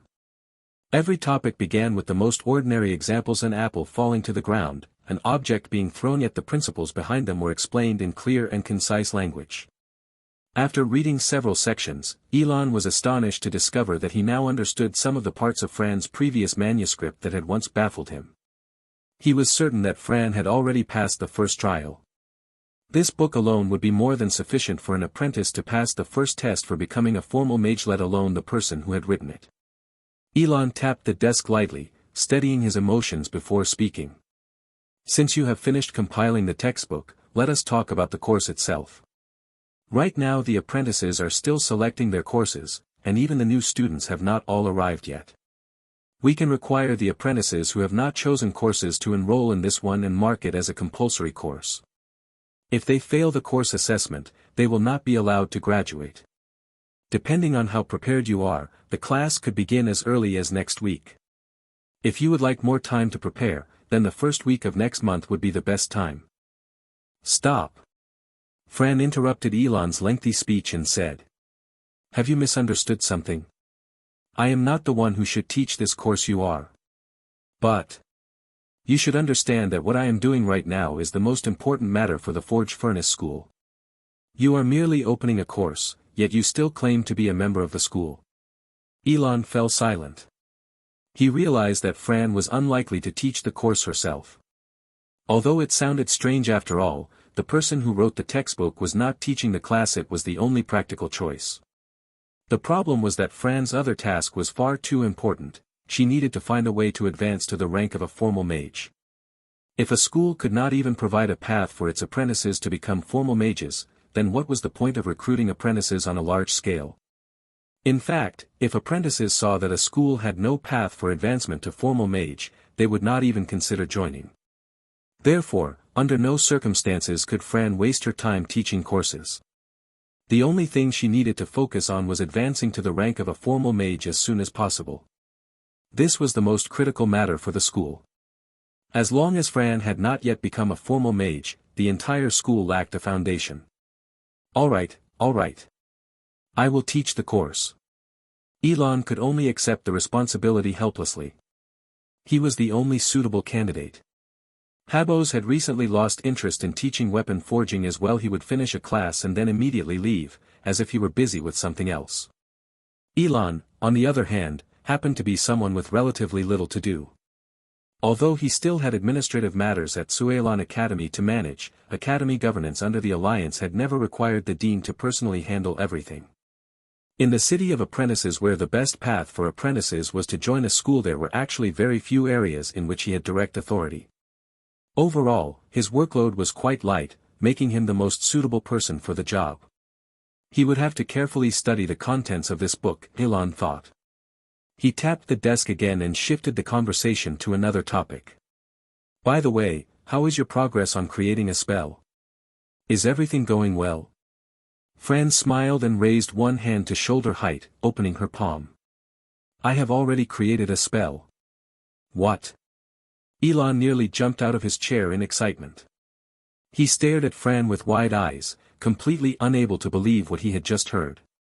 Would you like me to demonstrate it? Elon stood there in a daze for a moment before nodding. Fran turned her palm toward the wall and began gathering her mental power to cast the spell. Elon stood up as well. From the side, he clearly saw a cloud of white mist erupt from Fran's palm and shoot toward the wall. The mist seemed to carry powerful momentum. He could hear a rushing sound, followed by a dull thump as it struck the wall. After Fran cancelled the spell, Elon walked over and touched the spot where it had hit. There was a faint indentation in the wall, and the surface was still hot. The heat made him pull his hand back immediately. What is the name of this spell? Steam jet. Fran replied with a smile. White vapor was still slowly rising from her hand, carrying a faint trace of heat. It does not look very powerful. It cannot really serve as an offensive spell. Elon was quite surprised that Fran had actually managed to cast a completely new spell. However, after thinking about it carefully, he felt that the spell did not seem very useful. Its power was not particularly impressive either. What exactly could it be used for?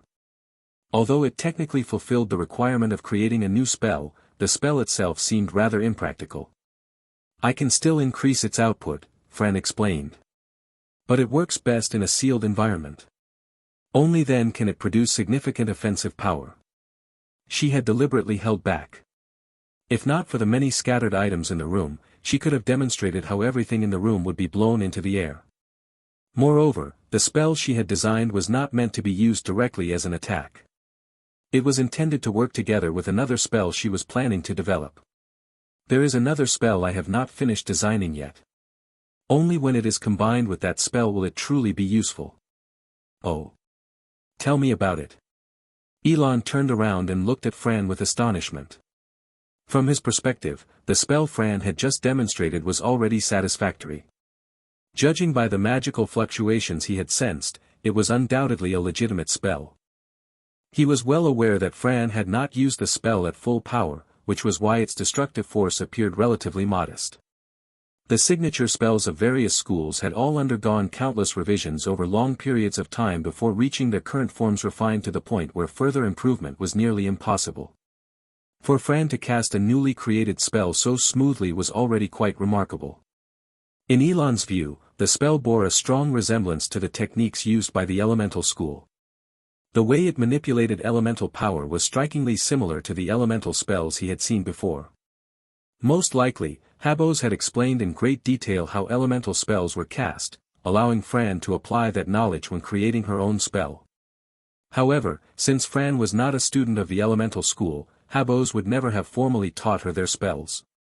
The fact that she could create such a spell without having actually studied elemental magic demonstrated just how extraordinary her magical talent was. Of course, Elon did not know that Fran had secretly learned a few spells beforehand, which had helped her quickly develop Steam Jet. For the second spell, Fran continued, I want to convert the steam produced by this spell into kinetic energy just like the steam engine I built. Although Elon had not fully understood Fran's blueprint the last time he saw it, he did know the basic principle of the steam engine she had constructed. It converted thermal energy into mechanical energy, allowing machinery to produce force. How far along are you? Almost finished. I just have not completed the spell structure yet. If I had another spell to use as a reference, I would already be done. It should take about 2 more weeks. Elon looked at Fran with disbelief.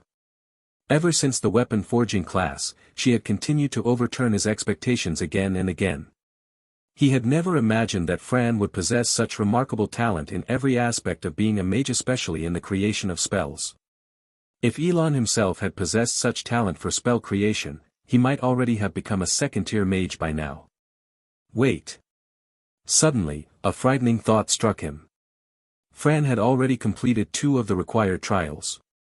That meant the only remaining requirement was achieving a certain ranking in the assessment. And judging from her abilities, that requirement seemed almost trivial. With her swordsmanship alone, Fran could easily secure a mid-level ranking. Combined with the spells she already knew, her chances of achieving first place were by no means small. Even if she did not come in first, she would almost certainly place within the top 10. Any of those rankings would essentially guarantee the completion of the third trial. In other words, she might become a formal mage by the end of this year. Elon still remembered the first time he had encountered Fran. After learning that she was an apprentice from Cuilan Academy, he had deliberately looked up her records. The records clearly stated that Fran had enrolled at the academy at the age of 14. This year, she was 15. Normally, apprentices were only sent to the city of apprentices at around 16. However, the orphanage where Fran had grown up had shut down due to a lack of funding. Coincidentally, her mental power talent had been discovered at that time, and the recruiter had brought her to the academy because she had nowhere else to go. If Fran successfully advanced to a formal mage by the end of this year, she would have achieved that rank at the age of 15. Since she had been born in March, advancing at such an age would be nothing short of astonishing. She would likely become the youngest formal mage in the history of the city of apprentices, someone whose name would be recorded in its chronicles. Even within the mage families scattered across the Alliance, it was rare for someone to advance to the rank of formal mage at such an age, despite receiving magical education since childhood. What made the situation even more shocking was the time it had taken. If Fran advanced by the end of the year, then the total time from when she first began studying magic to becoming a formal mage would be only 2 years. That alone would perfectly demonstrate her extraordinary talent. Members of mage families studied magic from a young age precisely to increase their chances of advancement and shorten the time required to reach that rank. For the apprentices of the city of apprentices, the average time required to advance to formal mage was 5 years. Once an apprentice had spent more than 6 years without advancing, the probability of success dropped dramatically. If someone could not grasp magic by then, they likely never would. In the entire history of the city of apprentices, the number of apprentices who had advanced after 6 years could barely be counted on 2 hands. In earlier years, the fastest advancement Elon had heard of was a neglected member of a mage family who came to the city of apprentices and still required 3.5 years to succeed. Elon himself had advanced to formal mage at the beginning of his 4th year. At the time, he had been quite proud, believing himself to be a genius. He had even thought that he might reach the 2nd-tier mage rank in another 4 years or so. However, after the law school had been expelled from the city of apprentices, he had planned to apply for the position of investigator in order to gain access to resources for advancement. Instead, he was told that since his school was no longer registered within the city of apprentices, he was not eligible to apply. When he attempted to apply elsewhere within the Alliance, the staff simply told him to return to the location where he had advanced to formal mage. The entire affair had infuriated him. In the end, he had no choice but to remain in the city of apprentices and take on administrative duties. As for advancement, he had not progressed a single step beyond the newly promoted formal mage he once was. Therefore, when Selin ordered him to approach Habos, he had not resisted the disruption of his many years of quiet life. Instead, he felt conflicted and somewhat lost. Did he still possess the determination to continue advancing? Excellent. Go and prepare for the assessment. You will probably not need to participate in matters here anymore.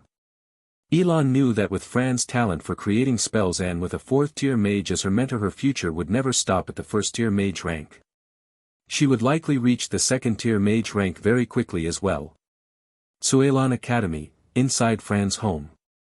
Fran sat in front of a large furnace, staring at the corpse inside while calculating the time. No way. It has already been 3 hours. I even used magical flames. Why will it not burn completely? The body inside the furnace belonged to Bellally. Fran had thought that leaving the corpse lying around was not a good idea, so she had set aside a full day to deal with it. However, the situation had turned out very differently from what she had expected. In her imagination, once something was thrown into the furnace, no matter what it was, it should eventually be reduced to ashes. Reality, however, had dealt her a harsh blow. It was not that the fire had no effect on Bellally's corpse. Rather, only certain parts had been burned into ashes. After the flames died down, Fran used telekinetic hand to pull the still-warm corpse out of the furnace and carefully inspect it. The portions that had been dissolved by the fire had indeed turned into ashes, but a large amount of flesh and skin still remained. On the lower half of the body, everything below the calves had vanished. Only silver-colored bones protruded outward, yet the overall structure of the feet remained intact. The upper body, however, was in a horrifying state. From the waist to the shoulders, the corpse was riddled with holes.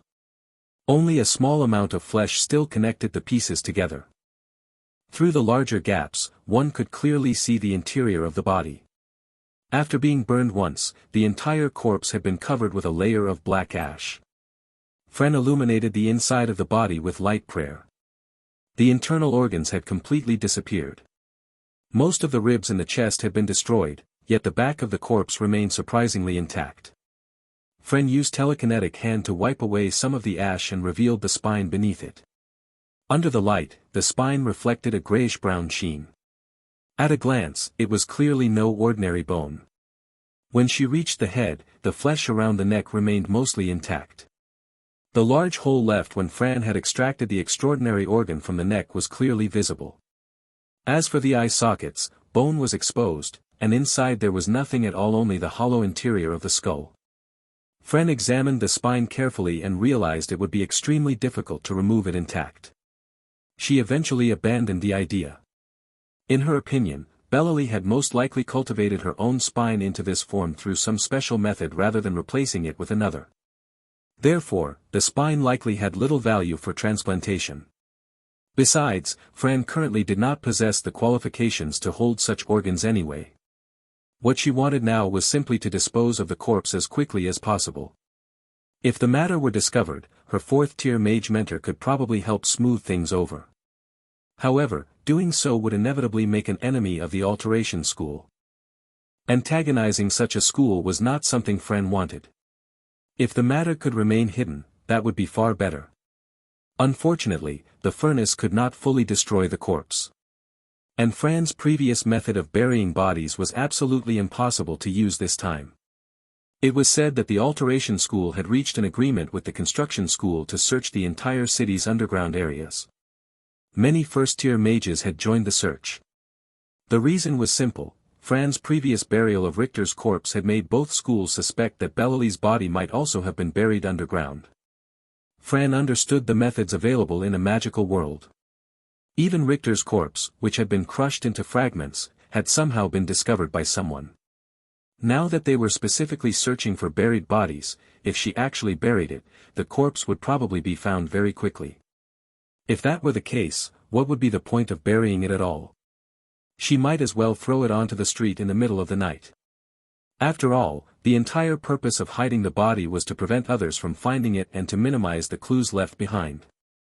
In that case, I can only use that somewhat risky method. The method Fran was referring to was not meant to hide the corpse.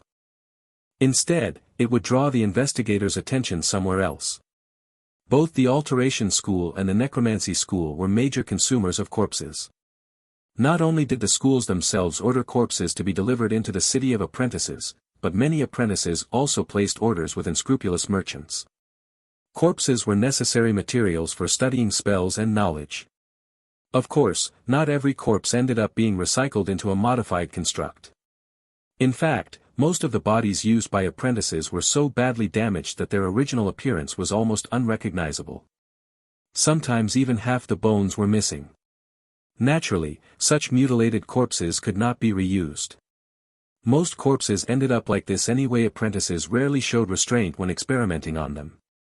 It would be unrealistic to expect practice materials to remain intact. As a result, the two schools accumulated large numbers of corpses that had little value. If these remains were allowed to pile up, both schools would likely stink to high heaven. One might ask why they did not simply gather the corpses together and burn them. In reality, the schools did gather them, but they chose a more economical solution. They buried them outside the city. For a small fee, they hired mercenaries from the city of apprentices to transport the corpses outside the city walls. After that, the mercenaries could do whatever they wanted with them, as long as the bodies were not brought back. After handling such contracts many times, the mercenaries had developed a mature system. They buried the corpses in designated locations, and each location had limits on how many could be buried over a certain period. If too many bodies were buried in one place, unpleasant surprises could occur, such as skeletons suddenly spawning from the ground. Because of this risk, the mercenaries had established strict burial practices to prevent unnecessary accidents. Fran's plan was to mix Bellali's corpse among these discarded bodies and let the mercenaries transport it out of the city. Of course, she knew that the Alteration School was currently investigating the matter very thoroughly. There was still a chance they might discover Bellali's corpse among the others. Fran planned to disguise herself as an apprentice from one of the two schools when she handed over the body bag. If the mercenaries discovered the corpse during burial, the Alteration School would immediately notice the condition of the body. The marks left from the extraction of organs using alteration techniques would be unmistakable. That might lead the Alteration School to suspect someone within their own ranks. That outcome would be far better than leaving the corpse in the streets and allowing them to search everywhere. As long as Fran could escape immediately after handing over the body, the Alteration School would never be able to trace her identity. Their attention would inevitably turn inward. Just to be safe, however, she did not intend to act immediately. She would wait until she had advanced to the rank of a formal mage. Very soon she would complete the structure of her second spell and form a complete system. At that point, she would train several spells to the mastery level, allowing her mental power to reach 3.5 and satisfy the final condition for advancement. Even if a formal mage caught her on the spot, she would be able to escape using the strength of a formal mage. Otherwise, she would have to use blood of the furnace to instantly kill them, which would immediately expose her identity. When the time came, who would ever suspect that such a deed had been committed by an apprentice inside one of the rooms in Fran's house? Ever since the steam engine had been activated last time, it had been placed here and left untouched. Fran placed her hand on the flywheel and gently rotated it a few times, feeling the amount of force required to turn it. Then two different magical fluctuations began to emanate from her hand as she placed it firmly against the flywheel. The two streams of magical energy surged rapidly before disappearing just as quickly. Fran lowered her hand. A sound of mechanical movement followed. The flywheel seemed to be acted upon by an invisible force and began spinning rapidly. However, the force appeared to be only temporary. After a short while, the speed of the flywheel began to slow, and after rotating for a bit longer, it would eventually stop completely. Watching the scene before her, Fran thought to herself, "It is finally finished. I will call this spell energy conversion." For now, the spell could only convert pressurized gas with momentum into mechanical energy and release it outward. Fran had chosen the name simply for convenience. However, if she continued researching the field of machinery in the future, she would certainly add more functions to the spell. Only then might the name truly live up to its meaning. Fran glanced at the steam engine again and decided to let it run freely until it stopped on its own. She had something more important to do. Fran went down to the basement and cast poison mist once, then immediately cancelled it to avoid inhaling the toxic cloud in the confined space. You have cast poison mist once. Poison mist proficiency +3. Fran silently summoned the panel and quickly looked at the attributes section. Attributes, Physique 3.0, Mental Power 3.5. She had finally fulfilled all the requirements for advancing to a formal mage. Now she could proceed with the advancement. At that moment, Fran suddenly felt something like a thin membrane in front of her, as if she only needed to poke it to break through. At first, she did nothing and made no attempt to interact with it. Naturally, nothing happened. Then she released her mental power and directed it toward the membrane. With a slight push, the membrane dented inward slightly. So advancement required personal confirmation. She had originally thought that once the conditions were met, the advancement would occur automatically. That was why she had carefully controlled the pace of her spell practice before, ensuring her mental power would not grow too quickly. She had been worried that she might advance before creating her second spell and miss out on gaining a specialization. But now everything was prepared. She had even asked Habos earlier if there was anything important to note after completing the 3 trials, just in case she overlooked something and suffered a major setback. Habos had told her directly that once the 3 trials were completed, advancement would proceed without issue. At least for advancing to a first-tier mage, there was no possibility of failure. With that reassurance, Fran stopped hesitating. She released her mental power with full force and pierced straight through the membrane. Immediately afterward, she felt a powerful push, as though something were propelling her through the gap that had formed in the membrane. She even had the strange sensation that her hand had touched the membrane itself before the force rapidly carried her forward. When she opened her eyes again, Fran found that she was still standing in the same place. The surrounding environment appeared completely unchanged. Yet she could clearly feel the change within herself. Her mental power had become extraordinarily vast and powerful, far beyond anything she had ever experienced before. She could faintly perceive tiny dust particles scattered across the floor and the delicate grain patterns carved into the wooden door. Of course, the most important thing was to check the panel. There was no need to examine the skills section, there probably would not be any new entries there. Name, Fran. Profession, formal mage, forge furnace, sword chant, 1 star. Omitted.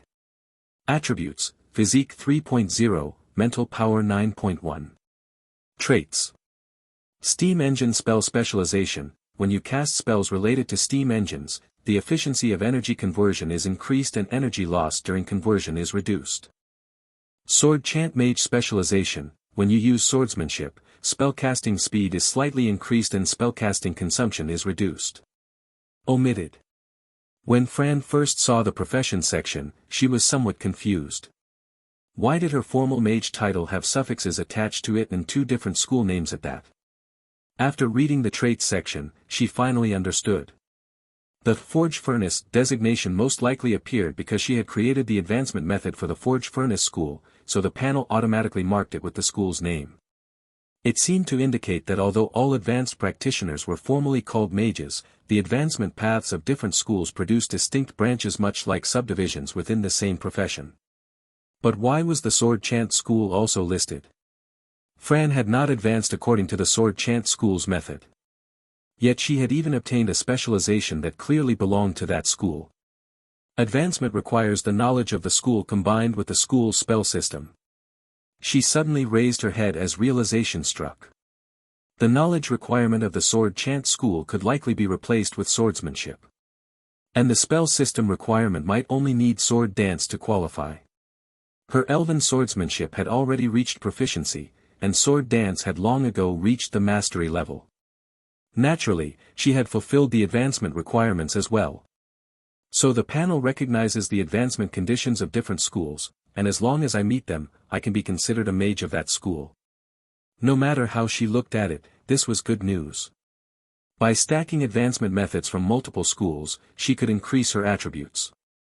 She estimated that if she had advanced through only 1 school, her mental power would likely have been just over 7. Instead, because 2 schools were counted together, it had risen to 9.1. Moreover, she had obtained 2 specializations after advancing. She had already expected that these specializations would appear under the traits section. The description of the steam engine specialization was rather peculiar. What did it mean to reduce energy loss during conversion? Could this specialization actually improve the thermal efficiency of steam engines? The specialization from the sword chant school, on the other hand, was easy to understand. It essentially meant that when wielding a sword, her spells would receive additional bonuses. Wait. It seems like I might also meet the advancement requirements of the alteration school. If her guess was correct, then modification could count as the school's knowledge requirement.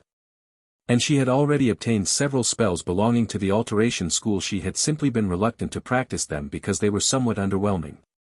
If she raised the proficiency of those spells, not only could she gain additional mental power through this new branch specialization, she could also obtain an exclusive specialization from the alteration school. She knew that whether someone possessed a specialization was easy to detect. Sometimes it could even be seen when someone cast a spell. For the alteration school in particular, the corpses they processed could reveal whether the person who handled them possessed the appropriate specialization. Fran glanced at the body bag beside her and murmured to herself. Maybe I should cut out a section of the spine and take a closer look. City of Apprentices, Lodris, Enforcement Building. The captain of the enforcement officers jogged over to Cav's desk and said, "Investigator, the day you asked us to watch for, the day when the corpses are transported out of the city, has arrived." Tonight those mercenaries will take all the bodies out. Very good. When they finish accepting the deliveries at 6 in the evening, we will conduct a surprise inspection there. The captain of the enforcement officers looked puzzled and asked, "Sir, why are we going to inspect that place? What does it have to do with Dash?" Calf waved his hand and interrupted him. "You are not a member of those two schools, so you may not know. Actually, the most common channel for apprentices to purchase corpse materials is this very corpse delivery point. Those mercenaries also know that apprentices desperately need corpses. As a very dangerous profession, their work naturally produces no shortage of bodies. Although the quality is not as good as the corpses carefully selected by specialized merchants, they make up for it with sheer quantity. As long as an apprentice knows how to pick out bodies that are still usable, they can save quite a bit of money.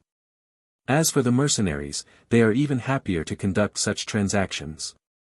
Exchanging a worthless corpse for copper coins is simply too profitable. The one we are going to arrest is a mercenary named Hade. He specializes in selling the corpse materials he collects on the final day of corpse deliveries, and he sells them specifically to the Modification school. That mercenary will never expect that the inspections that used to be mere formalities will cost him his life this time. And the fact that he specifically sells to the Modification school will also bring trouble to them. The captain of the enforcement officers raised an eyebrow as he watched Calf speak with a faint smile forming on his lips, but he said nothing further. Although he was still puzzled about how this was connected to the disappearance of the person in charge of the Modification school they were investigating, the mention of bringing trouble to the Modification school made him wisely keep his mouth shut. Although the enforcement officers were considered a dominant force within the city of apprentices, and many apprentices had to obey their authority, when it came to matters involving the various schools, it was best for them not to ask too many questions. Fulon concealed her face and wore a gray-black robe. She pulled the hood over her head and also wore a pair of thick black gloves. Before she even reached the destination, she was already feeling overheated. Sweat soaked her body, forcing her to put down the corpse bag she was carrying and lift it with telekinetic hand instead, reducing the heat generated by her body. By the time she finally arrived, she reached into her hood and brushed aside a strand of hair that had been dampened with sweat, trying to ease the discomfort. At this moment, she only wanted to finish quickly and return. She walked straight toward the queue. The end of the line led into a small house. Even from more than 10 people away, Fulon could already smell the stench of decay coming from inside. The line moved quickly, and soon it was her turn. Carrying the corpse with telekinetic hand, she entered the room. The moment she stepped inside, a thick and nauseating stench hit her nose. The house had several ventilation openings, and a few mercenaries were sitting comfortably at the upwind side. Following the actions of the person in front of her, Fulon threw the corpse onto the ground. To her surprise, she realized she could simply leave. The person ahead of her had already walked away as well. No one conducted any inspection at all. Wait, they are not even going to inspect the corpse. That is it. However, her powerful mental perception caught the low voices of the mercenaries, which quickly answered her question. Are we really just going to sit here without inspecting the corpses? I remember that mage specifically told us to open them up and check. You must be new. You do not know that those mage lords say the same thing almost every time. Even if he gave us a few more copper coins this time, so what? It stinks too much over there. If you want to go check, be my guest. And if we really go inspect them, do you think those apprentices with something to hide will spare us? What if one of them casts a spell on you, fools you, and accidentally scrambles your brain? Who would you complain to then? Only then did Fulan understand that these mercenaries simply did not dare to inspect the corpses. Thinking about it, anyone capable of keeping those apprentices in line would have to be someone who had been part of a school for many years. If a mere group of mercenaries were stationed here to guard the place, how could they possibly discover anything suspicious? Besides, those mage lords still possessed normal senses of smell. When a corpse merely smelled slightly bad, it was already thrown here. Who would willingly stay here to guard bodies that might have been rotting for who knew how long? But this situation also gave her the perfect opportunity to slip through unnoticed. Although she was not afraid of conflict, she preferred avoiding unnecessary trouble whenever possible. She stepped out of the small house, never expecting things to proceed so smoothly. Everyone stop. Alliance Enforcement Team and Alliance Special Investigator. Several enforcement officers wearing uniforms suddenly surrounded the area with something resembling sealing tape, immediately causing a commotion. A few mercenaries standing outside panicked and ran off in another direction, leaving the apprentices who had been speaking with them completely bewildered. However, the enforcement officers were prepared. Several of them immediately rushed forward. One mercenary who ran a bit too slowly was caught, thrown to the ground, and pinned down. Damn it, some of them still escaped. I will go after them. Those mercenaries were clearly experienced and incredibly fast. In the blink of an eye, they disappeared from sight. Several enforcement officers immediately chased after them. Meanwhile, the apprentices beside Fulon began whispering among themselves. What is going on? Why are the enforcement officers here? I have no idea. I think we should stay still. I heard them mention an alliance investigator. What investigator? Fulon looked at the chaotic scene unfolding before her and shook her head helplessly. Of all things, she had to run into something like this. If she wanted to escape now, she was confident she could. Since everyone here was a mage, and she possessed unusually high physique, she was not afraid of their pursuit at all. She also had a breathing method specialized for speed. If she activated mental power as well, then unless the other side brought in a first-tier melee professional, they would never catch her. However, before coming here she had made great efforts to conceal her identity. As long as they did not conduct a detailed inspection, she was confident she could pass through unnoticed. There was no need to run now and attract attention. Besides, she had heard them mention the Alliance investigator earlier. She knew a little about that position. If she was not mistaken, only a formal mage could serve as one.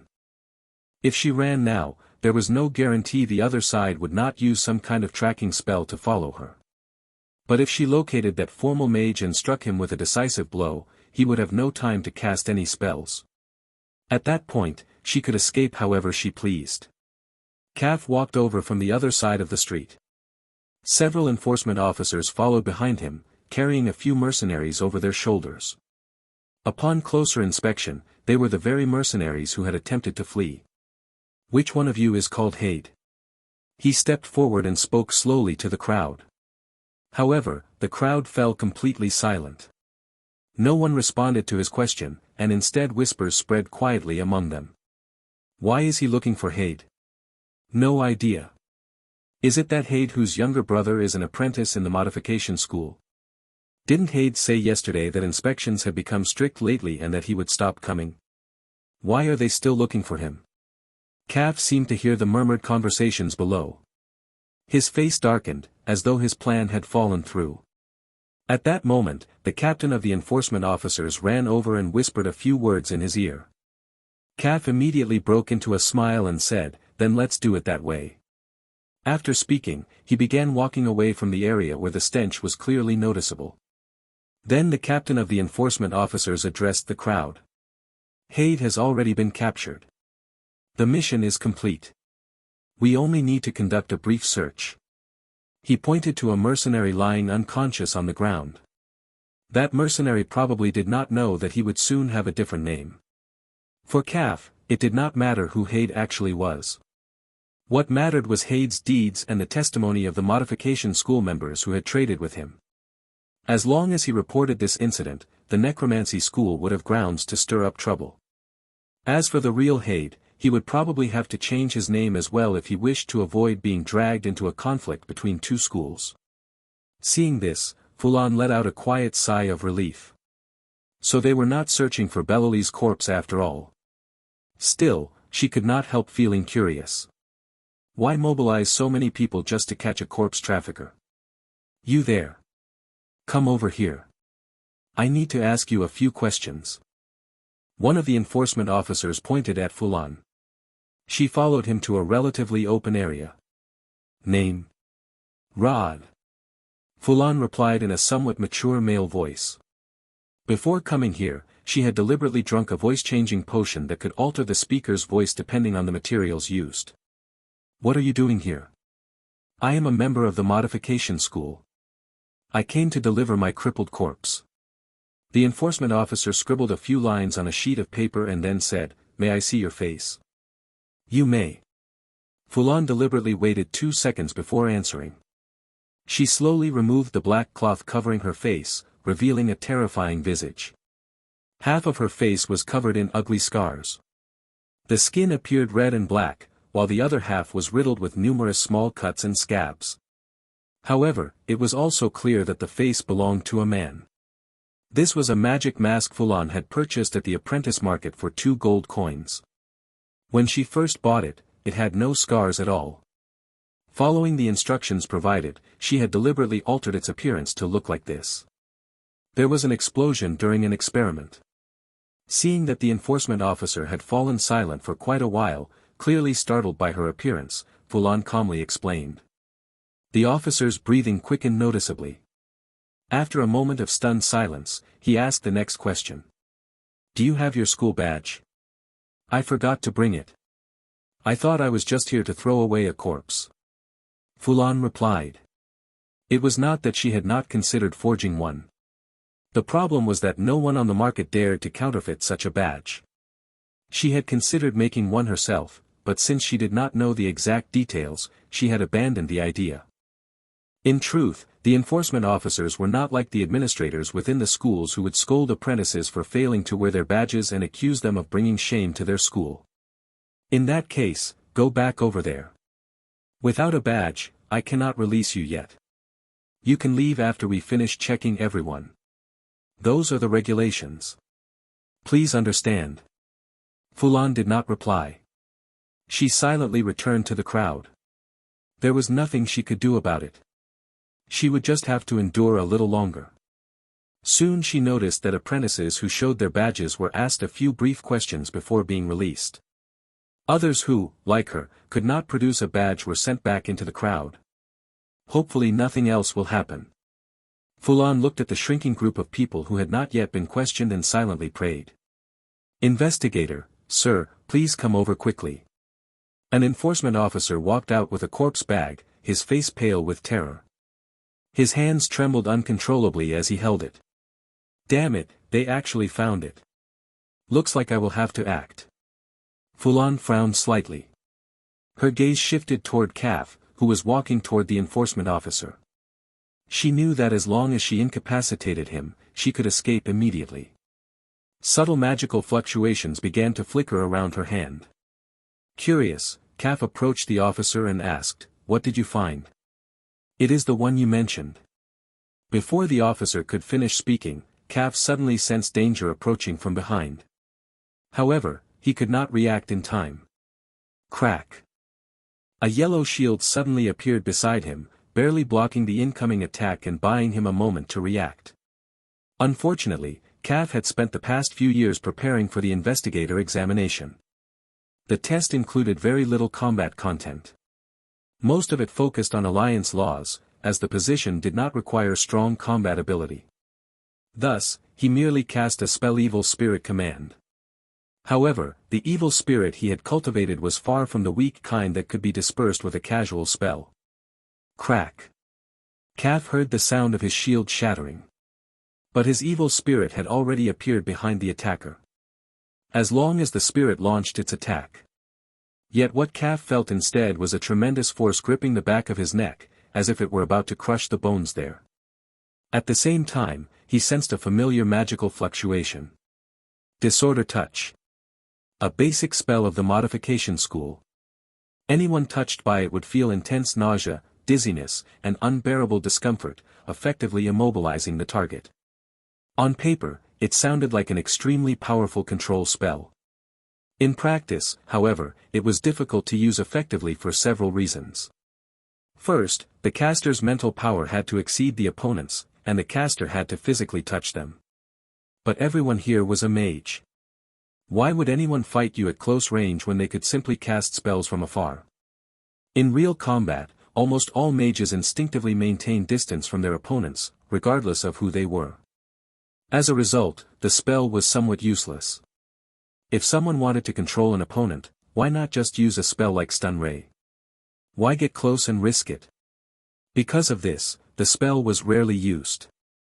This was also one of the reasons the Modification School's spells were considered weak. They were difficult to apply effectively in battle. A formal mage. Cav could clearly feel that his opponent's mental power surpassed his own, even though he had already been a mage for 2 years. Moreover, the opponent seemed to possess a specialization in Modification School spells, completely suppressing him. After fulfilling the advancement conditions of the Modification School, Fulan's mental power had risen to 10.7. Naturally, casting this spell was now extremely effective. Cav felt waves of dizziness and nausea. The amplified effects brought by her overwhelming mental power were devastating, especially since his defenses had already been breached at close range. He could no longer concentrate on casting spells. It felt as though he might collapse at any moment. But as long as his evil spirit launched its attack. Wait. Where is my evil spirit? Why has it not interrupted her spell? Just before losing consciousness, Cav saw his evil spirit fall from the air. A transparent hand gripped its throat tightly, pinning it to the ground and preventing it from moving. When Cav regained consciousness, the first thing he smelled was the foul stench of rotting corpses. His brows furrowed, and he instinctively tried to raise his hand to cover his nose. But when he attempted to move, he realized his entire body was weak. Even lifting a single hand was extremely difficult. He tried to tilt his head instead to shorten the distance his arm would need to move. However, the moment he moved his head, a sharp pain erupted from the back of his neck. He groaned in agony and was forced to abandon the attempt, leaving his head exactly where it was. Awake? A gentle female voice sounded. The pain from earlier had at least triggered his body to muster some strength. Cav suddenly opened his eyes and saw a woman slightly bent over, observing him. Although he had only just woken up, his perception quickly returned. He sensed the vast magical power emanating from her, as well as the badge of the Modification School pinned to her chest. "You, who are you?" he asked weakly. The woman replied calmly. "I am Lucy Rolls, the person in charge of the Modification School in Graysoil Province. I imagine you would rather not meet me." Enduring the pain, Cav forced himself upright and sat on the ground. He took several deep breaths, only to choke on the foul stench in the air and cough violently. "The person who attacked me was, from the Modification School. How do you plan to explain that one of your school's members assaulted an investigator who was carrying out his duties?" "Oh." Lucy only knew that he had been attacked by a formal mage. In the chaos, those apprentices had no idea what spell the attacker had used. All they heard was Cav saying, "formal mage," before he collapsed. Since Cav himself was also a formal mage, it was natural to assume that only another formal mage could defeat him. Lucy therefore knew the attacker was a formal mage, but she had no idea which school he belonged to. "Explain in detail," she said. "Why do you believe the attacker belonged to the Modification School?" Cav endured the pain and forced out a smile. "Because he used the Modification School's spell Disorder Touch. With overwhelming mental power, he knocked me down. Of course, the reason he could defeat me so easily was also because he possessed a specialization in Modification School spells. And I suspect he even installed some kind of mental power enhancement in his own brain. That is why his mental strength was so high. He could even split his attention to control telekinetic hand and restrain the evil spirit I had cultivated for 3 years." Lucy folded one arm across her chest while supporting the other arm with it. She raised her index finger as she spoke. "In that case, it does sound like a mage extremely proficient in the spells of the Modification School." Cav felt he had rested enough. Supporting his neck with one hand, he slowly stood up. Once upright, he sneered. "So, Miss Lucy, as the person in charge, can you explain why someone from your school attacked me, an investigator? If I report this matter, it could easily be interpreted as the Modification School deliberately obstructing an investigator in the execution of his duties." Lucy, however, let out a cold laugh. Her previously gentle voice turned icy. "Who said that person belonged to the Modification School? That is meaningless. He used the Modification School's spells and specialization." "First of all," Lucy interrupted, I do not recall any first-tier mage in a city of apprentices with such powerful mental strength. Furthermore, we usually prefer using spell abilities granted by monster organs. Who among us would bother using ordinary spells to attack you? But what if that person was trying to conceal his extraordinary organ? Perhaps he deliberately used only spells when attacking me. After all, the simplest way to identify someone from your modification school is to look for the extraordinary organ installed in their body. Lucy did not even frown at the accusation. She replied swiftly. I already told you. I do not acknowledge that person as a member of the modification school. You dash. Lucy cut him off again before he could continue. She pointed at one of the enforcement officers nearby. I think you should stop dwelling on that matter for the moment and take a look at the records your enforcement officers made. Cav frowned, confused as to why Lucy had brought up the enforcement records. After hesitating briefly, he took the notebook from the officer beside him and examined the section marked with a special symbol. At that moment, Lucy spoke. Name, Rod. Wearing a black robe that concealed his identity. Upon questioning, his face was revealed to be covered with scars, which he claimed were caused by an experimental accident. He claimed to be a member of the modification school but did not have his badge. Remain within the crowd until the inspection is completed before being allowed to leave. That is what the record says, correct? And this person is the one who attacked you. Lucy looked at him and continued calmly. Now let me ask you something. If someone claimed to belong to your necromancy school but could not even produce a badge, would you believe he was truly from your school? You. Caff realized that he could no longer use this incident to cause trouble for the modification school. Lucy had already seen the contents of the notebook. The Alliance was an administrative organization extremely skilled at smoothing over disputes. Without absolute evidence, it would never make a decisive ruling. He knew that with this record alone, unless new developments emerged, the attack against him would never be attributed to the modification school. After all, if the Alliance's own official records were not accepted as evidence, then what evidence could possibly be used? He could already imagine the scene in court. The moment the Alliance's officials saw this notebook, the case would immediately stall. No matter what he said afterward would matter.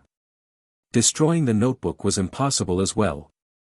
Most likely, while he was unconscious, Lucy had already applied for the record to be transmitted to the investigator headquarters.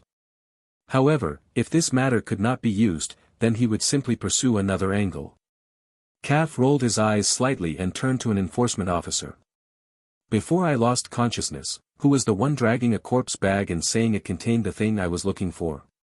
I was. One of the officers spoke timidly. Bring that thing here. Let us see what it is. Then Caff turned to Lucy and said. I believe you were correct earlier. We cannot determine which school someone belongs to merely based on the spells they cast. We must examine the situation carefully. But right now, there is something that puzzles me. Why did that person attack me? And why did he choose the exact moment when I was about to examine that corpse? Not earlier, not later, precisely at that moment. He wanted to observe Lucy's reaction. Yet Lucy remained completely expressionless. She gave no response to his long speech and simply watched the enforcement officer dragging the corpse bag toward them. The officer hurriedly opened the corpse bag, revealing the body inside. It was the corpse of a human man. The body was completely intact, with no visible wounds. Yet a faint white light glowed from his chest. Look at what we have here, a typical case of transporting an extraordinary organ without declaration. Caff quickly reacted and pointed to the corpse's chest. If I am not mistaken, this extraordinary organ should be the iron heart. Its function is to provide stronger cardiac support. One could say it serves as the foundation for a body to bear more extraordinary organs. The materials required are a strong heart and a specially prepared metal solution. 3 days after the heart is removed from the body, it is submerged in that solution, and the iron heart will be formed. When I was still in the modification school, I wanted to make one myself. Unfortunately, I could never obtain a sufficiently strong heart. I remember that Losky had not yet become a formal mage at the time, but he was already responsible for managing apprentices like us. He directly rejected my request to purchase a heart, saying things like the number of hearts that could be declared was limited and that supply was scarce. At that moment, Lucy spoke in a gentle tone. You remember correctly. However, the way we produce iron hearts has changed now. You may not know about it. Instead of letting the heart leave the body, we now use a special method to kill the subject while keeping the heart beating. Then the entire corpse is immersed in the solution. After all, metal is cheap. The iron hearts produced this way are even more effective. We call them iron heart type 3. But even after so many years, the fact that you still remember the specific method is impressive. Would you like to return to the modification school? I believe you have great potential. Calf sneered at her words and asked in return, if I return now, would you immediately teach me how to implant the iron heart into my body? No, Lucy replied lightly. You must achieve certain accomplishments before such knowledge can be taught. That is a rule personally required by the chief seat. Apprentices only need to obtain a ranking in the assessment, but a formal mage like you might have to go to Antir and help the school collect 1,000 corpses. I knew it. The modification school has not changed at all. Cav's expression hardened. Now perhaps you should explain why your school illegally ordered this extraordinary organ. Lucy's voice turned cold again. Why must it be our modification school? Could it not be someone from your necromancy school who suddenly wanted to study how extraordinary organs might enhance necromantic spells? There you go again. Cav loosened his neck slightly, feeling the pain ease a little before continuing. Why not say that the person who ambushed me earlier simply picked up Richter's notebook and taught himself to become a formal mage from it, and that he actually belongs to no school at all? That is possible, Lucy replied calmly. I do not wish to repeat this argument with you. You can explain it in court later and see whether the Alliance officials accept your explanation. Everyone, return to the enforcement headquarters. Cav turned and left immediately. There was nothing else of interest at the scene. With the corpse containing an extraordinary organ already in his possession, he had enough to cause trouble for the modification school. Besides, if the search continued, that woman would certainly interfere. When the enforcement officers heard the order, they felt as though they had been granted amnesty. None of them wanted to remain in that foul-smelling place any longer. They quickly gathered their belongings and followed Calf away. After walking some distance, Calf glanced at the enforcement officer who had told him there was something suspicious inside the corpse bag. Tell me how you discovered that corpse. Yes, sir. At the time, no one wanted to search inside. A few of us went in, intending to casually check 1 or 2 corpse bags and leave. But unexpectedly, the second bag we opened contained exactly what you were looking for. When I saw that the man's chest was glowing, I immediately knew it was the corpse with the extraordinary organ you wanted us to find. So I rushed out to report it. And then everything happened as you saw. Calf nodded and motioned for the man to return to the group. Still, something felt wrong. What had been the attacker's objective? Even if that corpse had been discovered, the one in trouble would have been the modification school. What did that have to do with the attacker? He thought about it for a long time but could not find an answer. Lucy watched as all the enforcement officers followed Calf away. Then she signaled to 2 apprentices who were still present. Bring that corpse out and open it. The 2 apprentices obeyed. They went behind the warehouse-like building nearby, retrieved a corpse bag, and carried it over. They quickly opened part of the bag, revealing what was inside. Within it lay a horribly mutilated corpse. Despite the fact that nearly half the face was missing, it was still possible to identify the person as Bellally, the former main leader of the modification school in the city of apprentices. To conceal this corpse, Lucy had just used a memory-altering method, replacing the memories of the enforcement officer who had seen the body. Fortunately, Calf himself had not looked inside the corpse bag. Otherwise, she could not guarantee whether memory alteration would work on a formal mage. The corpse bag had been secretly swapped after she used another method to briefly control everyone present. To them, it had only felt like a momentary lapse in consciousness. The real reason she had done all this was the attacker who had ambushed Calf. If Bellally's corpse had merely been discovered, it would not have mattered much. Let it be public if necessary. If the Alliance wished to appoint someone else to investigate Bellalee's death, Lucy would actually welcome it. After all, having less work would be a relief. When the attack occurred, Lucy had not been far from the location. She had received the news at the school's headquarters early on that CAF had surrounded the corpse delivery point with enforcement officers. Originally, she had been heading there at an unhurried pace. Her intention had simply been to see what they discovered after the search, so she could prepare accordingly. Since the Alliance had already begun the inspection, she could not openly stop them.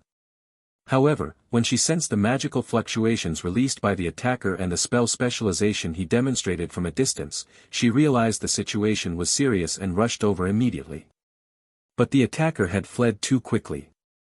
By the time she arrived, he had already vanished, leaving behind only the unconscious CAF and a group of confused enforcement officers. After using her mental perception to examine the contents of the corpse bag, she acted at once, concealing Bellalee's corpse.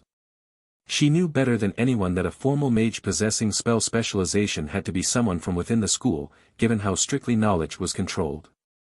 And since both the corpse and the attacker had appeared at the same place, the implication was obvious. Someone within the Modification school had killed Bellalee. This matter could not be discovered by the Alliance. It could not even be known by the upper leadership of the Modification school. Otherwise, the position she had carefully maintained for so many years would be lost. Who could the attacker be? Among the formal mages of the Modification school and the city of apprentices, aside from a few elderly men enjoying their retirement, there seemed to be only Lasky left. Inside a classroom, many apprentices sat below, waiting for the teacher to arrive. What made the scene different was the expressions on their faces: excitement, anticipation, and perhaps a hint of nervousness. Ocean nervously glanced around. His hand repeatedly rubbed against the desk as he waited for someone, his friend. Finally, a familiar figure suddenly appeared at the doorway. The moment the person appeared, all the apprentices' attention shifted toward the entrance.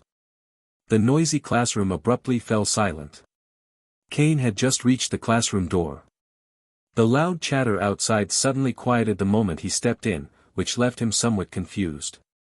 Fortunately, within a few seconds the apprentices realized that the person entering was not the teacher they had imagined, but merely someone wearing the same apprentice robe as themselves.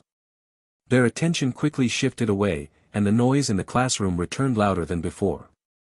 At that moment, Ocean raised his right hand from the back row and waved it slightly, signaling Kane where he was. Kane hurried over. "Hi, Ocean. Why did you all come so early? I arrived half an hour ahead of time, and I am still slower than all of you.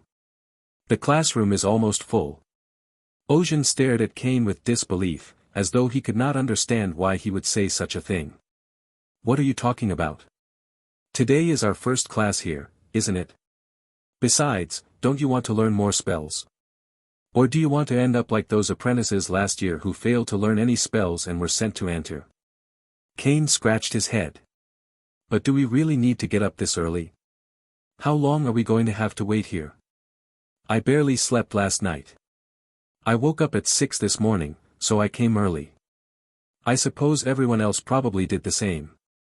Only then did Kane finally understand why these apprentices had arrived so early. Just a few days ago, this group of apprentices had only just arrived in the city of apprentices, Lodris. Everywhere they looked, they saw spellcasters. It was not uncommon to witness someone casting spells, which filled the apprentices with longing. They all wished they could be the one casting those spells. Yesterday, each of them had received a spell of their own. Naturally, that made them even more excited. And today was their first class, so it was only natural that everyone felt thrilled. But Kane was different. Although his family was not part of any professional class, his father was still an ordinary citizen of the city. Their life was modest, but they never had to worry about food. When he was a child, he had once encountered a spellcaster, an experience that had left a deep impression on him, one he had never forgotten. The man wore a tattered robe filled with patches and holes. He was curled up by the roadside like a beggar. Yet he could not even be a beggar, because begging in that area was controlled by gangs. Once, when Kane passed by, he saw several men pinning the spellcaster against a wall. Later, the man once asked him for the dry piece of bread he held in his hand. Cain had been chewing that same piece of bread for 3 days. He would rather go hungry than take another bite of it, so he simply handed it over. The man devoured the bread immediately and seemed very pleased. In return, he performed a spell for Cain. Even now, Cain could not forget the moment he saw a white ray shoot out and strike the wall. His mouth had remained open in shock for a long time. When he finally came back to his senses, he hurriedly asked why someone capable of such miraculous magic was still begging on the street. The man had smiled and said, "My magical talent is not good enough. When I studied in the city of apprentices, this was the only spell I learned. Nowadays, even the city guards can cast several spells. They are all people who returned from the city of apprentices. So this is the only life left for me. What use is knowing just one spell? I cannot even defeat a single monster outside the city. I am less useful than a trained soldier." Cain had never forgotten those words. When he later discovered that he possessed mental talent, those words came back to him. He understood that coming to the city of apprentices did not mean he would automatically become one of those mage lords the soldiers spoke about. Because of that, Cain was not overly fascinated by the spells cast by other mages. He always remembered that if he truly wanted to become a respectable spellcaster, he would have to work twice as hard. Even yesterday he had been unable to sleep, but he forced himself to lie quietly in bed, clearing his mind so he could arrive in the classroom today with full energy. I must study spells properly and become a true mage. He stared at the empty podium as he thought this. At that moment, the classroom suddenly fell silent. A man wearing a green robe walked in, pushing a cart filled with books. "Welcome, apprentices. This should be your first class since arriving in the city of apprentices. 2 of you, come and distribute these books. They are the textbooks for this course." While the books were being handed out, Elon continued speaking. "This course is also mandatory. If you fail to pass it, even if you have learned spells, you will still be unable to graduate." Yet none of the apprentices looked frightened upon hearing this. Instead, their faces showed pure confidence. Every one of them believed they could pass the course. The moment Cain received the textbook, he immediately began flipping through it on the desk. After only a quick glance, he already knew that the contents were beyond his understanding. By the way, this course is conducted with the support of the Forge Furnace School. If you perform exceptionally well, you may gain the opportunity to enter the Forge Furnace School. Upon hearing this news, the well-informed apprentices already knew what joining a school meant. A wave of excited voices erupted from the crowd, drowning out all other sounds in the classroom. Ozhin turned his head and asked, "What is a school? Why are they so surprised?" Cain patiently explained. "A school is. Oh, I see. That does not sound difficult at all. Then we must definitely join that school." Ozhin's face was filled with excitement. But Cain understood very clearly that if joining a school were truly that easy, the spellcaster he had met years ago would not have fallen into such a miserable situation. Elon opened the textbook in his hands and began the lecture. Objects. The atmosphere in the classroom instantly became oppressive, because the apprentices quickly realized that they could not understand anything. Elon's teaching method was rather unusual. He believed that only the final section, the principles of the steam engine, required detailed explanation. The earlier material, although it made up 90% of the content, merely served as supporting knowledge. As a result, before even half the class had passed, he had already covered 3 chapters, leaving the apprentices frantically flipping through pages to keep up. Cain was no exception. His mind felt like a tangled mess. He could not understand anything and could only mechanically turn to the next page. Then he noticed something strange. Ozhin did not look confused at all. Instead, he was reading the textbook with genuine interest. "You can understand this?" Ozhin slowly turned his head and replied. "More or less. I understand a little. It feels somewhat similar to the carpentry work I help my father with." Inside the points exchange hall of Cuilan Academy, Fulon leaned back in a chair, holding a book titled Fire and Creatures in her hands. On the table beside her were 7 or 8 other freshly exchanged printed volumes.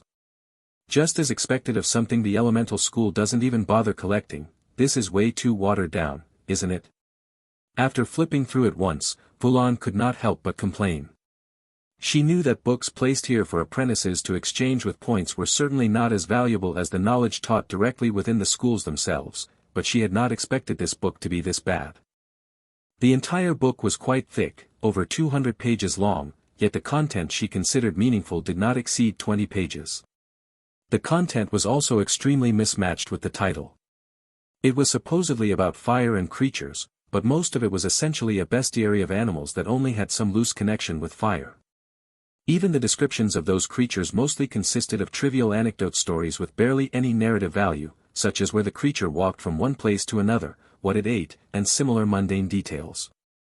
The only meaningful section appeared in the final chapter, which was also the only part related to spells.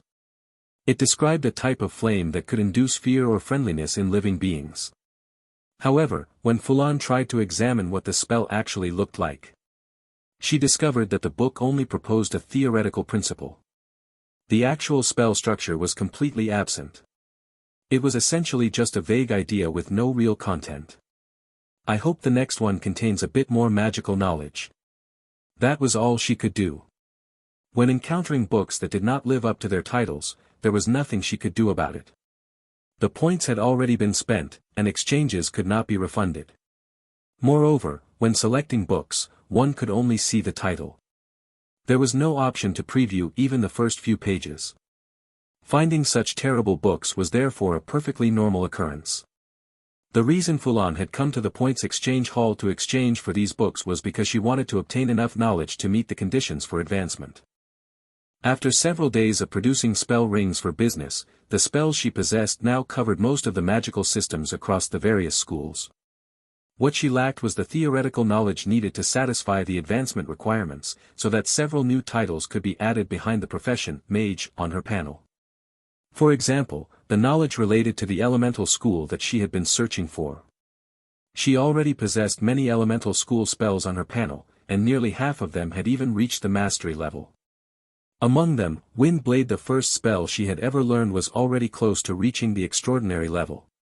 Because of this, she wondered whether she could first find knowledge related to the elemental school and obtain the specialization in elemental spells. However, as a great school with a long history, the elemental school had produced an unparalleled number of books. Only when she flipped through the catalog earlier did she realize that nearly half of the books listed in the exchange catalog belonged to the elemental school. From that alone, one could already guess the average quality of those books. Fulon had already exchanged nearly 10 books, yet she still had no sensation that she was about to condense the mage profession of the elemental school. Slowly, I suppose. Although she had not succeeded after using so many books, she could still sense that she was getting closer and closer to her goal. If she went through another 10 books, she might finally obtain the specialization in elemental spells. As for that specialization from the elemental school, she was determined to acquire it. After all, Wind Blade, the spell she was most proficient in right now, belonged to the elemental school. She just did not know why such a spell had been allowed to circulate on the market, enabling her to obtain it so early. Why aren't they here yet? Fulon frowned slightly. She had arranged to meet someone here to exchange money for points. The current academic year had not ended yet. Although she had selected a large number of courses and had confidence in earning points through her own abilities, the courses had not yet concluded. No matter what she did, she could not obtain points until the courses ended. Thus, she had returned to her old profession, trading points. But things were different now. In the past, she had needed to sell points in order to obtain starting funds. Now, however, the gold coins in her possession were enough to purchase over 100 points without making her blink. A hurried set of footsteps suddenly echoed from the entrance of the Points Exchange Hall. Fulon turned her head toward the sound and realized it was someone she knew. Melank rushed in, panting heavily. When he first arrived at the agreed meeting spot, he did not recognize Fulon. "Hello, are you the one who wants to purchase point dash?" He suddenly stopped mid-sentence. Because he realized the person before him looked very familiar. It was the same Fulon who had sold him points the last time. Only this time, their roles in the transaction had reversed. Senior Apprentice Fulan, Fulon greeted him first. Senior Apprentice. Melank. Melank's face was full of astonishment, but he quickly composed himself and awkwardly added. I only have 4 points. They're left over from the previous academic year. Seeing Melank again, the feeling Fulon had was not surprise, but curiosity. She was very curious why Melank wanted to sell his points. From what she understood, apprentices who purchased points were usually striving to become formal mages. They were in the rapid stage of their growth and needed additional knowledge. So why, after more than half a year, was Melank selling his points instead? Did he no longer intend to become a formal mage? Why are you selling your official points? I plan to return to my father and take a clerical position under the local lord. Melank had given up. During the previous academic year, before participating in the assessment, he had been full of ambition. He had believed he would surely become the next formal mage. But after a single assessment, he abandoned that idea. Although he had tried his best to avoid conflicts with others during the test, allowing him to remain completely unharmed, he had achieved almost nothing in terms of results. Because the moment he stood within that unfamiliar environment, he realized that the spells he used to cast so smoothly had become sluggish, even difficult to release. From that moment onward, he understood that becoming a formal mage was impossible for him. He could not adapt to the testing environment, and failing to achieve results in the assessment meant he would never become a formal mage. He had actually made this decision a long time ago, but only a few days ago did he remember that he still had a few unused points. Since those points were essentially money, he arranged to sell them.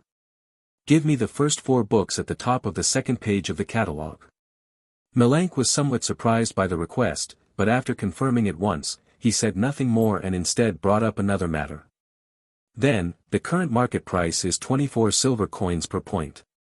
He scratched his head. The situation felt a little strange. Now he was selling 4 points back at nearly double the price compared to before. The price was reasonable, though. After the previous weapon forging course, a large number of points had been spent selecting courses. And now that the new academic year had just begun, everyone's classes had only recently started, so naturally no one had earned new points yet. The price was a little high, Melank thought. Even the 50 silver coins he had spent previously had been a significant sum for him. He had only decided to purchase those points after careful calculation. Yet Fulon did not even blink. She casually took out her purse. Amid the clinking sound of metal, she pulled out a single gold coin. No need for change. Carrying loose silver coins is a hassle. Inside a meeting room at the Modification School's headquarters, the doors were tightly shut, and a tense atmosphere filled the air. Lucy sat in a chair, watching Losky, who stood before her.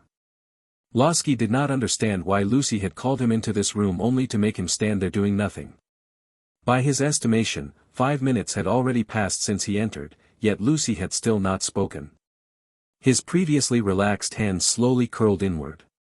He did not clench them into fists, he was suppressing the irritation rising within him. But that suppression had its limits. Just as he was about to speak, Lucy spoke first. Losky, how long has the position of the Modification School's chief representative in the City of Apprentices been vacant? Losky's heart trembled. He felt as though he had just heard something extraordinary. Starting with such a question gave him a sudden premonition he might be the one taking over the position. It has been over a month. During this time, I have been handling the school's affairs on an interim basis. He smoothed the wrinkles on his robe, suppressing the surge of excitement that had suddenly risen in his chest. Lucy rested her hand on the armrest without moving and spoke slowly. In that case, the position should naturally pass to you. The sudden surprise left Losky dizzy. He was so overwhelmed that his speech became clumsy. Ah, thank you, ma'am. He had never imagined that he would obtain the position so easily.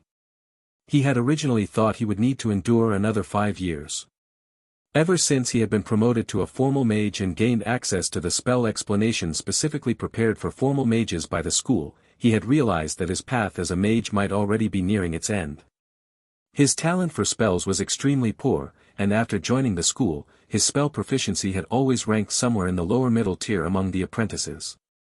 However, he had joined the modification school at the perfect time.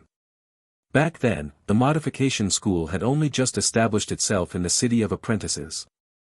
There were hardly any apprentices, and even the number of instructors stationed there was very small. At that time, with his weak magical ability, the only school he could choose to join was the modification school.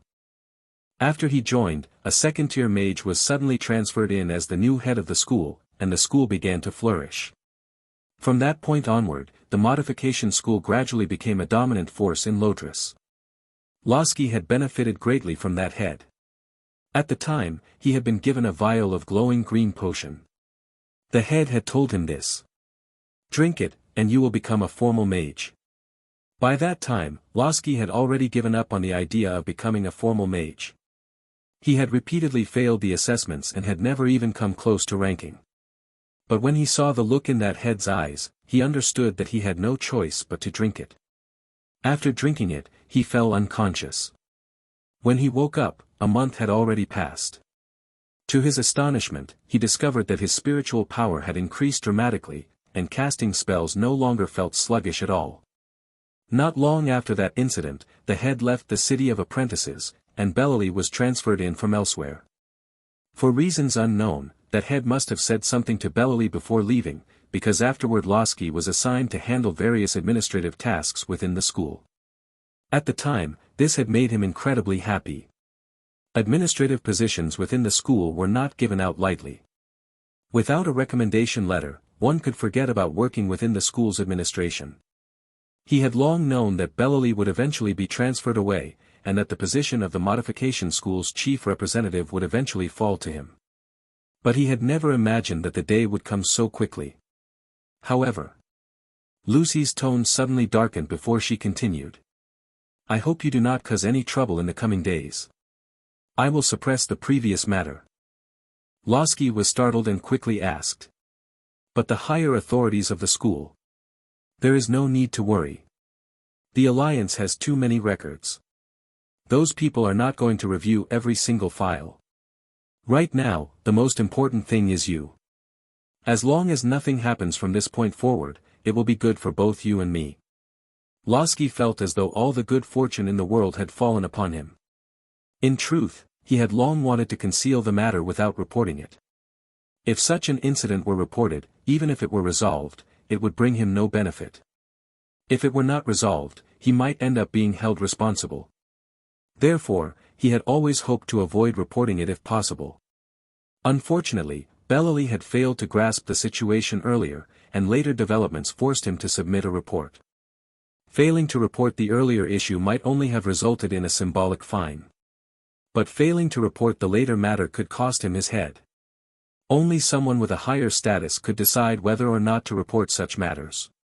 Now not only had the issue been resolved, but he had also obtained the position of chief representative. It was difficult for him not to smile. As long as that attacker disappears from now on, you will be able to remain the chief representative indefinitely. Lucy emphasized this point. Losky found the remark somewhat strange. What did that attacker have to do with him? Why would it affect?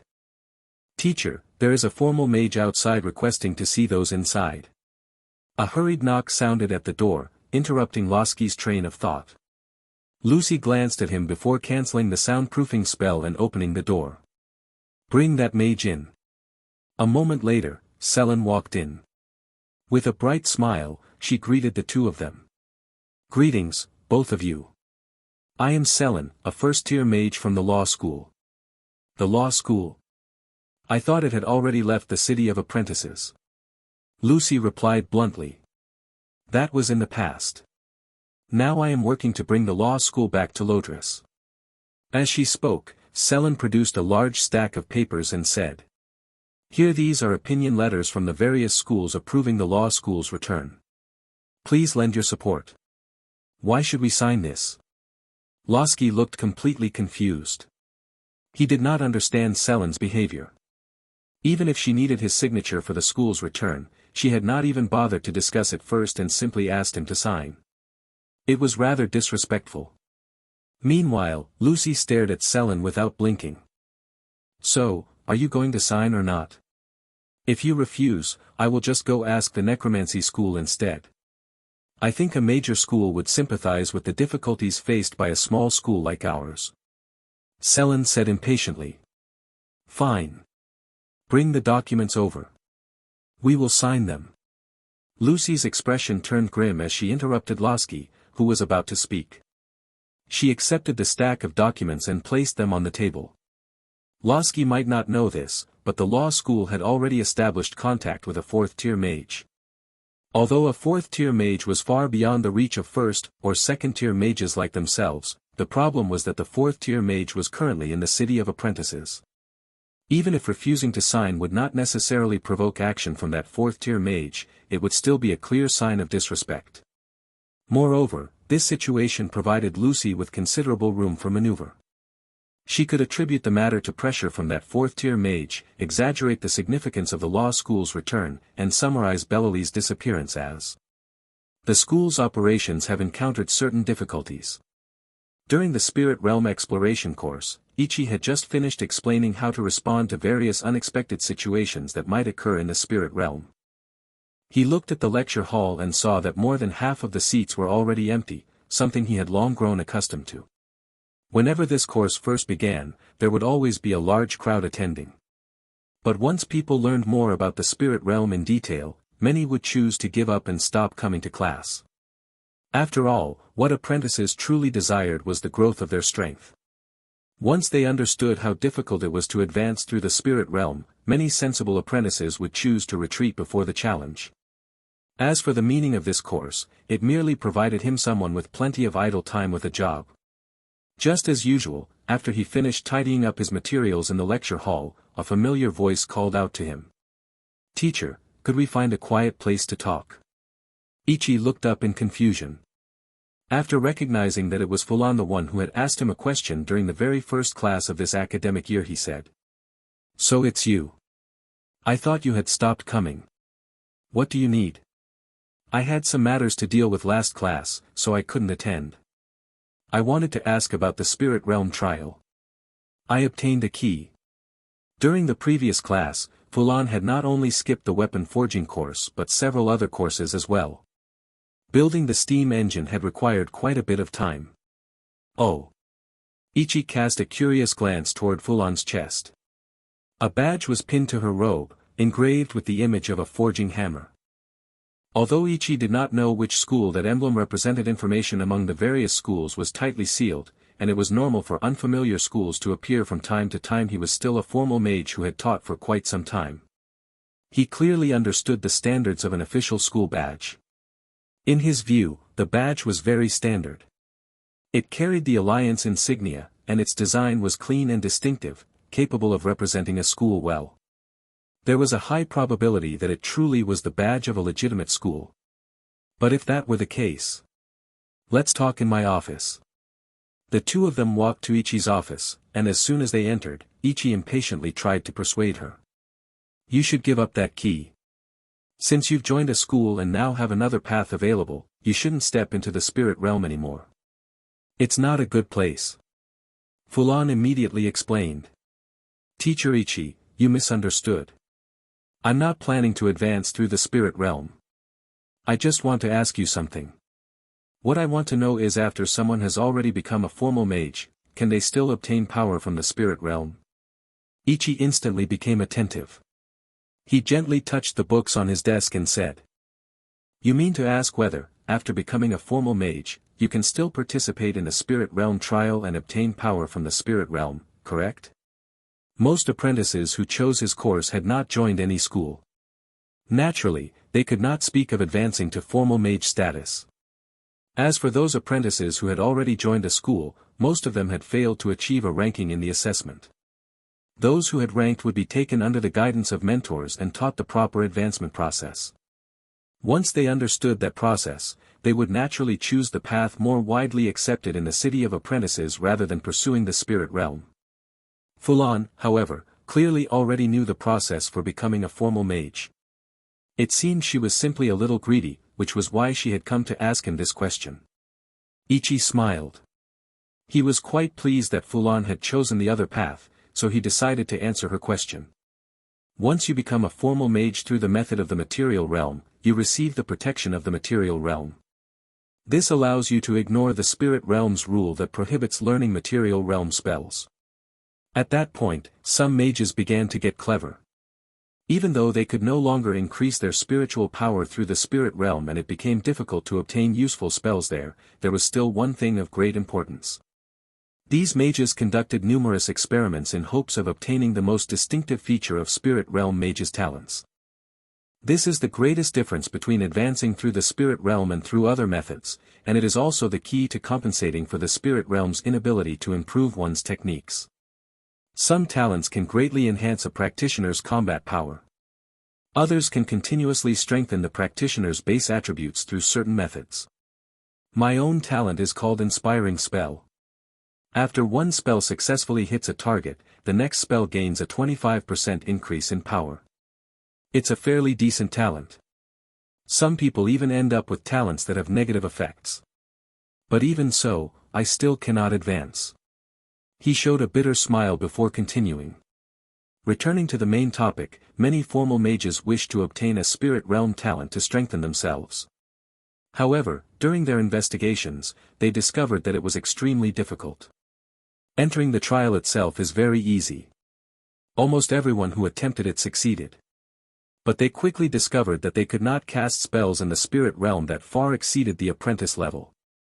Once they did so, it would attract the attention of the spirit realm. You would feel yourself being pulled out of the spirit realm. Once it reaches a certain point, the spirit realm will directly eject you, causing the trial to fail. Fulon seemed to understand and said. So it means you cannot use power that exceeds the apprentice level during the trial? Not exactly. You can still use it a few times. But if you use it too often, you'll be kicked out of the spirit realm. Fulan clicked her tongue in amazement. Being able to use formal mage spells within a trial designed for apprentices would provide an enormous advantage. Yet even so, she had rarely heard of formal mages obtaining spirit realm talents. Logically speaking, if the method were that simple, it should have become the preferred option for everyone advancing. After that, those mages encountered their first major obstacle: how to complete the trial. For ordinary spirit realm ascenders, the difficulty is high but still manageable with enough effort. However, the trials those mages encountered were different. Normally, trials are completed by several spirit realm explorers together, with both cooperative and competitive objectives. But those mages discovered that even when they completed the same objectives, others would pass the trial while they themselves would be judged as having failed. After repeated experiments, those mages finally summarized a workable method. You must complete more of the objectives than the other spirit realm explorers. Otherwise, passing the trial becomes extremely difficult.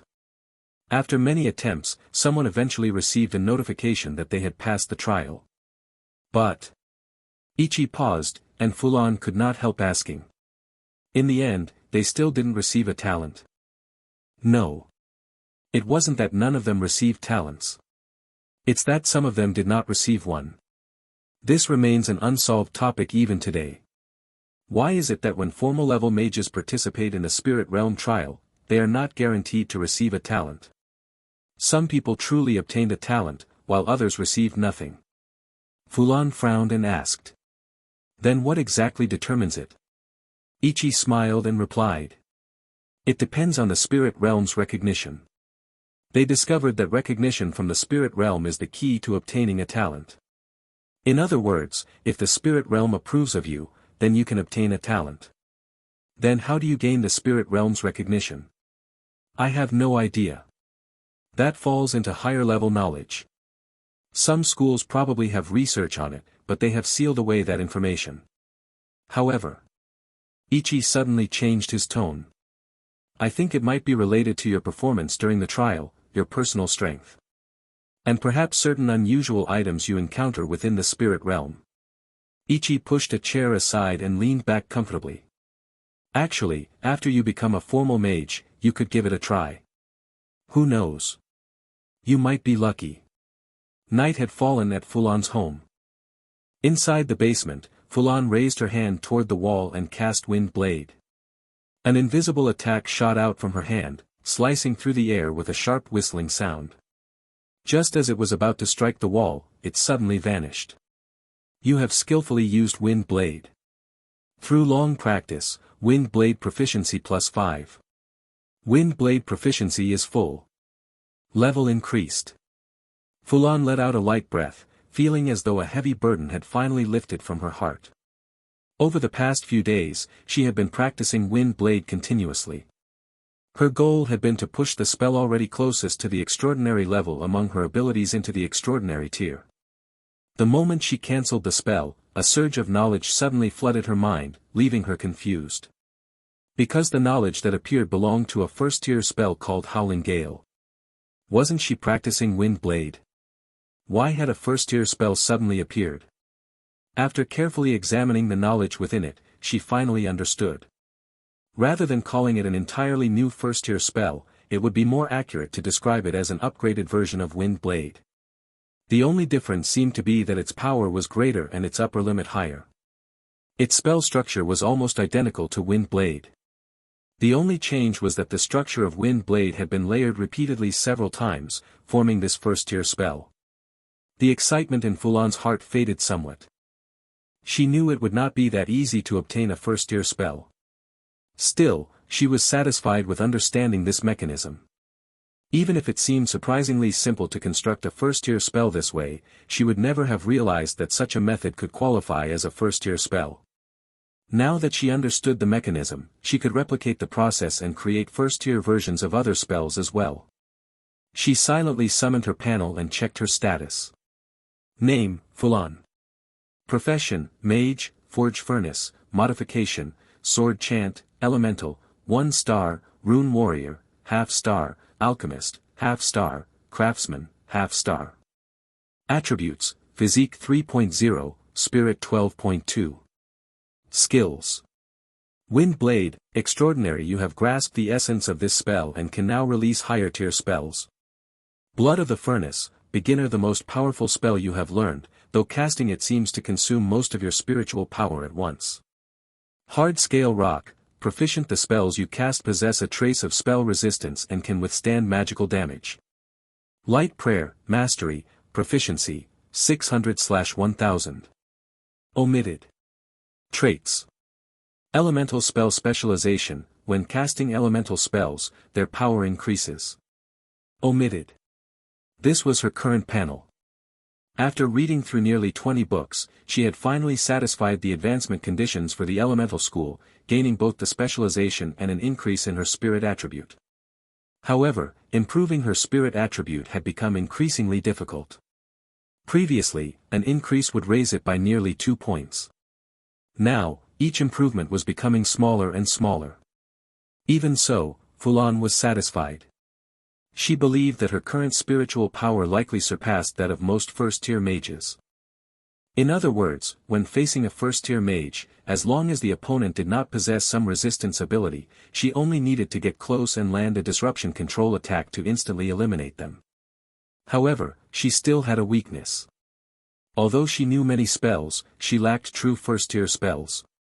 While she now knew that raising a spell to the extraordinary level would grant an enhanced first-tier version, it still required time to accumulate proficiency. Strictly speaking, the only first-tier spells she currently possessed were the newly acquired Howling Gale and Blood of the Furnace. Speaking of Blood of the Furnace, she had genuinely mastered that spell. However, its effect was far weaker when cast directly compared to when it was released through a spell ring. Its casting range was only half a meter, and the process drained most of her spiritual power, leaving her with barely enough to remain conscious and mobile. However, in terms of destructive power, it seemed almost the same as when it was cast through the ring. Everything around her would transform into a red liquid before returning to its original state. Of course, she might not yet have encountered substances difficult enough to convert, so she could not truly compare the differences. As for acquiring more first-tier spells, she believed Habos would probably give her a few. However, she did not intend to visit Habos yet. Advancing purely by meeting the spirit requirement would appear somewhat suspicious. She planned to wait a while before discussing it with him. Although another sudden increase in spiritual power might seem alarming, she could still explain it as the result of long-term spell practice. Otherwise, if her spiritual power had clearly been far below the standard before suddenly skyrocketing to the threshold, it would be difficult to justify. Allowing more time to pass would make it more convincing that her spell training had gradually raised her spirit attribute. There was also the matter of the spirit realm trial. To be honest, after obtaining the key, she had originally intended to abandon the idea. The restriction that spells learned in the material realm could not grow in the spirit realm was rather frightening. Furthermore, as Teacher Ichi had explained, bad luck might mean never finding another trial key for the rest of one's life. Because of that, she had simply tossed the key into a drawer. It had taken her quite some time to find it again yesterday. However, after learning about attempts by formal mages to participate in spirit realm trials, she decided to give it a try. Even if she failed to obtain a talent from the spirit realm, she had her own thoughts. First, according to Ichi's description, those mages had indeed completed the trials. It was just that obtaining a talent was not guaranteed. This raised an important question. Her panel also had conditions for forming professions. The only requirement she currently lacked was passing the spirit realm trial. If she completed the trial like those mages, would she obtain a spirit realm talent afterward? At the very least, she believed she could add the term spirit realm behind her mage profession, further increasing her spirit attribute. Perhaps the profession formed by her panel would receive recognition from the spirit realm, allowing her to gain a talent without relying on luck. No matter what happened, trying it would not hurt. She was not advancing to the formal tier through the spirit realm. Even if she died there, it would not affect her. Holding the key, a line of glowing text appeared in her mind. The location of this trial is Radiant Dreamscape. Countdown to activation, 0:3:8:46. Participants must enter the trial 1 hour in advance. Entry will close 5 minutes before the trial begins. All spells and combat techniques may be used without restriction. 3 days later, at Fulan's home. Fulan placed magical traps on all doors and windows to prevent anyone from disturbing her. She also informed everyone she knew that she would be unavailable for the next few days. Time in the spirit realm passed at the same rate as in reality. If several days passed there, the same number of days would pass in the real world. Therefore, preparation was necessary. After checking everything once more, Fulan lay down on the bed and silently recited the incantation. This time, she felt her consciousness rising much more slowly than before. She quickly repeated the incantation several times before her consciousness finally began to ascend. When Fulan regained consciousness, the first thing she noticed was that she was standing in a pitch-black space, much like the settlement space from her previous trial. However, unlike last time, she quickly realized that she was not alone. There were more than a dozen people in the space. She noticed that the moment she appeared, everyone present stared at her, which left her somewhat at a loss. Does everyone get stared at like this when they enter this space? Fulan wondered. Fortunately, their attention only lasted 5 or 6 seconds. Seeing that she did not react, they gradually looked away. Only then did she check her current state. Just like before, she was still holding that book under her arm. However, something about the book was different this time. A flash of golden light passed over its cover, and a line of words appeared on its surface. Spread my name among them. Then Fulan felt momentarily dazed. When she looked again, the golden text had vanished. Only the same worn book remained. Fulan frowned. She knew it had definitely not been an illusion.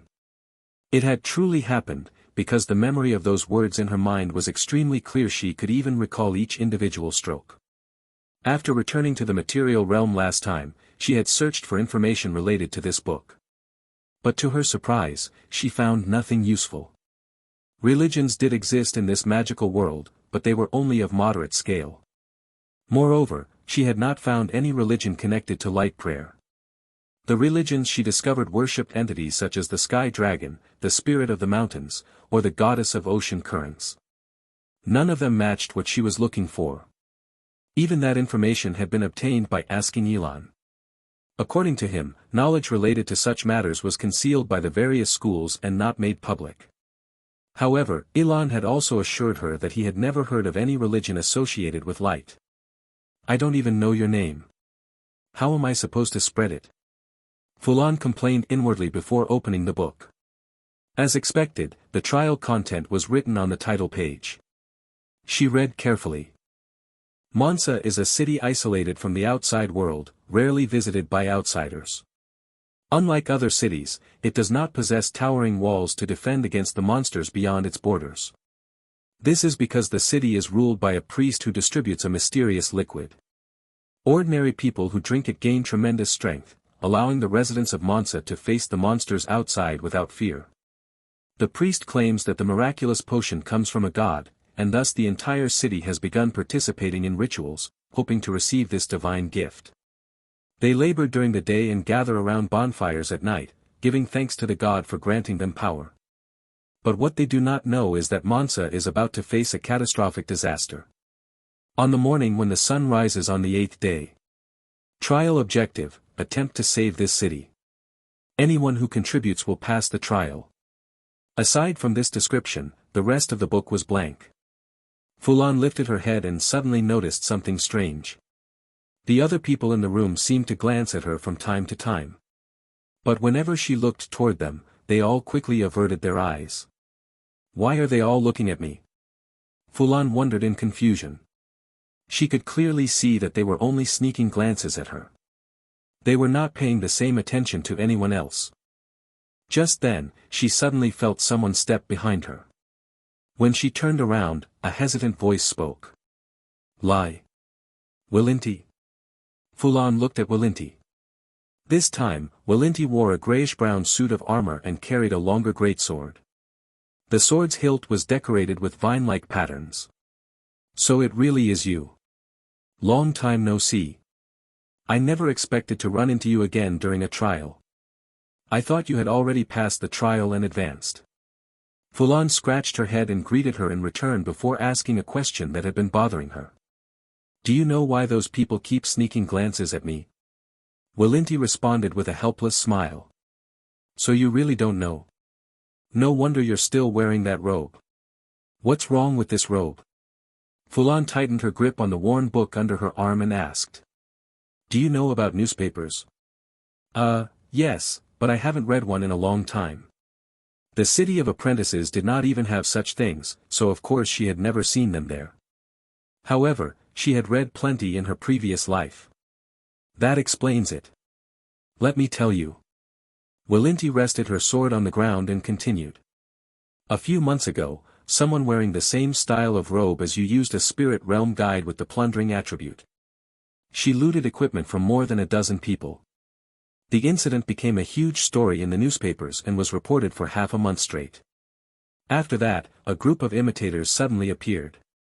They started wearing yellow robes like that person and used spirit realm guides with the plundering attribute to steal other people's equipment. As a result, people now either avoid or gang up on anyone wearing a yellow robe. Of course, since this is a trial and everyone enters with keys, they probably just think you're suspicious. Fulon finally understood. So that was the reason. She had known from early on that her spirit realm guide possessed the plundering attribute, and she had even obtained 2 items in the spirit realm. But it probably had nothing to do with her. After all, the person reported in the newspapers had looted equipment from more than 10 people. She had only taken 2 items, and she did not even consider one of them to be equipment. So this was simply an unfortunate misunderstanding. She had no control over what she wore in the spirit realm. The moment she arrived, she was given this body and had to wear the yellow robe. Oh right, lie.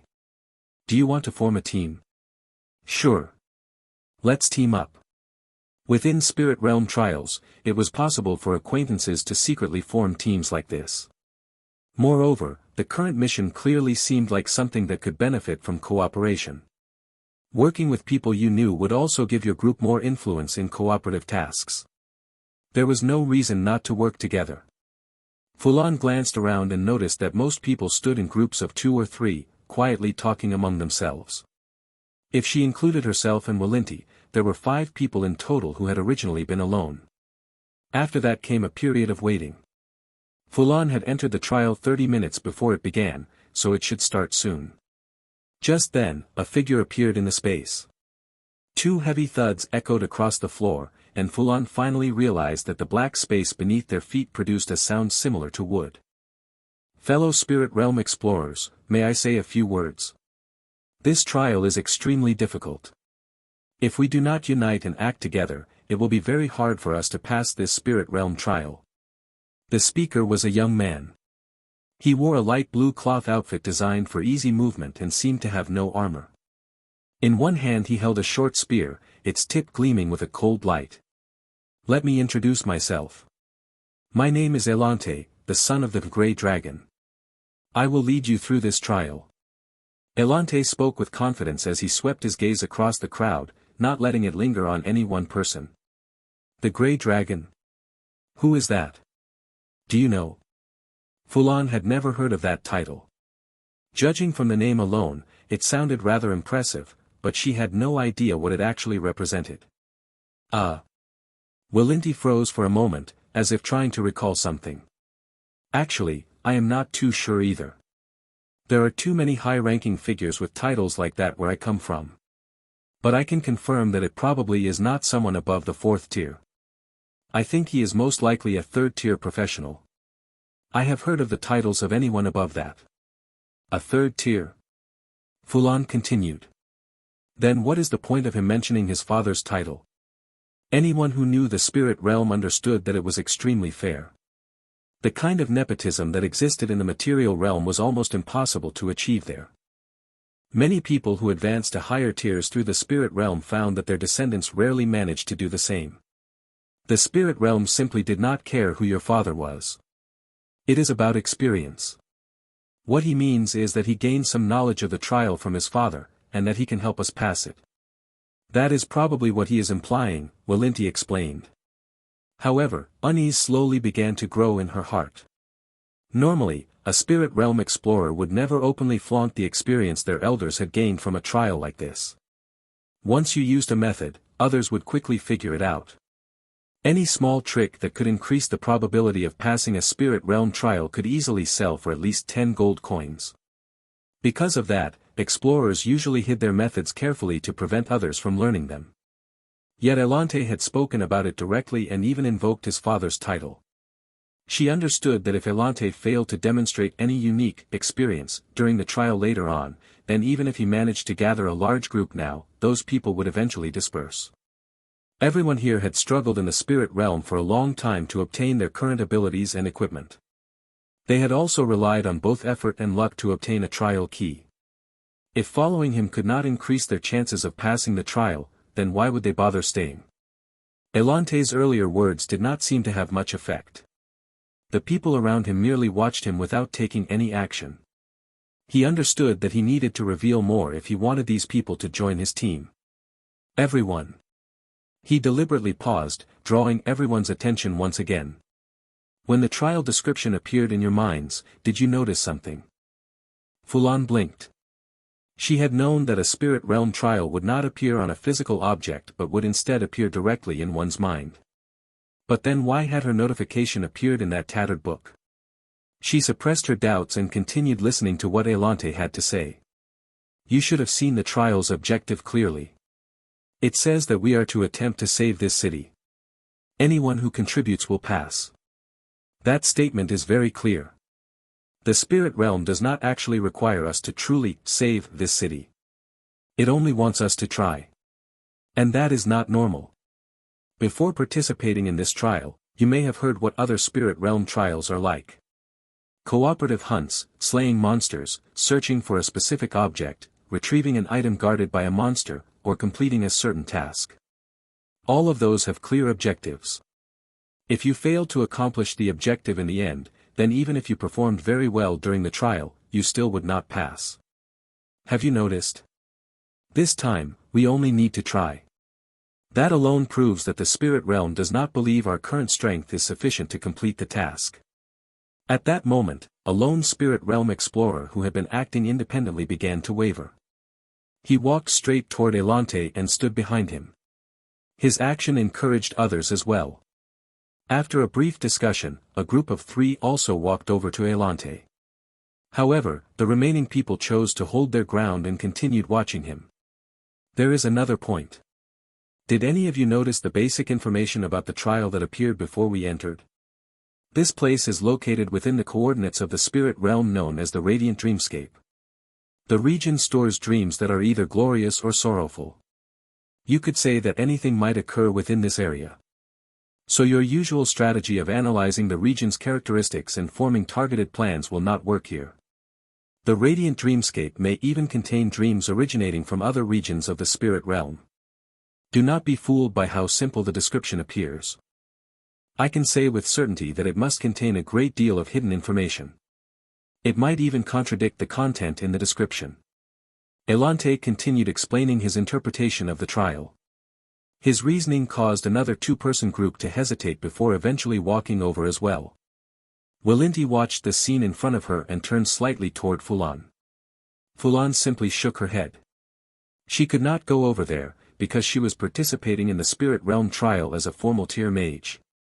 She understood that joining them might increase her chances of passing the trial at the most basic level. But that was not what she wanted.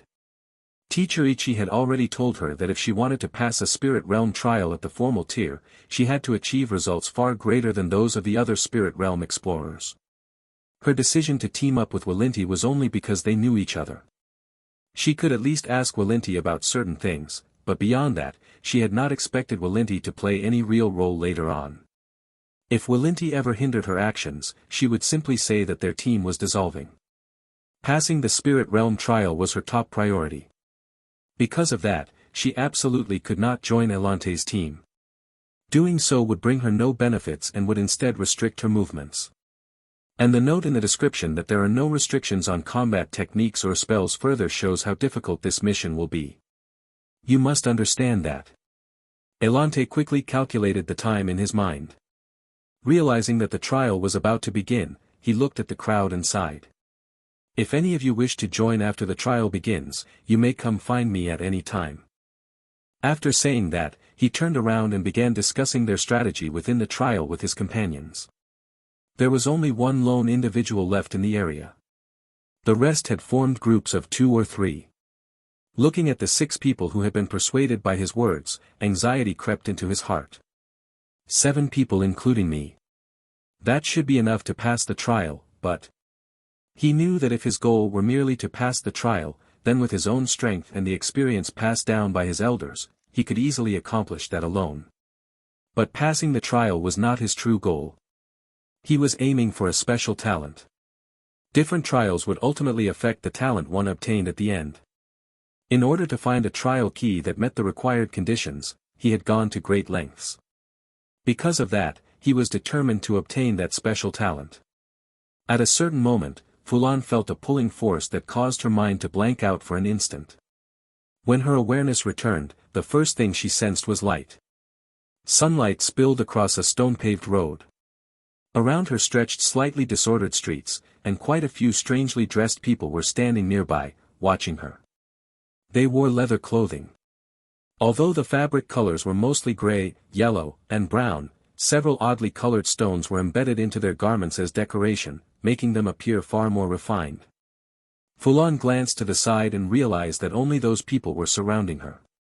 Not only was Willinti nowhere to be seen, but there was also not a single spirit realm explorer nearby. Who is she? She looks like an outsider. An outsider? Did you notify the guards?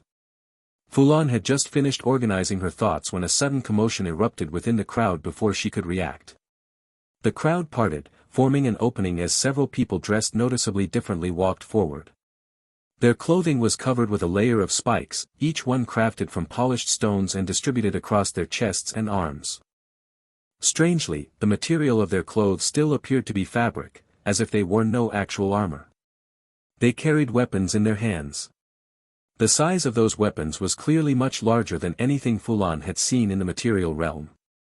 She could feel the immense weight carried by the wide head of the axe. Fulon instinctively tried to draw her longsword, but after feeling around twice, she suddenly remembered that bringing weapons into the spirit realm required special preparation. Unfortunately, she had never managed to find the relevant technique in the city of apprentices. Even Teacher Ichi had to send his weapon somewhere else for special processing before having it returned, which was extremely troublesome. As a result, her long sword had not been brought into the spirit realm. The only weapon she currently possessed was a purple short blade. Fulon drew the short blade directly from her waist with her left hand, while her right hand firmly gripped the book, making sure it would not fall if a fight broke out. Fulon believed she was merely taking a defensive stance. The other side, however, did not see it that way. One of the leaders spoke sternly. "Outsider, put down your weapon." Fulon obviously could not lower her weapon immediately. In her understanding, even if both sides eventually resolved things peacefully, there would usually be several rounds of tension before she could put down her weapon to demonstrate goodwill. From her perspective, her goal was to save this city. Naturally, that meant she and the people of this city were not mortal enemies. "I cannot put down my weapon." As she spoke, she even waved it slightly, indicating that she absolutely would not lower it for now. But something she did not expect happened. The other party sneered. "Then do not bother putting it down. Attack. Do not kill her, capture her alive." Immediately afterward, the man lifted his axe, raised it above his head, and charged directly toward her. Fulon was completely baffled. Why were they attacking immediately? Should not both sides confront each other for a while before eventually reconciling? Why did the fight start without any back and forth at all? Since the other side had already launched an attack, Fulon had no choice but to prepare for battle. She tightened her grip on the dagger and blocked the incoming axe strike midway through its descent. The purple blade locked directly against the axe, preventing it from moving downward even slightly. The attacker's body, still carried forward by inertia, abruptly halted as he barely managed to maintain his balance. Feeling the force behind the clash, Fulon realized she had almost failed to block it. The opponent's strength was far greater than she had expected. Is this trial really this difficult? Why does even a random soldier have such immense strength? Fulon wondered inwardly. Behind the attacker, she also noticed 5 or 6 others in the same uniform rushing past. Clearly, these guards were merely ordinary soldiers, not elite fighters or anything of that sort. Although the size of the weapon had placed her at a disadvantage, the opponent's raw strength was considerable. Even with her physique, she could barely block it. What would the other spirit realm explorers do? From her observations, most of the explorers had physique far lower than hers. Only a few could match her current level, and even those only exceeded her by a small margin. She dared to say that if those explorers lacked powerful combat techniques, many of them would not even be able to defeat a single soldier. However, Fulon suppressed those thoughts. She was still in the middle of combat and needed to focus. Meanwhile, her opponent was even more shocked that Fulon had blocked his massive axe with nothing more than a small dagger. "That is impossible. I drank the divine water. Why is her strength still greater than mine?" Because of his disbelief, he failed to take any further action and instead mechanically continued applying pressure on the axe. Fulon stepped forward with a slight sidestep.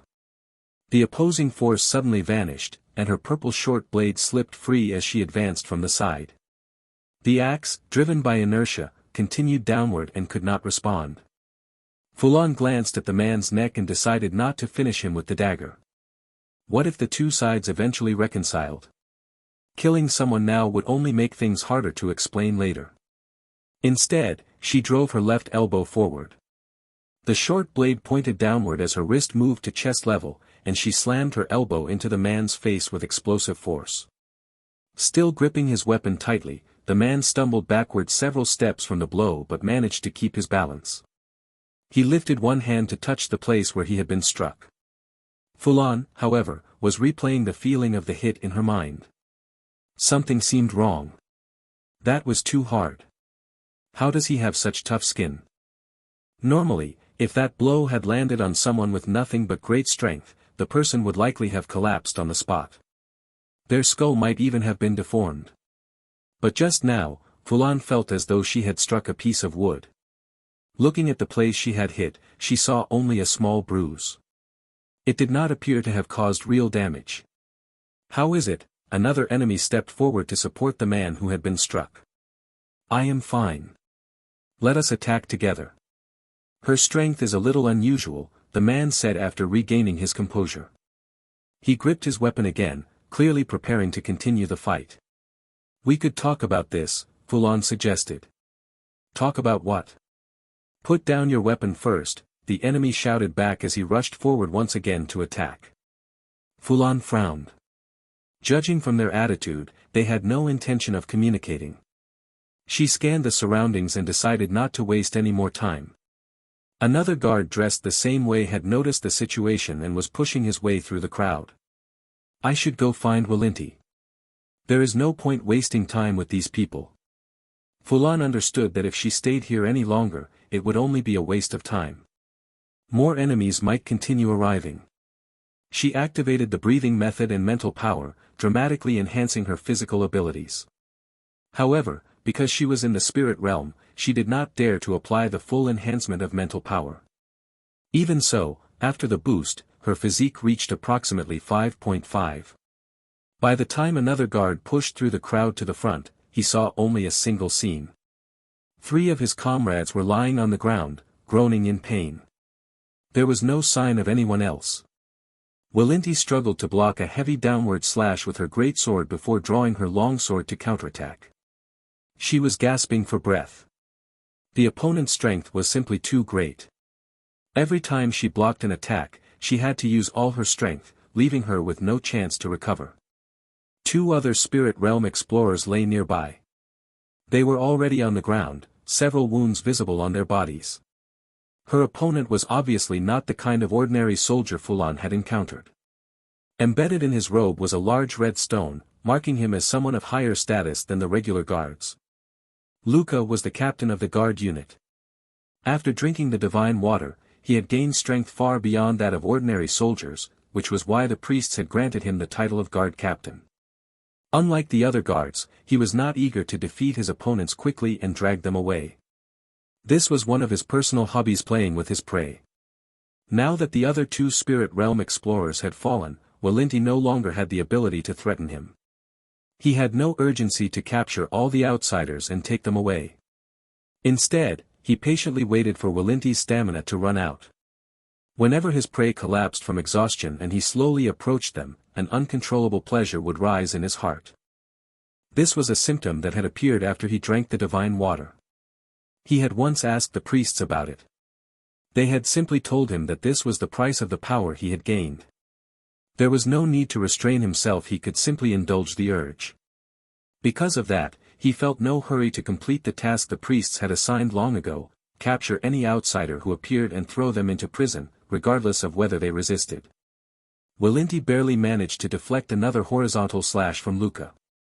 She knew that her stamina was nearly exhausted, so she had to launch a decisive attack now. Taking advantage of the brief moment before Luca initiated his next strike, she released one hand from her sword hilt and extended it toward him. Lightning impact. A flash of lightning burst from her palm and struck Luca's chest. What happened next was completely beyond her expectations. The lightning impact did cause damage, but the effect was limited. It blasted a large tear in Luca's cloth robe, and the red stone embedded beside it was chipped and partially shattered. However, the exposed skin beneath remained completely unharmed, as though no attack had struck him at all. Luca frowned. He had not expected these outsiders to possess such tricks. Fortunately, after drinking the divine water, his body had become incredibly tough. If it had been an ordinary soldier, they would not have possessed such strong defenses. Walinti's attack ruined his amusement. The responsibility assigned by the priests resurfaced in his mind. He rotated the sword in his hand, turning it sideways. He decided that the next strike would use his full strength, rendering the opponent unable to resist. After that, he would drag all 3 of them to prison. At that moment, however, he suddenly heard the sound of something cutting through the air behind him, accompanied by a wave of heat. By the time he reacted, it was already too late. The divine water had not greatly enhanced their reaction speed. When they faced attacks, they usually relied on their defenses to withstand them directly. He turned his head slightly and heard a loud boom. A fireball exploded behind him, releasing searing heat.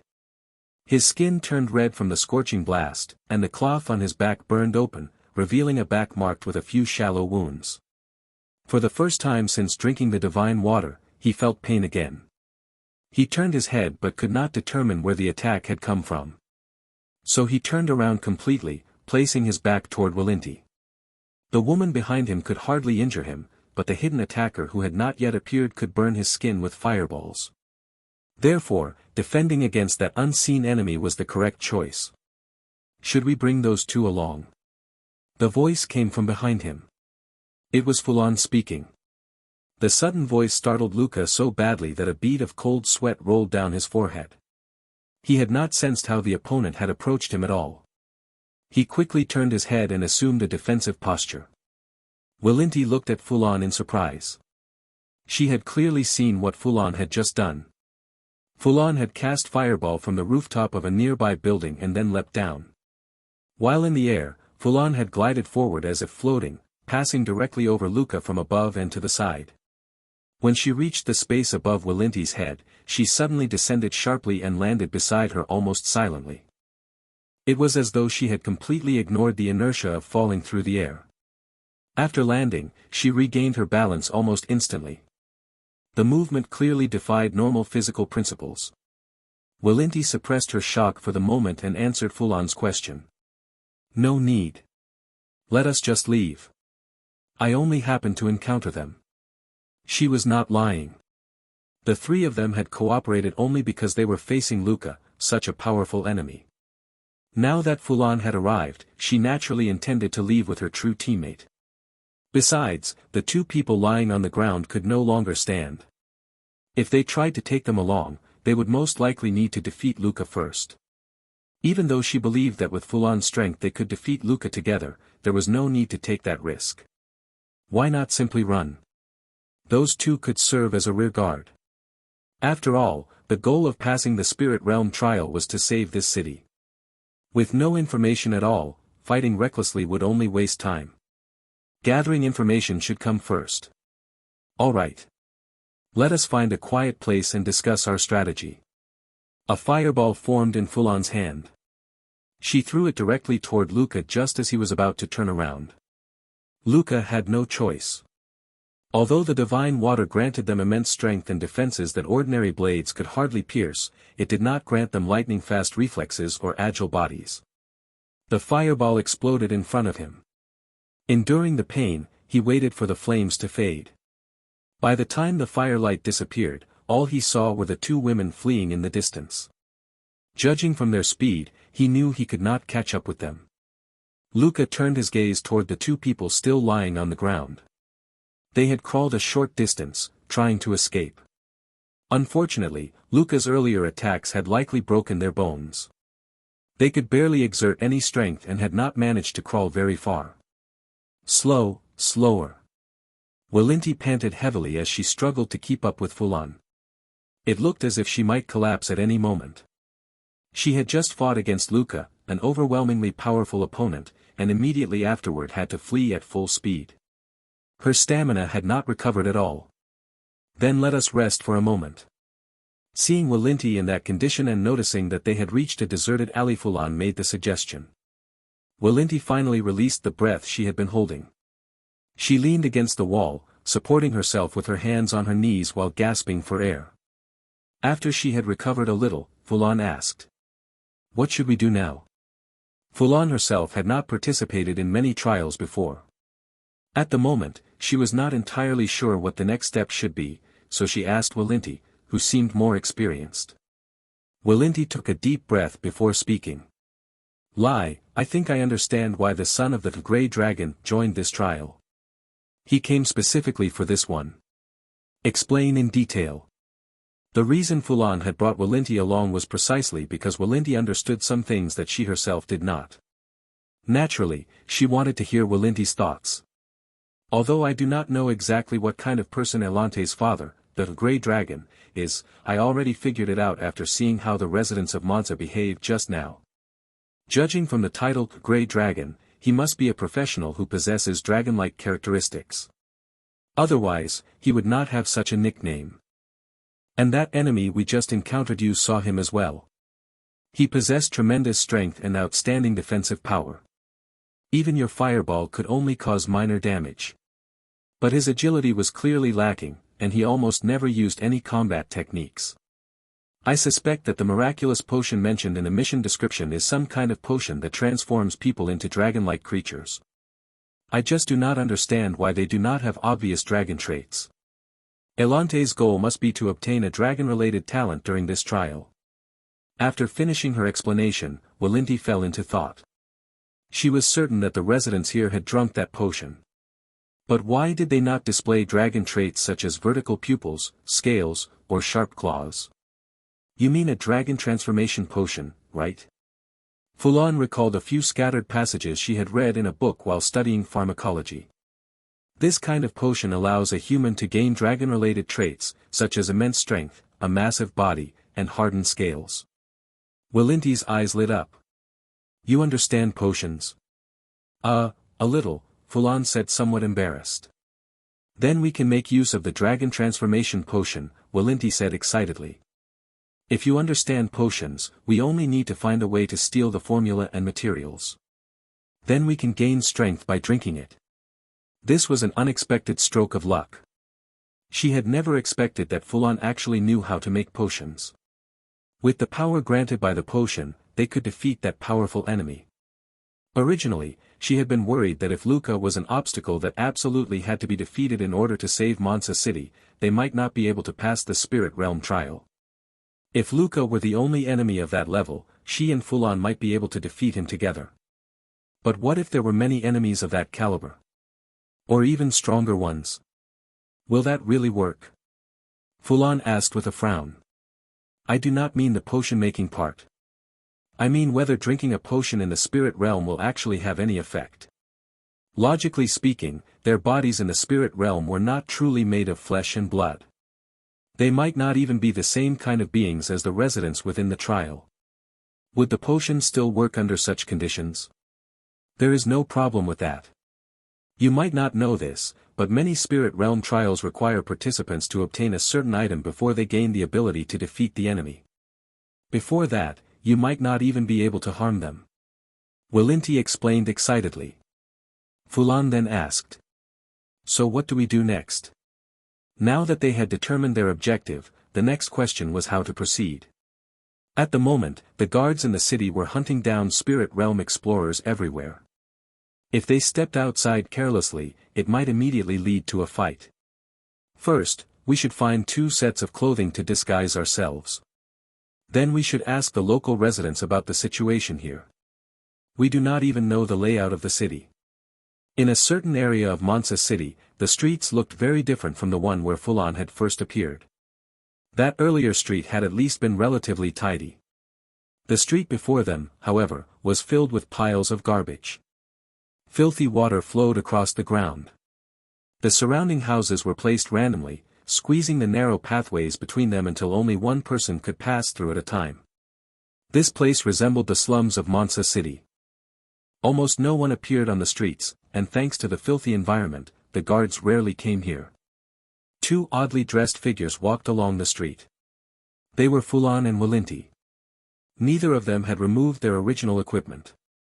Instead, they had simply put on the clothing of the local residents over it. Why did you not take off your robe? Walinti asked curiously. Wearing armor beneath a disguise made sense to her. But Fulon's yellow robe did not appear to have any defensive power at all. Yet she had done the same thing, putting another set of clothes over it. That is my little secret. Do not ask, Fulon replied, making up an excuse. In truth, she had discovered that she simply could not remove the robe. When she had tried to lift it above her knees, she felt a strange sensation as though her skin were being pulled. In the end, she had no choice but to wear another piece of clothing over it. There was nothing she could do. She had considered abandoning the disguise entirely and simply moving through the city as she was. But that was impossible. If you wore an extra layer of clothing, the local residents would at most think you dressed strangely and glance at you a few times. But if they walked around wearing their original equipment, the residents would immediately report them to the guards. Some would even attack them directly while shouting, "Outsider." That was why they had no choice but to wear the disguise. Now, as long as they did not encounter the guards, the residents would not attack them. However, they still had not completed the other task gathering information from the locals. Whenever they tried to ask about the city, the residents would look at them suspiciously. After several such attempts, Fulan had begun to lose her patience. "We are here. Let us do it here." Fulan stopped in front of a relatively intact house and carefully observed it. "Are we really going to do this?" Willinti asked hesitantly. Fulan's earlier suggestion had startled her a little, and she was still unsure whether it was a good idea. "We have already come this far. Do you want to ask the guards instead?" Fulan replied. Without waiting for Willinti's response, she walked straight toward the door. She took a deep breath and gathered strength into both hands. Then she slammed one hand directly against the wooden door. Bang! A loud crash echoed from behind the door. The door was pushed inward slightly, allowing her to see that the latch on the other side was nearly broken. Her other hand clenched into a fist and struck the door again. This time the wooden door could not withstand the blow. The hinges on the opposite side snapped, and the entire door collapsed to the ground with a dull thud. At the same time, the person inside the house heard the noise. A frail girl came out of the room. "Who are you? Why did you break into my house?" Una shouted in terror. She grabbed a nearby chair, intending to use it to protect herself. Fulan leaned forward and pressed down. She seized Una's wrist, causing the girl to cry out in pain and drop the chair. "I only want to ask a few questions." "Do not worry, we will not hurt you," Fulon said as gently as she could. Her reply was another scream. After a great deal of effort from Fulon and Willinti, Una finally, truly understood that no matter how loudly she screamed in this area, no one was coming to save her. Her eyes trembled as she looked at the two of them. Her lips had gone pale, and her throat felt dry and itchy. First question. How did you obtain the divine water? From the information they had gathered earlier, the two of them already knew that the locals referred to the dragonification potion as divine water.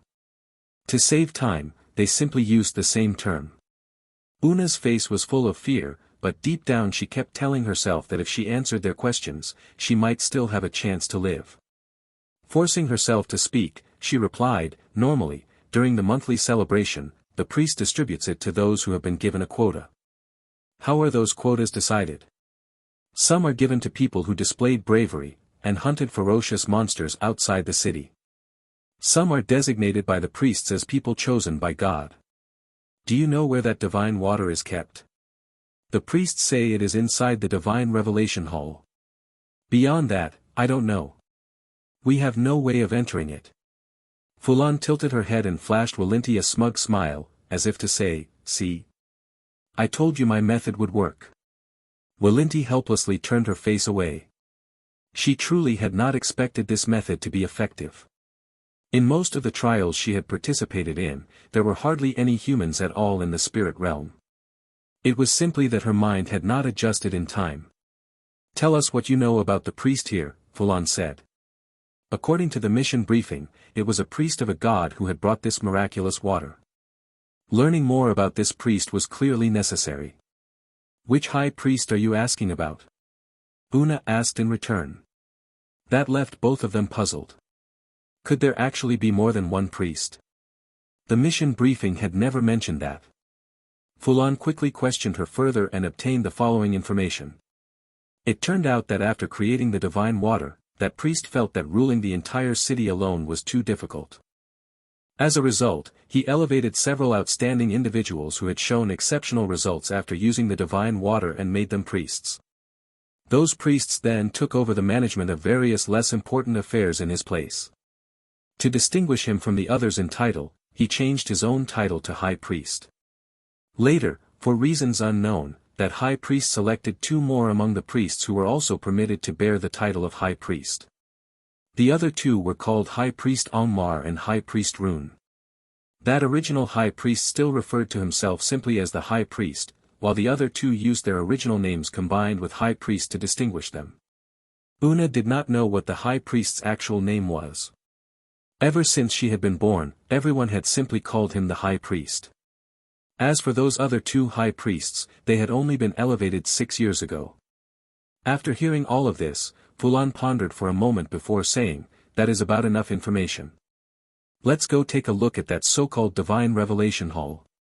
"So soon? Shouldn't we wait until nightfall?" "There's no need.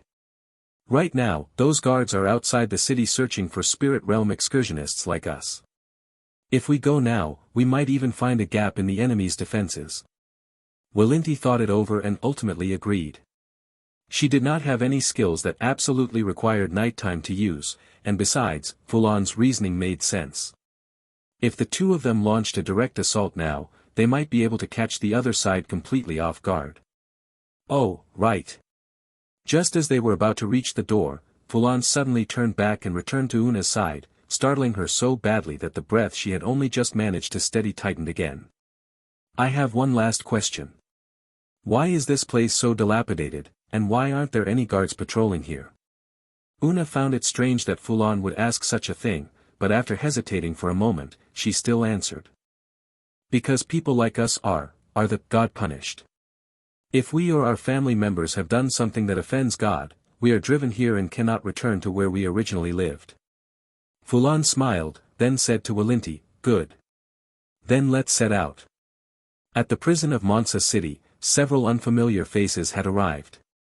They wore strange clothing, were covered in wounds, and nearly all of them had been brought in unconscious. "Luca, has the guard squad captured all of those outsiders yet?" The speaker's tone was commanding, with not the slightest hint of respect. After throwing two spirit realm excursionists into a cell, Luca frowned when he heard those words.